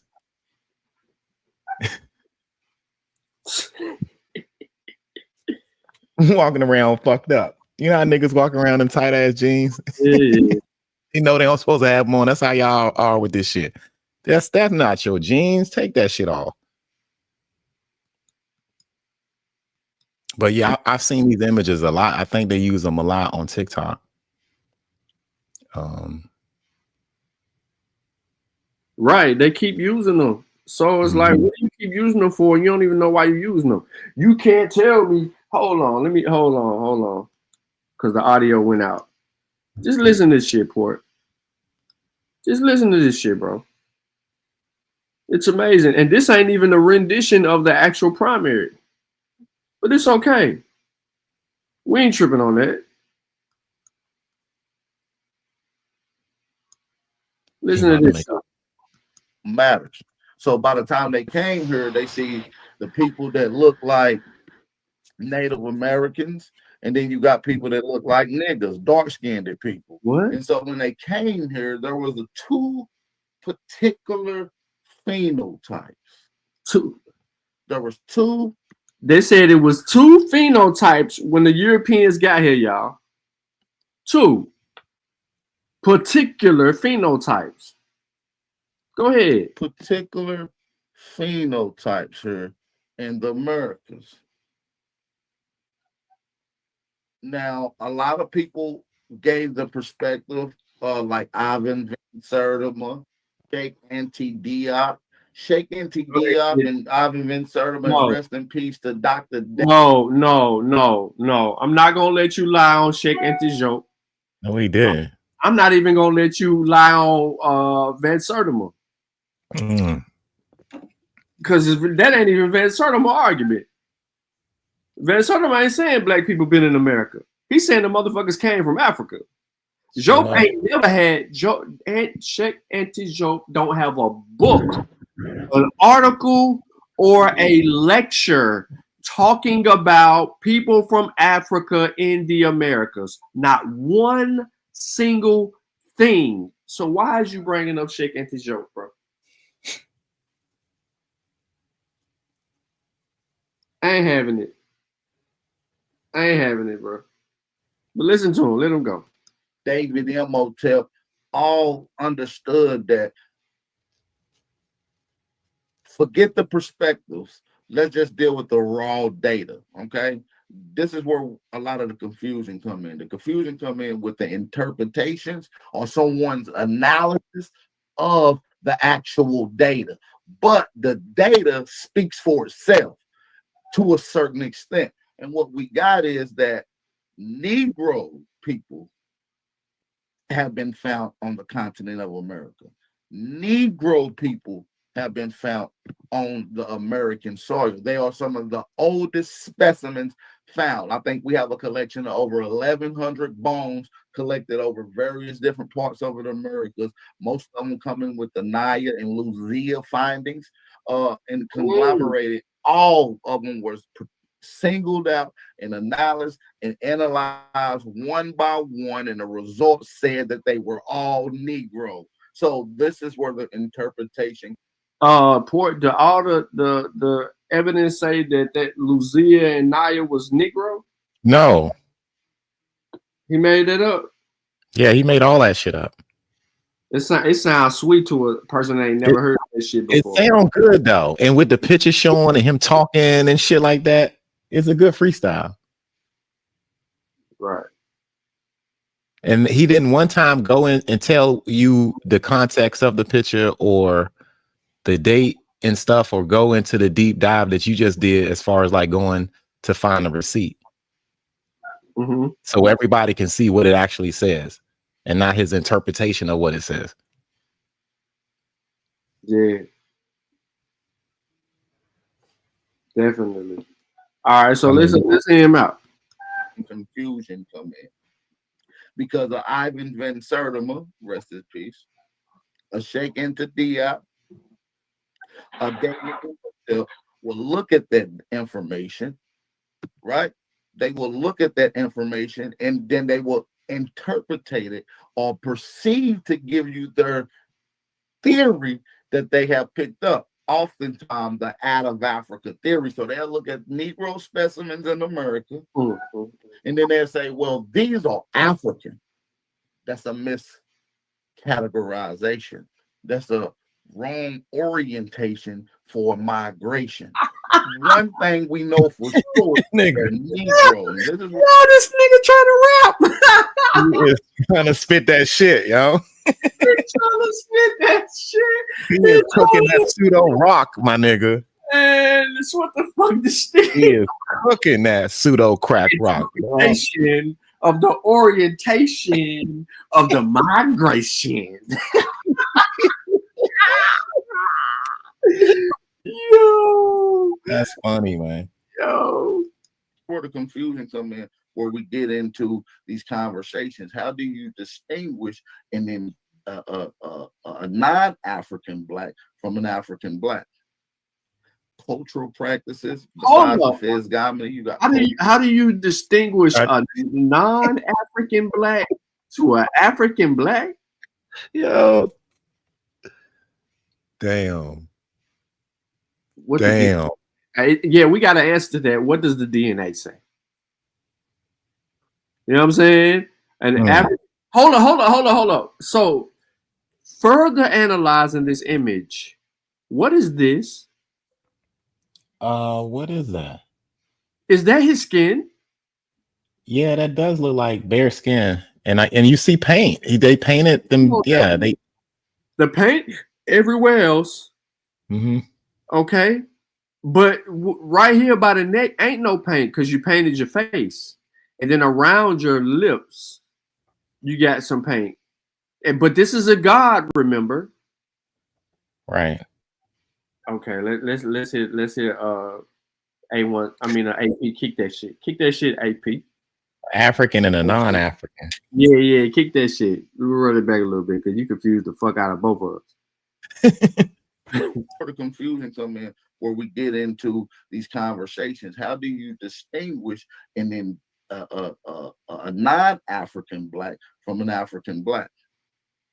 Cultural practices, besides the physiognomy, you got culture, practices, traditions, and customs. When you come to the Americas, you migration. One thing we know for sure is that they're Negro, and this is where the confusion come in, where we get into these conversations. How do you distinguish a non-African black from an African black? Cultural practices, besides the physiognomy, you got culture, practices, traditions, and customs. When you come to the Americas, you got one particular phenotype that is dominant and that runs and that is here from the beginning of time, not just within anthropology, meaning the bones, but when you look at some of the oldest artwork, when you look at some of the oldest statues, when you go back and look at some of the sophisticated high relief carving and records and steles, you're seeing strictly Negroes. Only at a later date do you find the phenotype that you see is inside of the Negro hands on this image. There's a phenotype that we see in the pale skinned human that we see in this image, and this is from the Balmer Park murals. This is actually on the walls of the temples and pyramids in America, family. These are still on the walls today, and I want you to give me you guys analysis in the chat, right? What phenotype would you say the character is that's being held up by his hair? Is he Indian, Native American? Is he Asian? Or is this a Eurasian phenotype? No. Excuse me. Is it an African or Eurasian phenotype? So we got Native American, an African, or Eurasian phenotype. Which phenotype do you see being held up by the Negro in the image, family? Go ahead. I want y'all to put it in the chat. I want everybody in the chat to answer this. Is it this nigga say I'm not confused you, but confusing niggas. It's craziness, bro. Go ahead, my man. Craziness he got going on. Is it an African that's been held up, or is it a Eurasian? And we're going to break down this Asian invasion amongst the people that we call Native Americans. We got a couple of people on the panel. We got Tyron Ling, and we got an OG in the panel as well, man. We got an OG on the motherfucking panel. Shout out to my big brother, Unintelligent one, aka Ahanuki L. Peace and blessings, brother. Hope all is well. What's going on? What's going on there? Peace. Can you hear me, AP? Yes, sir. I hear you loud and clear, brother. AP, you can hear me, right? Yeah, your mic might be messing up. You might be in a bad spot, but I hear you loud and clear. Yeah, I'm going in and out, but check it out, right? So look, check it out, right? So now I'm gonna show you something, right? Well, and watch a lot of people use this shit, right? So we go back to the definition of the word America, right? We go back to the definition of the word America, right? You can still hear me, right? Yeah, I hear you, brother. I hear you. Okay, all right. So the definition of the word America, right? It says originally applied to the Aborigines or copper color races, right? Now look, that was the original definition, right? But then what does it say after that, right? It says found here by Europeans, right? Huh? Yep. Yeah. All right. And then after that, what does it say? It says, but now applied. But look, it says now what? But now applied to Europeans born in America, right? Right. Now Europeans were slaves, right? Right. Okay, so what does the 14th? Now let's go to the 14th Amendment, which What the niggas keep fuck? on saying the 14th Amendment was. Bro, what did he just? How the fuck you at the 14th Amendment, nigga? You see how he just slipped that times fucking Man, yo, this dude this just jumped like 400 years, bro. nigga did a time hop just like that. Real smooth. Real smooth too. This said this right here. No. First of all, he uses a dictionary definition from the 1870s when he's talking about defining the American, right? That definition, that's from the 1870s. So then he goes all the way back and gets into like the 1400s. Then he jumps from the 1400s to the fucking the year they erected the 14th Amendment. Bro, I'm confused, bro. That was too quick. I got whip flash. Oh yeah, yeah. Pull over, man. What's so proud of my heritage? What's happening, man? It's Cali. What's going on? We know that's you, Cali. Bro, have you seen one of the flyers that Apple's got going around? No, but I heard they had a Zoom meeting. They had a Zoom meeting? Yeah, they had a Zoom meeting. What you mean? Wow. They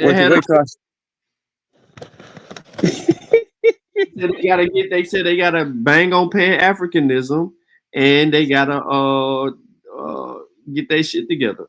They wonder why their views is down and shit like that. Mm-hmm. Wow, these dudes are pathetic. That shit wearing off, y'all. That shit wearing. I'm telling you, when niggas really want to know, you niggas get hungry, they start reading and they're like, hold on, man, this shit ain't true. Hey, you know, a lot of them apples on Twitter now. Mm-hmm. What? They didn't ran to Twitter, bro. I'm being dead ass serious. I'm sure they do. They can get their shit off over there. Elon Musk. Shit. Oh yeah, they love confusing Negroes over there. there. They love that shit. Even I don't know if you heard of that one cat named Samuel C. Port. Nah, I ain't gonna light skinned dude with dread. Samuel C. Poor light skinned brother with dreads. The one that's on TikTok. Yeah, him. Yeah, he all on Twitter now. Oh damn. Damn. That's why. Okay, I get it now. That's why that nigga be trying to have big energy when he come over here with that dumb shit. I'm like, what is you talking about? But nah, this shit going viral. Some of them niggas on Facebook with this shit, they everywhere. They on Twitter deep. Yeah.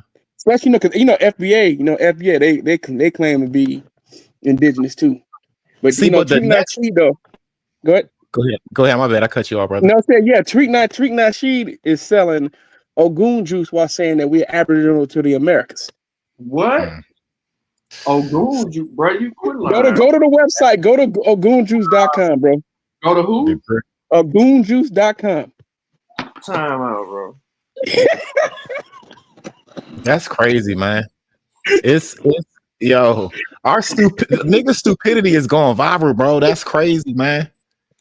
And you know what time it is now? It's like niggas don't give a fuck if they're right or wrong. The next level is just making up any damn thing. I'm seeing niggas literally point at pictures and make shit up.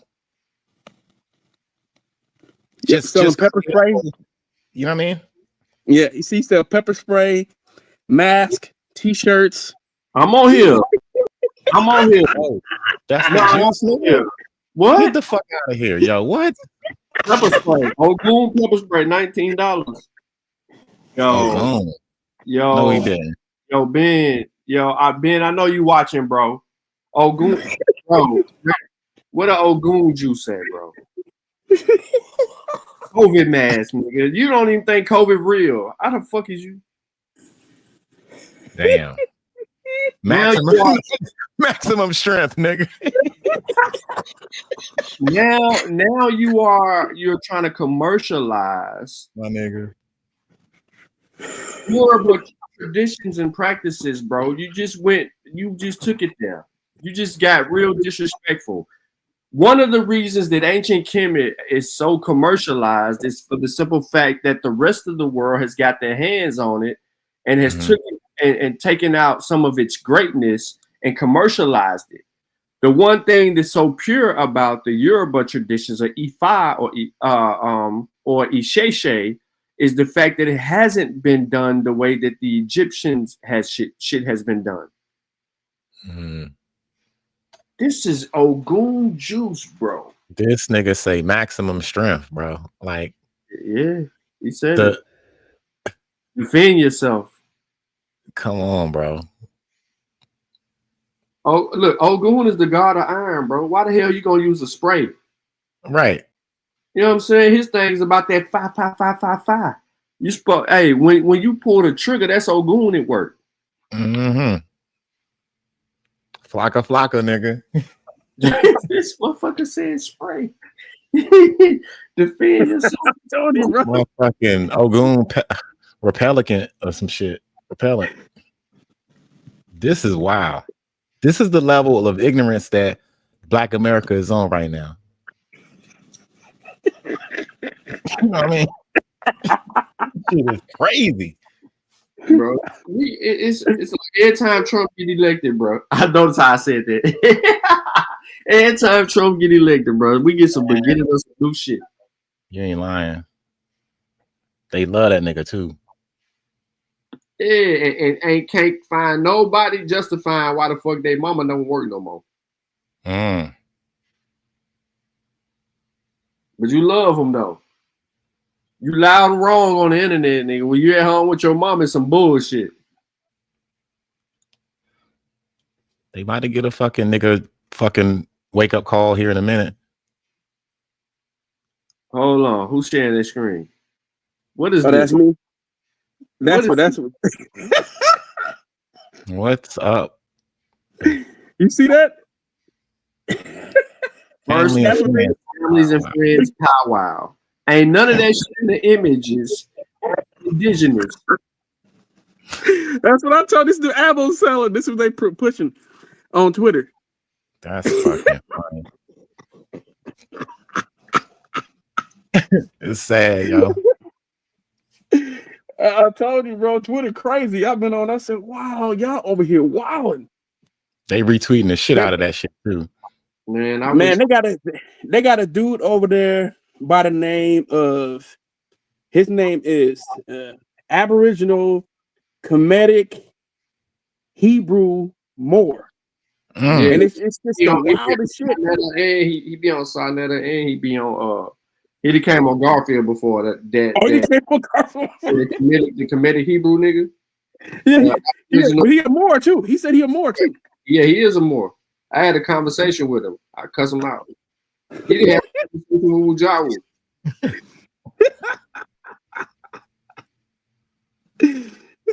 Man, I'm trying to tell you, these dudes are wild, man.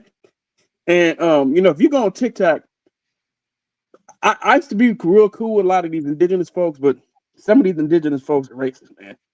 So that's why I really don't, fool with a lot of them indigenous folks no more.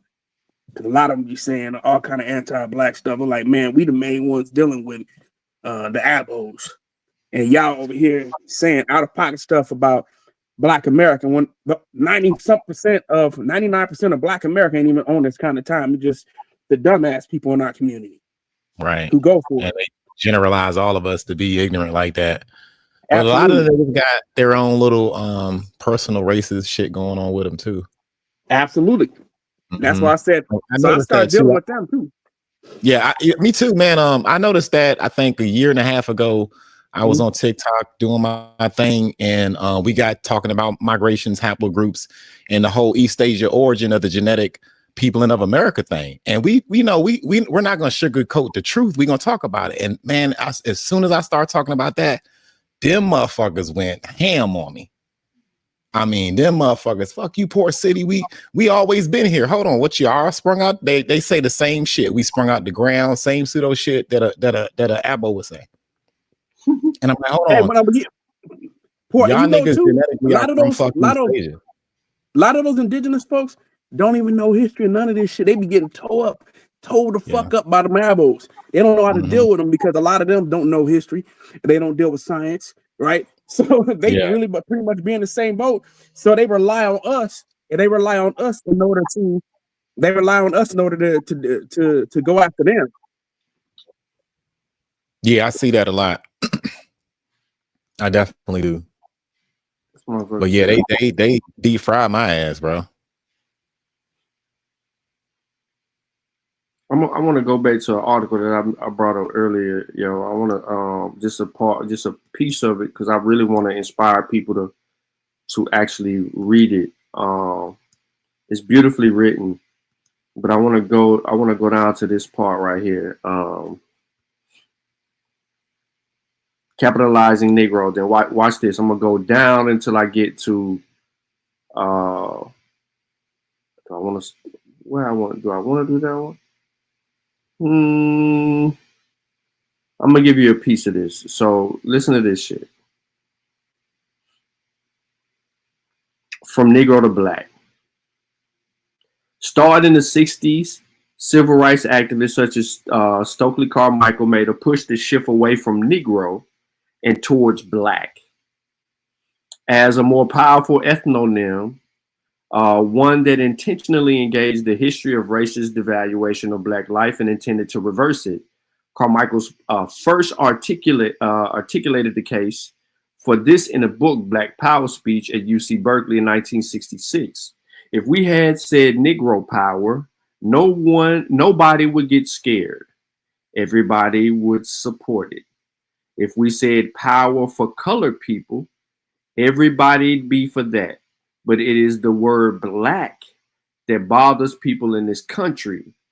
And that's their problem, not mine. That's the lie that says anything Black is bad.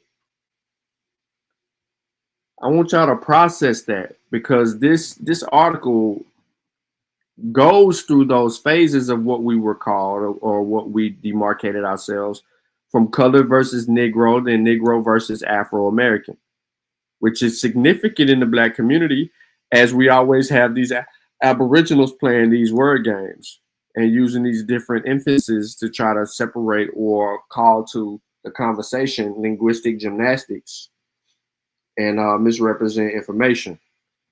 But I know you see something over here called the New Negro and Interpretation. You heard that goddamn True Story and mentioned this 1,000 times, but y'all need to make sure that y'all check this out right here, this article out specifically, so that you can gain some understanding and some perspective regarding who we are. We're not the Native Americans, never were. No, we spoke for ourselves and identified ourselves as well. So this is why this whole argument is dumb. It's not based in reality or facts. This is easily proven. Right.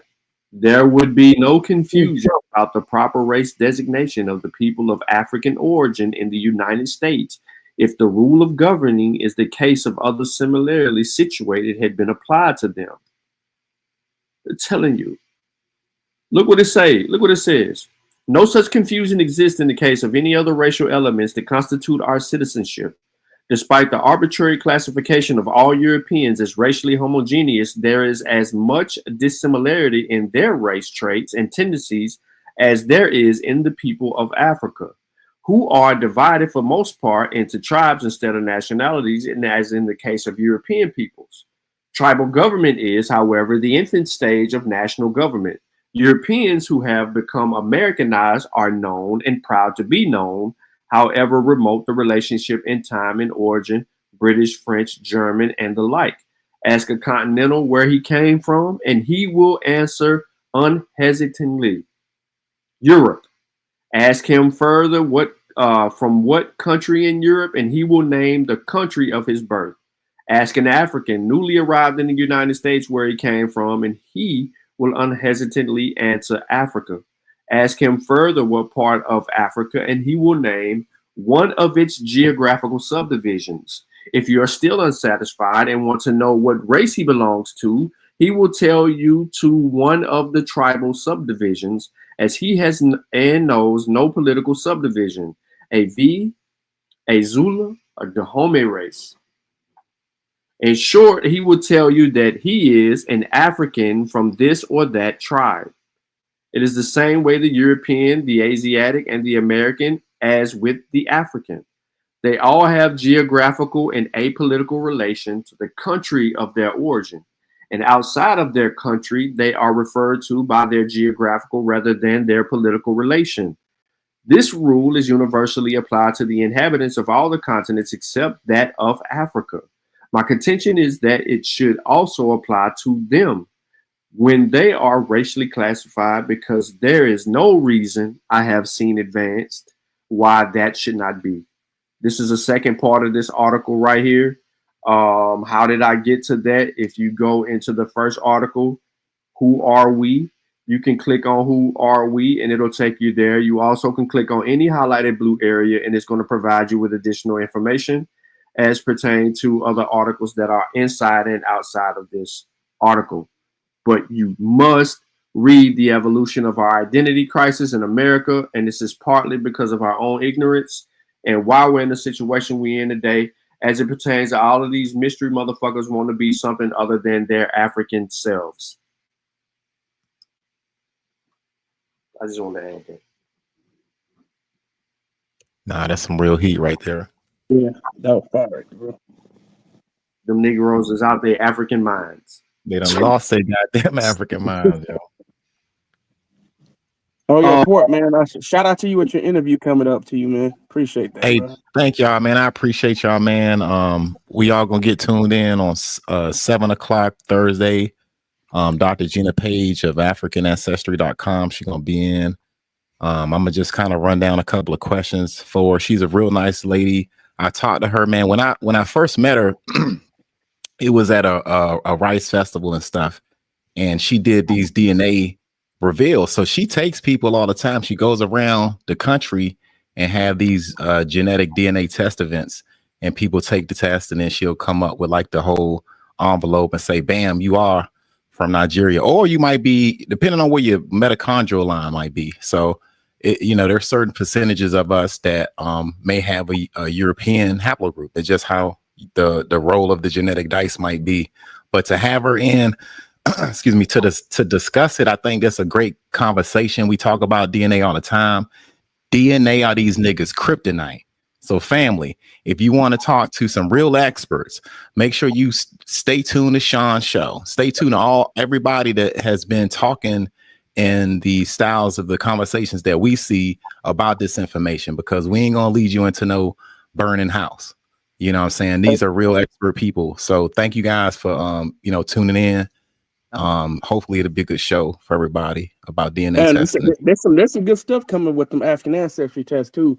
There's work that's being done. There's rumors that probably fairly soon Nigeria may be doing citizenship through African ancestry. Like Sierra Leone, they're redoing theirs, and it looks like they're about to come out with a more revised version for African ancestry. The Burkina Faso is actually doing it now. Like they said, Liberia's going to change and pretty much allow. Well, I think Liberia already does allow everybody in, but I think it was another country I can't think of that was about to allow all black folks in. If you are a descendant of Africa, you'll be able to get citizenship. There's a lot of them. There's a lot of them that they're using. Not to cut you off, Callie, but in Black Panther sent me a link, and he knew. He said, "I knew it was going to come down to this." So, in order for you to gain dual citizenship, or your citizenship in Africa, it's going to come down to you having to take a DNA test to be eligible to claim your citizenship. And that's going across many West African countries. And they are welcoming to you gaining that citizenship and through DNA testing and being able to hone in on more. So basically what that's going to do is answer the age-old question about tribal groupings. And you're going to be, the more data that we get, the more specific the tribal grouping will be in answering questions as our DNA, as they match those specific markers that indicate, from where we came from down to specifics. So DNA is going to go stupid crazy over there because they are advertising that shit. They definitely advertising it. on the continent. And one more thing, Sean. There's word coming down. So this is stuff that I've been hearing too, because I be in a lot of meetings, right? And the word is that pretty soon that Africa's gonna have one passport, one passport. And so if you have a citizenship in an African country, you will have access to that African passport. That's Pan-African. That right there. So this is creating citizenship opportunities, y'all. Citizenship opportunities for us in the diaspora. So it's worth taking a test to know where you at, where you from, and stuff like that, because it creates a door that you didn't even know that you're gonna unlock.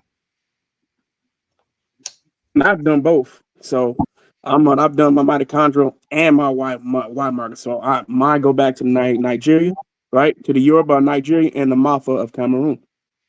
So I'm telling you, it's worth it. The African ancestry tests are about to it's the key. It's about to open up a whole new world and a whole new opportunity for you. You know what I'm saying? It's good to have options. That's all I'll say. It's good to have options. So take advantage. Take advantage. There's a lot going on right now, man. There's so much investing going on right now. I'm gonna tell you, you know who's moving to the continent of Africa? And I'm not even telling people to go. I'm gonna tell you who's moving there. White people. Oh, we know that. Yeah, they down there. They got that shit unlocked. Yeah, they've been doing it. Mm-hmm. Yeah. So meanwhile, we fighting over here, man. I mean, they're creating opportunities for themselves and stuff. So we should be able to connect with our brothers and sisters over there and keep the things going. That's in the legacy of the Garvey movement and all that good stuff, and how we can bridge stuff. We shouldn't be fighting and saying we're not African. I don't understand that. What that does is it disenfranchises yourself. You're disenfranchising yourself when you do that. You severing your connection with Africa, bro. When we can grow together, opportunities to get money over there, man. That's what I'm saying. Set up for folks, man. We can work together with our friends over there, y'all, our brothers and sisters. The white man don't got no problem going over there, buying property, setting up shop, creating industries for themselves and shit. They do that shit all the time over there. Yeah. So for us to take a DNA test, I'm sorry, and create a citizenship opportunity for ourselves is worth it. My bad. No, you're good. No, I was basically speaking to the residences. They're saying there's some property that most West African countries you can buy property. You can buy cars. They don't look at your credit. They don't even have that type of a system to be able to. You can get it for homes and shit like that over there. So it's definitely there is something on my bucket list to get like Airbnb, put some rental property there for people traveling to the continent and need a place to stay and don't want to stay in somewhere else. I am looking at that. They do have subdivisions and residences that are newly built, up-to-date technology in areas where you can get going. And if you don't believe me, I will show you some shit real quick. Hold on. Oh yeah, it's remarkably cheap, man. For sure, yo. Shout out to my. But it's going up though, bro. Girl. It's going up. The longer you wait, the more. Oh yeah, it's going up just like it is over here. But you can get a lot of stuff, for the fraction of the cost. So the opportunity and the golden age of the shit is right now. It ain't trying to sell you up on stuff, but it's just the value of everything goes up. So right now, it can go up. It's still less than this motherfucker. Mm-hmm. I'm going to show y'all what I mean by go up. So like, look, this girl gonna show you her spot, bro. 50 bands. Look at this shit. It look like you in Texas right now. That ain't no mud hut to me. Hell fucking no, ain't no mud hut. And you know things are through the roof, right? Since 45, 47 got back in there. They said, man, the amount of people trying to go to Africa right now has exploded. Yo, I've been like the same shit Sean talking about. I've been trying to do that for a couple of years, man. And I'm just trying to situate myself the same way, man. Hopefully I can bridge that gap to do the same thing, man, because fuck that. It's like we over here in the pot of boiling water and they turning that shit up on us. And if your ass don't hop out quick enough, you gonna be cooked. Yep. So all you got to do is buy it, bro. Buy it, and rent it out, bro. They got property managers over there. Buy it and rent it out. It doesn't even matter. The fact that it's a Pan-African channel. MC Fact. I said I don't understand. So if it was or if it isn't, who cares? Why do you give a fuck? Are you somebody who's anti-Pan-African? Nah, he was the same nigga that was in the chat saying that the fucking the Egyptians was all black and that fucking certain institutions was discrediting themselves because they didn't say that they was all black like he thought they was. And he's the same nigga that was incorrect, man. He was the same person in the chat talking about people was coming from Africa to the Americas. I don't know what he mean by the whole, you know what I mean, the whole Pan-African shit. Nigga, so you was just over there on African dick. So I don't even know what he's trying to say. He ain't making no sense. This dude is doing blackology with this. Some of the folks are insane with the Egyptian shit. Look at that, bro. Look, out there the water, bro. That's laid back, bro. Come on, man. 50 grand. Liberia, bro. 50 bands. And you living nice. Paid for. Liberia want us to come too. That's another one too. Liberia will push for us. You can go over there. Nobody white can get citizenship in Liberia. Nah, they gonna do that shit on many of them West African countries because they don't want your ass getting no motherfucking citizenship because they ain't fucking with you. They ain't fucking with them like that. What we talking about, bro? Like on some real stuff. I'm saying all you gotta do is just go Google West African homes for sale, bro. You're going to run into these things. Facts. It's a bunch of them. It's ridiculously crazy, and you can get into oil over there. And you getting oil over there make you instant millions. But the only thing about it is you have to think about it. Your money goes further. That's saying 50,000 there, but you come over there with US dollars, it might be 25, 30,000 US dollars. It'll be 50,000 or $60,000 over there. That's the difference between like the housing and all of that. You know what I'm saying? Look, that's why they putting 88,000 up there, bro. Like for real, just to get something. Over here, you living in a 2-bedroom shotgun. You ain't getting nothing for no 80,000 over here. Yeah, not looking like, look at that. Not looking like that. You might have could have got that shit in the 90s like that over here, but not now. Get ready to go up. You see the shit where they're putting the tariffs on timber? Shit, your house about to cost shit's about to go up, man. Yeah, you got to get your shit straight, man. Because they gonna go up on your rent. They're gonna go up on this mortgage. This ain't the place to invest no more. And the stock market is going down, so you can't hold your shit in there no more like you used to. It's ugly. Nah, because somebody's announcing tariffs every 5 minutes. Then he changes his mind in the next 30 seconds. Then he announces some more tariffs. Man, save your money. Save your money, family. Stay in cash and look for opportunities like Sean P got right here. And invest your shit in something like, at least if you put it into an asset like this, it can grow value and stuff while we weather over this bullshit. Like Sean said, you can get your a house, have an Airbnb, come over here, fly to it whenever you're ready to go over there and vacation, and then come back home. You don't have to move. You can just have a spot over there.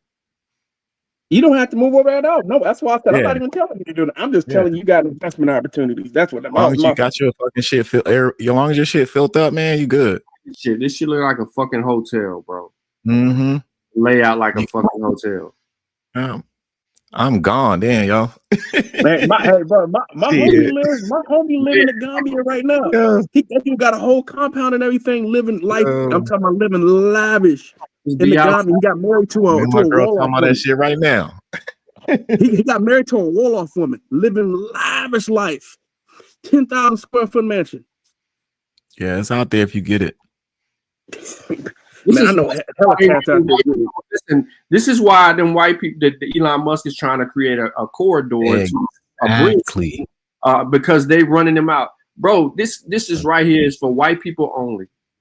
99% white only. He telling you in the video. 99% white only. Billionaire's role of Africa. Right here. Only white. 99%, bro. Are you crazy, bro? Like for real. And they taking that land, bro. You know, so the land was cheap and they saw an opportunity and they seized on that shit. and they creating value and doing the same shit, renting them motherfuckers out. Niggas go there for the weekend and rent the shit out, and they just sitting on that property. They might have a house in England some fucking where, and they come out here for the summer. And they doing the same thing throughout West Africa. Yeah. Right now, and over there, East Africa, Kenya too. Like they buying a bunch of property got some stuff over there. 70,000 other spots. And you coon ass niggas willing to cut this off to say you niggas was already here to deal with this shit that we going through. Y'all done lost y'all African mind. Crazy. Yo. Who's this Donnie cat in the chat room? Donnie's just being Donnie. Who is that dude? That dude weird. But look at these houses, man. The suggesting that we was in mud houses and Africa's all fucked up because they talk about shit like that all the time. Yeah, they don't got no water over there. They don't got no electricity over there. It's a combination of both, but the reality is this. Look, this is something that's being No, around the world. Obi with marble floors. Oh yeah, no, but this is what I'm talking about, Sean. I said what everybody knows. This is what the whole world talks about. I'm talking about investors. I'm talking about people in Europe, because they Asia. Everybody knows that Africa is the future. That's for real. That's why everybody's rushing to move there. Everybody, it's a rush to Africa. That's a real rush to Africa. Yeah. So everybody knows this shit. This is why you see everybody India, you're seeing Bangladesh, you're seeing Brazil. Everybody's trying to get influence in Africa right now because that's the future. It's not. I don't have to say it. You don't believe me? You can Google. There's a shit ton of news articles talking about it. Oh yeah, it's on. The race to Africa is for real. Only the people here, they got the crazies here talking about, oh, America, motherland. Nobody want to go over to Africa and stuff like that. Shit. Why do you think? Remember when Joe Biden? Remember when Joe Biden was over there? He was trying to connect Black Americans, right, to Africa and stuff like that because he was looking to have. They want influence over there in Africa, right? They would the U.S. influence had been slipping. It continues to slip. What Europe wants to influence, their influence is slipping. China is trying to get their way in. Russia trying to get their way in. India. All these different locations around the world. Everybody wants to be friends with Africa, or in some cases, when you come to France, France wants to destabilize Africa so it can continue to. Because right now, as you know, France is starting to collapse a little bit, and it without all of its ties to and being able to leech off of Africa all the time, it's starting to fall back down to what it should be, which is a third world country, because they don't really have no natural resources. But the race to Africa is real. So whether you like it or not, the world disagrees with you niggas who say that Africa ain't shit. If Africa wants shit, everybody trying to get there. They're trying to get there because that's where all the fucking resources at, and also has the youngest population in the world. It's going to be the largest population. It's going to be a major manufacturing spot as well in the future. It's also going to be a place where people are also going to be able to sell their goods in the future as well. So it's going to be a place of manufacturing and consumerism. The world market is going to be taking place there. Y'all better pay Meanwhile, attention. America gonna look like East Side High and shit. Ooh, you ain't never lying. Hey, look, man, Kofi live, yo. So I want to go over there, make sure we support brother Kofi on Kofi Pie Side TV. Make sure y'all go hit that like button for my brother Kofi, man. That's what's up. Don't, you know what I'm saying? I know I'm live, but go over there and hit the like button at least for brother Kofi. I'll go over there, no problem. Nah, I ain't ending it yet. I just want people to go over there, you know what I'm saying? Tap in the Kofi show, at least give a like button, share it. You know Support each other, y'all. Yeah, my brother, bro. Keep it, you know. And but one of the reasons why I also talking about the Africa, because I said y'all see what's going on. Look at this shit going on in America right now. Y'all don't even try to act like this is even remotely close to being normal. This shit is fucked up beyond recognition. This is FUBAR. Fucked up beyond recognition. There's no way in the world you watching this shit happen and you're not thinking about other options unless you're a lunatic. Because the rest of the world looking at America and is already thinking about leaving America. That's why everybody's trying to connect with China and Russia and other countries as well. We're trying to connect with Africa because the world is getting sick and tired of America and this bullshit bullying other countries and shit like that. Now you got this dumbass dude who's all over the place, fucking things up, pretty much doing everything he can to destroy the global economy. It's America is on top of that. America has been a decaying empire anyway. This is reality. It's not something that I'm making up. This is something that you can speak to any global economist. They'll tell you this. But you can see it. That's why America's flailing right now. Trying to attack everybody, trying its best to take down China and Russia and all these other countries. Right right now, it's turning on all its allies. So the best thing you can do is try to look more towards the future. So at least your family or your offspring, your grandchildren will have a future. And this ain't it. Ram Riz, you stupid motherfucker, bro. Get out. You just stupid. Trump is better for Africa. Is that what I see? Crackhead words right there. Yeah, that's like he was bombing. He was doing drone strikes in Somalia the first day he took office, during his first term and during his term. Day one, bombing in Somalia. Yeah, he's great for Africa, of course. Yeah, he's a threat to Africa, especially when he's associated with Elon and trying to get them fucking boars and shit to take over South Africa the way he's doing. All of it. They're trying to get them to take over all of South Africa because that's what the Boers are asking for. They want apartheid back. So that's good. Yeah. You want that? You don't know. Because they do it there. They're going to try to do it in other places too. He's just talking, bro. He don't know. Better for Africa? I doubt that, man. You don't crack, bro. I got a short attention span for crackhead. Pseudo crackhead. I don't care for either one of them when it comes to dealing with the continent of Africa or the black people. Though I really don't trust nobody outside of other black people. But even some of them, you got to question, right?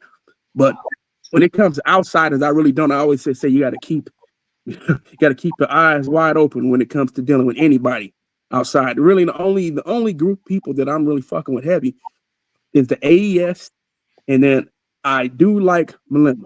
Other than that, I think Mahama, he may be okay. I'm talking about the new current president of Ghana. The last one, Akufo, was a scumbag piece of shit.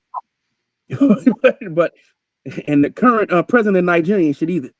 Tinubu, he's ass too. So, but the Sahel Confederation, straight up.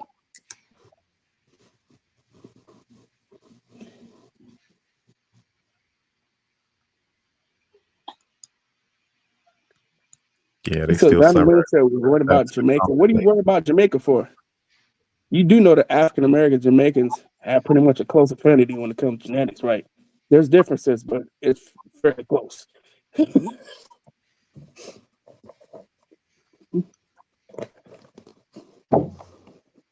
You probably got a cousin from Jamaica.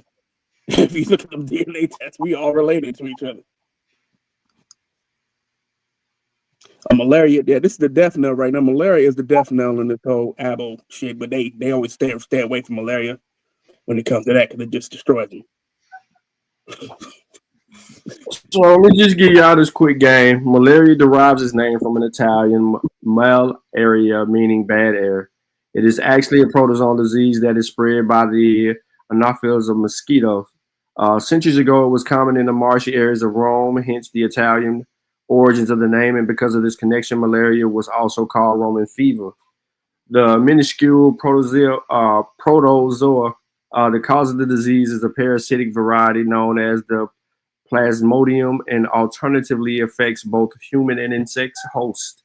The developmental age of the disease is unknown, but it is very ancient and is believed to have originated in Africa, spread over the centuries with human migration of Mediterranean, Indian, and Southeast Asia. These are 4 types of malaria listed right here, as you can see. Malaria has a worldwide impact and is now an endemic in Africa, South America, Southeast Asia, and India. It is currently estimated that some 500 million people in the areas are exposed to malaria. One estimated as the human cause of 2.5 million deaths a year, with approximately 1 million children succumbing to the illness. The destruction of the anopheles and their breeding grounds by pesticides remains the best technique. Some critics challenge environmental policies that limit pesticides use and specifically DDT, which was an effective and cheap disease control. Hold on a second. Although generally seen as a tropical disease common to second and third world developing countries, malaria is sometimes found in developed northern hemisphere countries. This migration of disease labeled airport malaria is cause for increased concerns. In these instances, infected mosquitoes are transported in airplanes from endemic areas such as Africa and they escape to infect the airport public, causing disease in those who have never traveled to malaria-infected areas. There's also some speculation that with global warming and globalization, malaria might become more common in areas previously thought immune from the disease. The Anopheles mosquito has been known for many years as a transmission of the agent for the disease, but it is only in 1948 the full stages of life cycles were uncovered. The female mosquito requires blood to mature her eggs, and it is with the female that the parasite develops. Humans provide this blood supply. After biting its victims, but before actually feeding, the mosquito injects her saliva, which contains malaria parasites called zoidids. These protozoids enter the bloodstream and come reside in the human liver, where they penetrate and grow rapidly. The liver cells rupture and the parasites known as mesorites into the red blood cells. Once in the red blood cells, the parasites develop into two cycle forms, sexual and asexual. The sexual cycle produces the male and female gametocytes that circulate in the blood, and then the end of the female mosquito when it takes a blood meal from its victims. Lo and behold, you got to understand all of this shit. This is the reason why you got to have a fucking vaccine before you go to Africa. Period. When you get ready to go over there, they either going to give you pills or a vaccine. So approximately 1 out of 12 African Americans has sickle cell trait. I just skipped ahead of that for a reason. 1 out of 12 African Americans have this trait. Why? A trait also found in other ethnic groups exposed over the time to malarial conditions. A further 1 out of 500 African Americans are affected by actual sickle cell disease. The first description of sickle cell disease was by Dr. James B. Herrick of Chicago in 1910, following the treatment of West Indian patient whose amnesia was characterized by unusual red cells. Also see the Atlantic slave trade, because that motherfucker came with them Chesapeake colonies in the Gulf of Guinea. Do not play no games with these. Just thought I'd throw that out there. And this is a book on, and y'all saw me with the title, but this is a book on African American shit. So why would they put this in here? We weren't African. Why we worry about malaria, bro? Why we worry about Mali? If this ain't for us, why?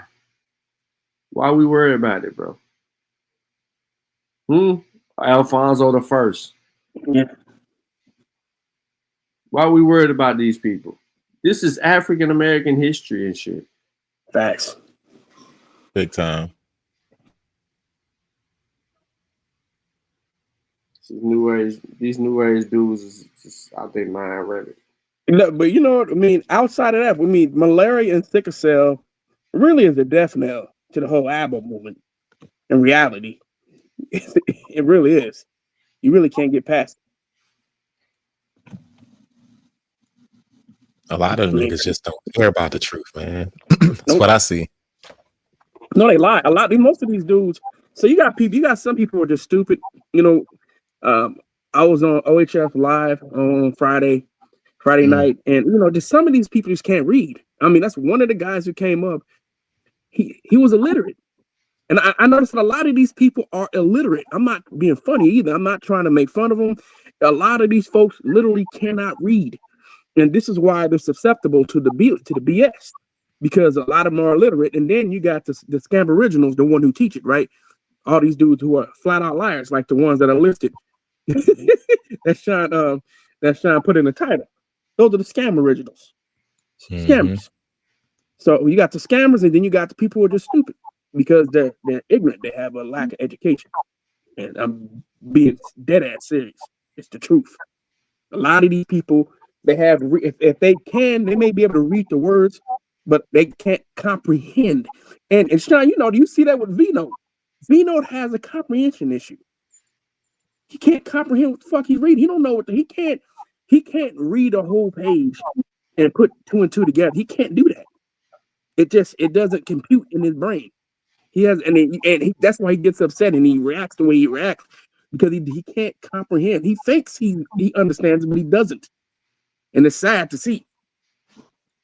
Hey, real quick, this from my brother Port City, because you know he be doing them tours and shit, and he just came off a tour about African rice. What they say right there, brother Port City? What they say from the onset? I'm hoping that, yeah, from the onset. From the onset, Africans were prime movers of rice. The growth in their numbers paralleled the increase in rice production. By 1708, blacks edged out whites in South Carolina.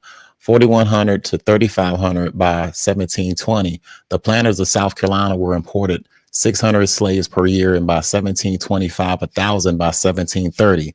Blacks outnumbered whites 2 to 1 between 1771 and 1775. Slave owners imported nearly 20,000 Africans. Right? Coincident with the growth. Rice exports from South Carolina rose 10,000 pounds in 1698 to 394,000 in 1700 to 84,476,325 in 1773. The planters intertwined labor and production by seeking slaves who knew how to grow rice as early as the 1700s. Ships from South Carolina rounded up Africans from Gambia, an area where they had grown rice for centuries. In the 18th century, 43% of slaves imported into South Carolina had lived in the rice-growing regions of West Africa and Madagascar. Bam. There you go. Rice. And you see it today. Red rice is still consumed heavy today. Yeah, they brought that technology to South Carolina, and when they got here, they was able to transform Carolina into a rice-growing community where all of these rice planters, like I can't think of the names right now. Fucking James Moore came over here. There's a lot of et ceteras and shit. The planters that came over here and made a fucking a cash crop off of it. You have gold rice, all that from the folks that's there that came from over here. This is our history, and it should be respected and told. And they call it Carolina gold. Yep, Carolina gold fucking rice. That's right. And it's the rice that we, you know, we brought our own grain over here because our African grain is Oriza glamourima, and that strain came in an African woman's hair, and you can see that grain still grown in Suriname, South Africa. I'm sorry, South America. I apologize, South America. So it's here. So that's continuity right there. And there's a video out, I don't know if you've seen it, where the fucking mom is teaching the daughter how to weave the rice in her hair. And she says, where you learn this from my ancestors that came from Africa, that was taught in Suriname. Well, you can look at, like I said, you got red rice, right? Red rice is basically an American version of jollof rice. You can actually see jollof, and jollof rice comes from the Senegambian region, from the Wolof tribe, which is what you call like jollof rice, and now it's across West Africa, but that's the origin. Correct. And like you see the source, the primary source is telling you the origins where they had pulled out slaves from the Senegambian region, right there. Specifically to grow the rice, and then when the colonizers and shit came across there, they had illustrations and shit of us growing the rice. You see women, because women a lot of times did that shit over there. They was growing the rice, and you see illustrations of them trying to learn how to do the shit. And that's how, so they say we was over there starving, we had no food, but yeah, we feeding our communities in Africa before the white man got there. Domesticating rice thousands of years ago. Port, Now, oh man, we were more, your ancestors were pretty advanced, man. Whether it's dealing with metallurgy, whether it's dealing with cultivating rice, whether it's dealing with medicine, right? Treating different types of ailments, right? Y'all have no idea. And white folks, they wrote about it. They documented this, that they were learning. They were learning about medicinal practices for West Africans. They learn everything. Like when to speak on the metallurgy, right? They take this shit for granted. We was making those masks and stuff because we had furnaces and we, was smelting the metals and stuff like that and casting iron and shit, right? Well, they do the same thing in dental metals. They take the same technique. That's a West African lost wax. It's not a lost technique because niggas still do it today when they make orthodontics and shit. Dental prosthetics and shit. You got to cast the metal just like you would casting the metal for these masks and stuff that we did ages ago. So them motherfuckers learned this shit and they take it and they create their own industries based off of the ancient techniques that we used to use every day. And we want to walk around with some hot glue feathers and shit. Fuck out of here.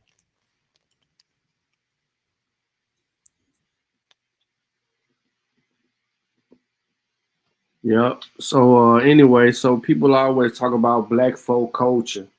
We keep telling you it's Africanisms in that shit.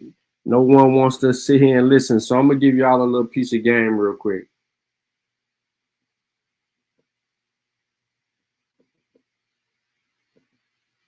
Hold on 1 second.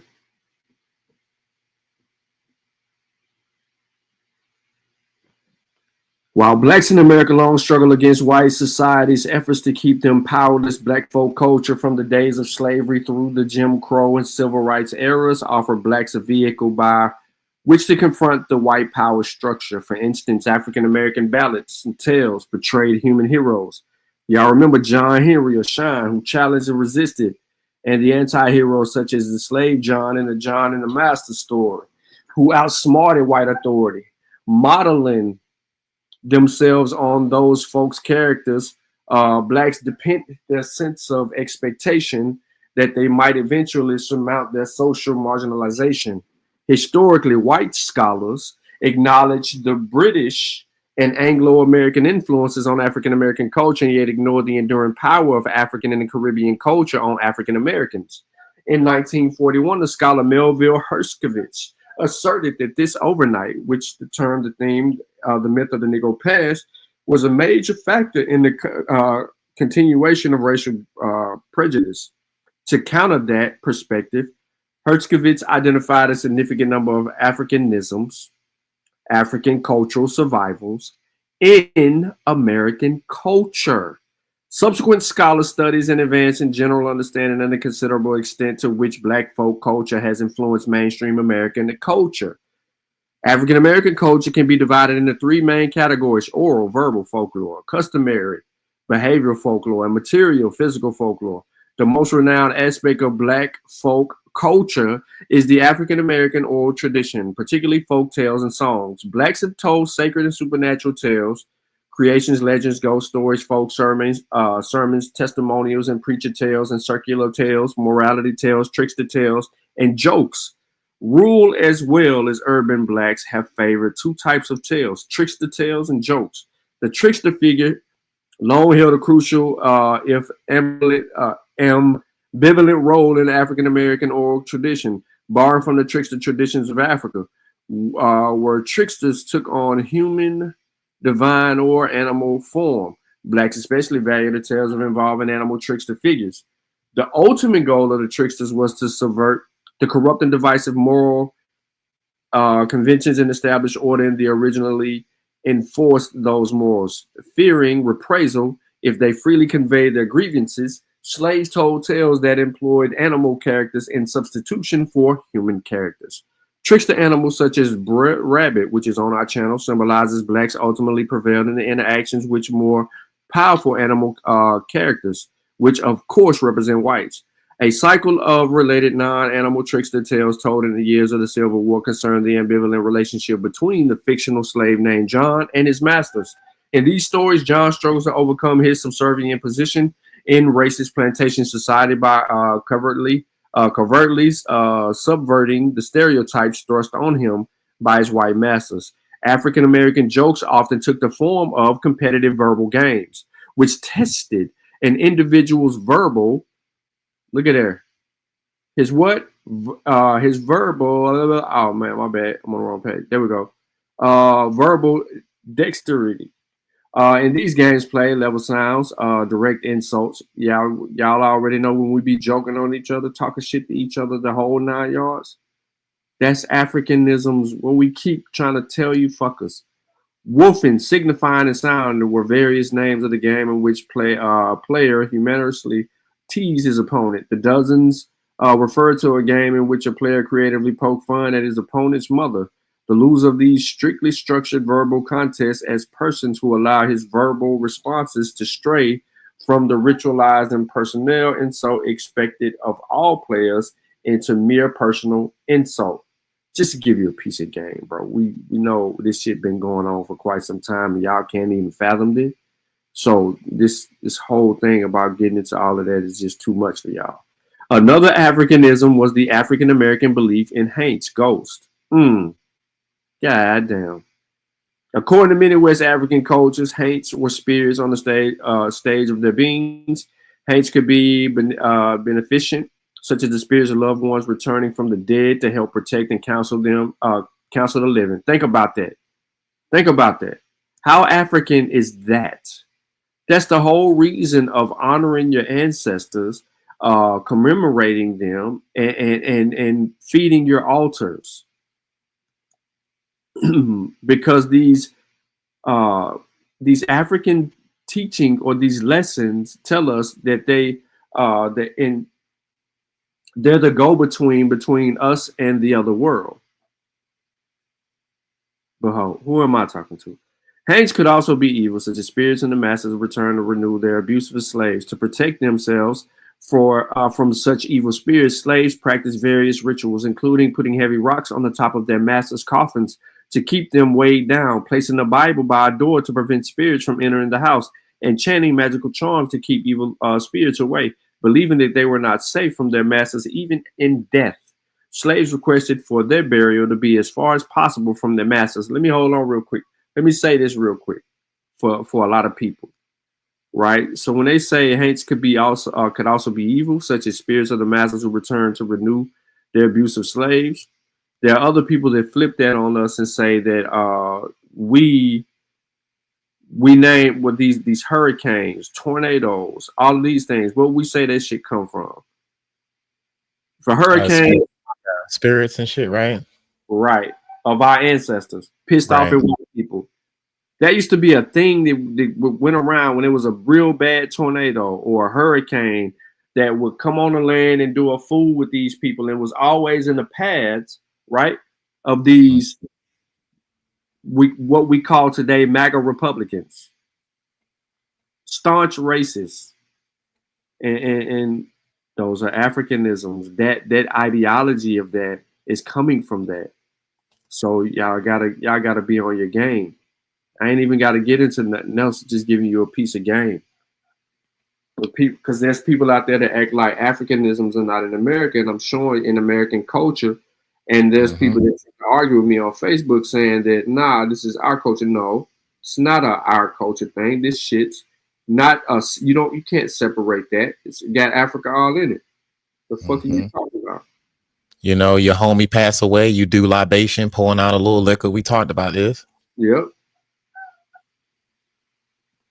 So we just showed you the real deal. I just came back with it. You reading Africanism in American culture? Nah, I was just naming some shit.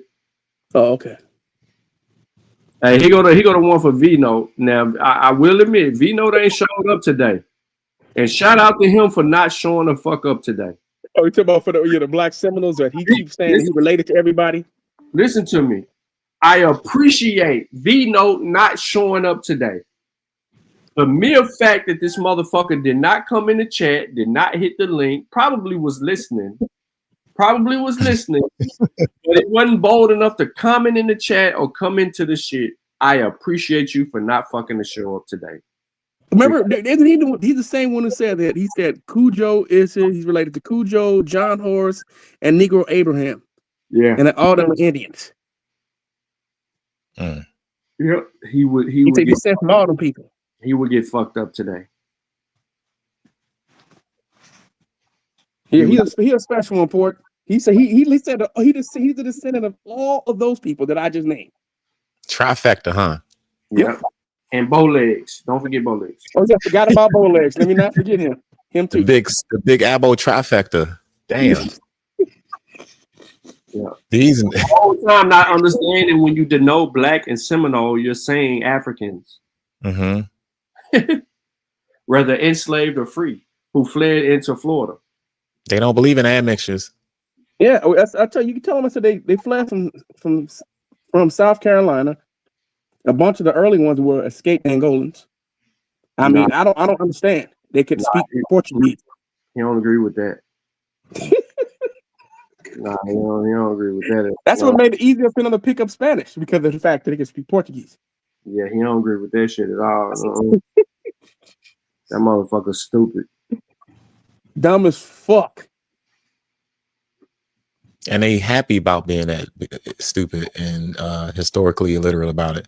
Man, you know what? Twitter, one time he said, well, no, Smoke Signal said this too. Y'all like to do all that book reading. Rim Riz said, Elmos always want reparations if they're not African. They were the part of the transatlantic slave trade. Why they want reparations? Hold on, A1 said that Congo, because Congo Square is in Louisiana. He said, well, Congo Square, there's a Congo. He said Congo's from America. There's Congos throughout the Americas. I said, what? They trying to take that. They need African shit to be over here. You ever notice that? Egypt in America, etc. And he's one of them Egypt in America type motherfuckers. Mm-hmm. Yep. They need African shit to be over here, but we ain't African now. Yeah, they are of the belief that Egypt was in the Americas, or that the Americas introduced culture and all of that shit to Egypt. Look, you just brought it up, so I just wanted to kind of scroll to it real quick if y'all was paying attention to what I was doing. But here you go, right here on the screen, right there. What you just mentioned. Where we at? Congo Square. Uh-huh. When you go to Congo Square, it tells you, they got a plaque. It tells you the history of it. Right.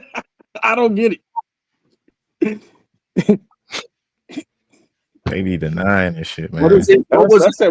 It says that during Louisiana's French colonial period, an area called Place des Negres, located just outside the ramparts of the original settlement, was set aside for the use by enslaved Africans and people of African descent. The conversation is over.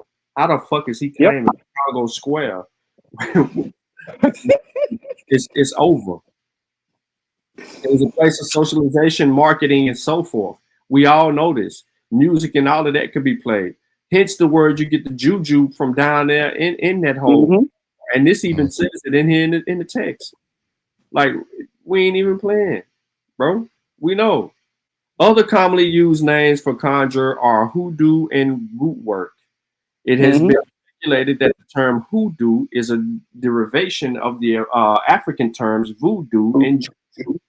Voodoo is a westernized adaptation of the Fon word voodoo, which means spirit or god, and juju means magic.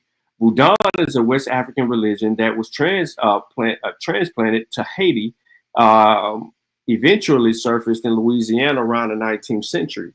So this is giving you some game, ladies and gentlemen. Just giving you some game. And you got motherfuckers that in Abo talking about the hoodoo shit is they shit. And I'm like, how?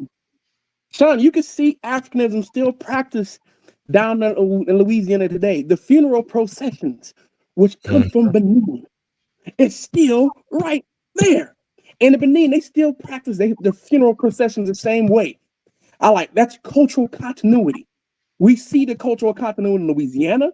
We see it in South Carolina. We see it throughout from the Carolinas all the way down to Florida, right? Technically, we still see it in basic, what we call basic African American culture, in the way we prep our foods, the way that we speak, right? We have maintained the headdresses that African American women wear. Like we see massive cultural continuity from Africa and within Black America alone.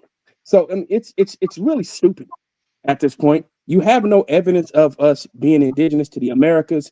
You guys got to try to make everything that is clearly African, or at least the roots of it being African, and try to turn it indigenous. But the way we prep our food is not, let me repeat this again, it's not indigenous to the Americas. The way we prep our food, the way we cook our food is West African. That's a fact. You guys, you can hate it all you want.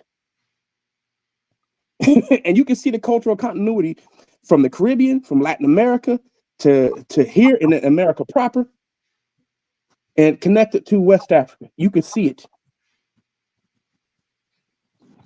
Facts on facts on facts. Cultural continuity, man. It bleeds in us, man. It's just too damn obvious. And this is stuff that's available. You can read this stuff. But they see. But it's abo stuff. Y'all just, I mean, most of y'all became albos in 2020 during the pandemic. What am I bringing up the skin metaphor, Ray Black? Are you an abo, Ray Black? What we bringing up? I don't think so. But what we bringing the skin map up for? What that got to do with anything? We West African genetically. Y'all niggas do know this, right? I heard some nigga, we were on the line the other day, the nigga said them niggas invented toilets over here in America. I was like, how, nigga? Right. We West African and culture. How did they invent toilets when we have evidence of them digging holes to use the bathroom in it? And not only that, but also sleeping in fucking holes because they couldn't build homes. Yeah. The shit they say, y'all. But in reality, be honest, we got all this historical documentation, but we already know. And Sean, you discussed this. The DNA test really made all this shit mute, right? It really made all this shit mute. We have African cousins. I have cousins from West Africa and Central Africa. I have Cameroon and Congolese cousins matched up on the test. Mm-hmm. It's over. Because y'all used to say that. That was one of the biggest things. Were your African cousins? Were your African cousins? Were your African cousins? Start showing them. Y'all lost your shit. Y'all lost your shit because that was another talking point you lost. You have nothing. And the more Africans take tests, the more cousins we have. Yeah, the more it's going to connect. And that's why you need the full participation, everybody, because it deepens that genetic pool. But you know, if you vilify DNA, you ain't gonna take it. You ain't gonna know. Nope. Well, if you want to pretend like you were a TP builder, right? And you were building, you're the mound builders, right? Because this is something else that these apples were heavy on the other day. I saw it on TikTok. Don't even start talking about the roll of corn ass nigga. You talking about him? Paperwork. Remember, you know paperwork, right? Paperwork that we're talking about the mounds. In Ohio, the Cahokia Mounds, man. Look, we did that. And then you go to the I just made a post about that shit last week. You go to the fucking site and they did genetic testing there, and surprise, surprise, guess what, niggas? Our genetic fingerprints ain't on none of them fucking burial sites at the Cahokia sites or the Hopewell Mound sites. They lying, man. Hey, bro, one time I was on OHF Live. And this dude came on here and he was talking about the Virginia airlock. I said, huh? I said, what the hell? How the hell Virginia airlock? Really? The Virginia Beach, though, that shit had me rolling earlier.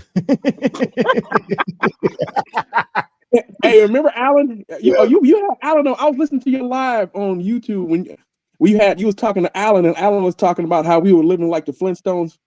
Yeah, right. This nigga said we domesticated dinosaurs, Sean. I don't know if you heard that shit. This nigga said we domesticated dinosaurs. That's the shit they on, man. Who? This they only Alan Kenny. Weird ass nigga. You lying, bro. Then he said he said hominids originated out of Europe, and I'm like, no, they didn't, bro.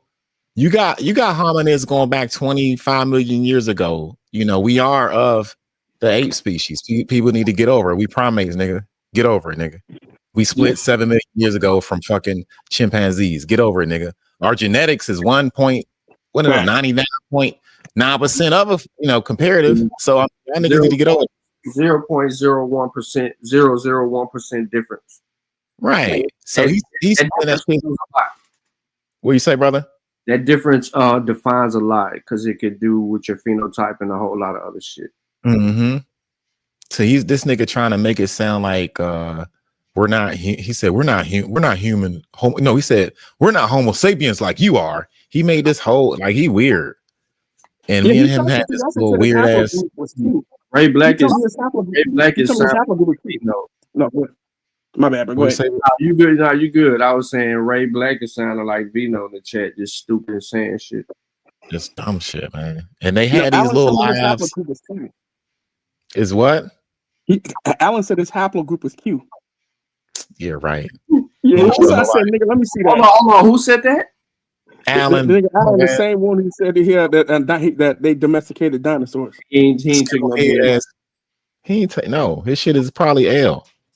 Bro, I'm telling you, if they took DNA tests and they told you that they took a DNA test and won't show you that shit, it's a problem. Like, absolutely.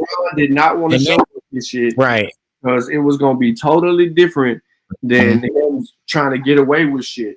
But he fucked up and started trying to tell us this, that, and the third, and to still sit here and project his stupidity out on other platforms just because you're trying to get ties with them dudes because you're trying to be anti something is crazy work. Now these niggas never start mentioning haplogroups until we start mentioning this shit. Now them niggas say, yeah, I'm A, I'm Q.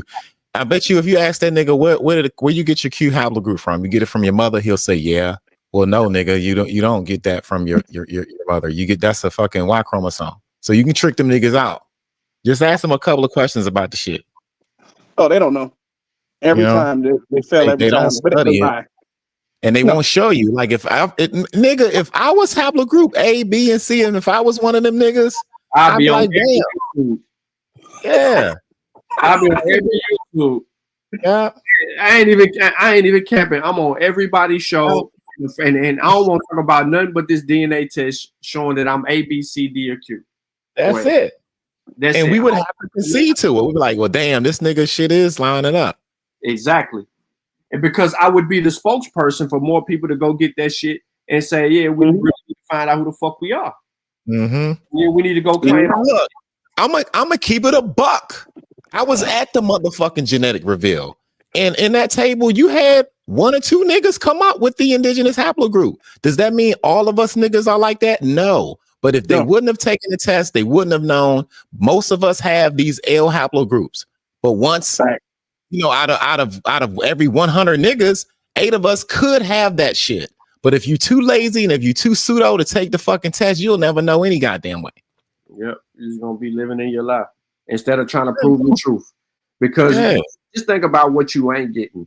Think about all that shit that them natives is getting. Land, access, healthcare, you know what I'm saying? Certain benefits, money, checks. And you mean to tell me you sitting over here and you got these haplogroups in you and you can prove your indigenousness genetically? You got the rights to the same shit they got the rights to, but you mean to tell me you don't want that shit? Fuck out of here. I ain't believing none of you YouTube. Now, them niggas be lying, bro. They be over there lying about they genetics and shit. They be lying like hell. Cause I'll show mine. I've shown mine. I've actually shown mine on Not a Coincidence. I've shown my African ancestry. I took like 7 tests. Yeah, and I showed mine back on in the day. They match up. I said, no matter what you do, no matter what test you take, I told all the folks who are skeptical, I said, cool. I said, this is something you can do. You can be sophisticated, right? Since you think they're just naming you this, right? How about this? You go find a white friend or Indian, whatever, right? You can find an Indian friend, somebody from East India. Have them buy the test. Just give them cash. Have them buy the test from you. You take the test, right? You have them mail it back in their name, right? And then let's see what it comes back. And then, oh no, man, we don't. I say, yeah, you know. And at that point, when you still don't want to try to take that alternative route after you being skeptical, it don't matter who buys a test for you and gives it to you and what address you mail it from. Your test, your genetics are your genetics. It doesn't matter. It's gonna come back Western Central African. That's what it's gonna come back. And you more than likely you're gonna have some European ancestry. Some of you may have some indigenous ancestry, but a lot of us don't have any indigenous ancestry. So Right. at the end of the day, you're just take the DNA test, see what it says, but y'all scared of that because y'all still want to be pretend to be indigenous Right. to the Americas. It's Because they fun know to be online. 73% of the time it's gonna come back West African as fuck. Facts. That's the problem. And y'all too scared of that. Roll the dice, nigga. Just see, nigga. There's niggas that I know. There's niggas that I know that weird ass nigga Chief Natural. You know, I exposed this shit during the first debate that we had. Yeah, when he like 91%, he was like 91%, right? This nigga like at least, yeah, he close to 90 at least. And all of his shit was African. That nigga look Yoruba, bro. I'm not trying to be funny. You know what I mean? And I said, I asked that nigga in the same fucking video, yo, what's your your indigenous percentages? He just like 1%. So, you're right. A lot of these niggas know, they just deny it. So you got disinformation, the niggas that spread the disinformation, well, they might know this shit. They just don't want to believe it. And then it turns into the misinformation videos that the people that don't really do the thorough research and stuff, they might just pick this shit up. And they're like, well, damn, this shit do sound right. This shit sound like I want to hear that. Yeah, we are the Olmecs. We are the mound building shit. And that's the misinformation. And then meanwhile, niggas like us will see this shit. We're like, man, that shit ain't true. The lie done went around the world. We just now putting our shoes on. Like, what the fuck? And got to handle, cross-examining their stupidity. It's weird. Well, it's funny things like, these same folks will be like, yeah, man, I'm Blackfoot, Cherokee, Choctaw. You know what I'm saying? But, said I was eating this indigenous food. You know what I'm saying? Candy yams, black-eyed peas, collard greens. I said, oh, okay. Are you eating like that, huh? That's what you was eating? You was eating black-eyed peas on New Year's? Okay. Okay. Then you go back and look. Matter of fact, there was one Abo who was who actually told the truth and showed his real information. And this dude had a great grandfather who was attending the AME church. Mm-hmm. I said, you're done, bro. That don't mean he's African, though. I said, you're done, bro. You're done. Literally at church. They be so hurt when you find some African in their background. They be so hurt. They treat Africa like it's a disease or some shit. Like, I don't want to get it. I don't want to catch it. I'm not trying to catch the African. I said, man, I'd start laughing at you. Just like Sean, remember OTK? Yeah, it's true. He lost his shit. Niggas get exposed. He crashed out. He hates Sean in Africa. All this because he found out that he should be happy though. You found out that you were a con. I don't understand. Like you found an ancestor who was from Africa. It's not a disease, my nigga. Yeah, it's not a disease, y'all. Damn. He a con. He found out he had a grandma who was a con. Yeah, that's good. That's good. That's good news, man. You connecting, bro. Not to him. But they vilify so much that it make it look bad. Niggas never go over there to see it for themselves. They don't get a passport. And they'll never know.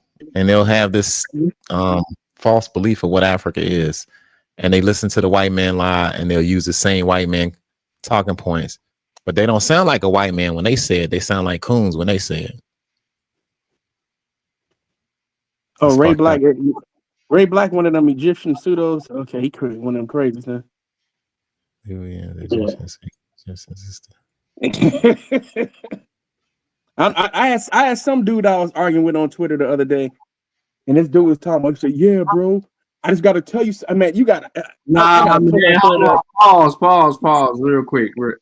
That's pure black. He in here trolling, bro. That ain't Ray Black is pure black, bro. He trolling. Okay, for sure. No, because I actually had a dude. I ran into a dude on Twitter, and this dude was arguing with me, showing me screenshots of shit. He was saying he was a Hebrew Nubian, that African Americans are Hebrew Nubians. I said, what the fuck, nigga? I said, bro. Hebrew Nubians? He said, we are Hebrew Nubians. They be trying to make that shit sound exotic. I said, what the fuck is that, bro?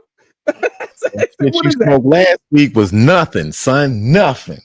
This shit right here, this pseudo pack right here. Here we go. This dude talking about the Egyptian Roman period. He was naming like the different origins and stuff like that. I guess he found like a percentage of Egyptian in his background or it's in his ancestry or something like that. And he just started going crazy. And then he started talking about, let me tell you about the West African Nubians, Hebrew Nubians. I said, the West African Hebrew Nubians. What the fuck is that? I said, bro, straight pseudo. He went full man, pseudo. I'm trying to tell you, man, he was just going crazy. He said, yeah, man, we was in the Songhai Empire, and he was just posting all this crazy shit. I'm like, bro, what the fuck? I said, where did you get this shit from? Where did you get this from? Who taught you this? I guess he's learning it from the IUIC camp he was talking about. He's connected to them, so they got to be teaching that shit. He was saying that he's part of IUIC camp. I said, what the fuck? Black community is polluted, y'all. The black community is polluted with this pseudo garbage, yo. What the hell is the West African Hebrew Israelite Nubian? What is that? This is some new shit. I have never heard of that before. Catch up, niggas. Catch up, nigga. Niggas on some new shit every week, bro. You gotta remember. I had never heard of that before. I said, damn, this is some new shit. What the hell is this? I said, who's teaching this shit? Because this Abo shit is starting to fall apart. So I guess they got to jump to the next one. Hey, fellas, I'm about to crash about here, man. I got to give me some food. Oh, no, you been on his John 6 hours too, niggas? Damn. I've been rocking, bro. I just been rocking. I know it don't even seem like it because I've just been doing other stuff, but yeah, man, I appreciate y'all joining the panel and stuff, man. But I'm gonna wrap it up right there, man. And hopefully people go back, catch the content they need to catch. And man, yeah, appreciate y'all, brothers, man. We see you Port Thursday. Great show, Sean. Great show for always, bro. You know you're doing good work. Yeah, peace out, man. So be on the lookout for Brother Unk. Got something on the 21st. Port got something this Thursday coming up too. So be on the lookout for both of those, y'all. Peace out to everybody. Peace. Yeah, man. Peace, man. Thank y'all. Check me out. Yes, sir. What I'm trying to say in the final analysis, once we take control of ourselves, we have to stop being imitators and be innovators. And realize we've got a continent 12 million square miles. Wherever our bodies are on the face of this earth, our cultural and political heartbeat is in Africa. Whether you ever go to Africa or not, that is your home, that is the home of your spirit, and that is the heart and meaning and definition of your commitment. And none of us, any place in the world, will be free until that continent is free. The Mossi warrior clan was created because myself and others like Brother Nahisi saw a need for a young African group to analyze information concerning the African phenomenon with no bias, with rigor, and with scholarship.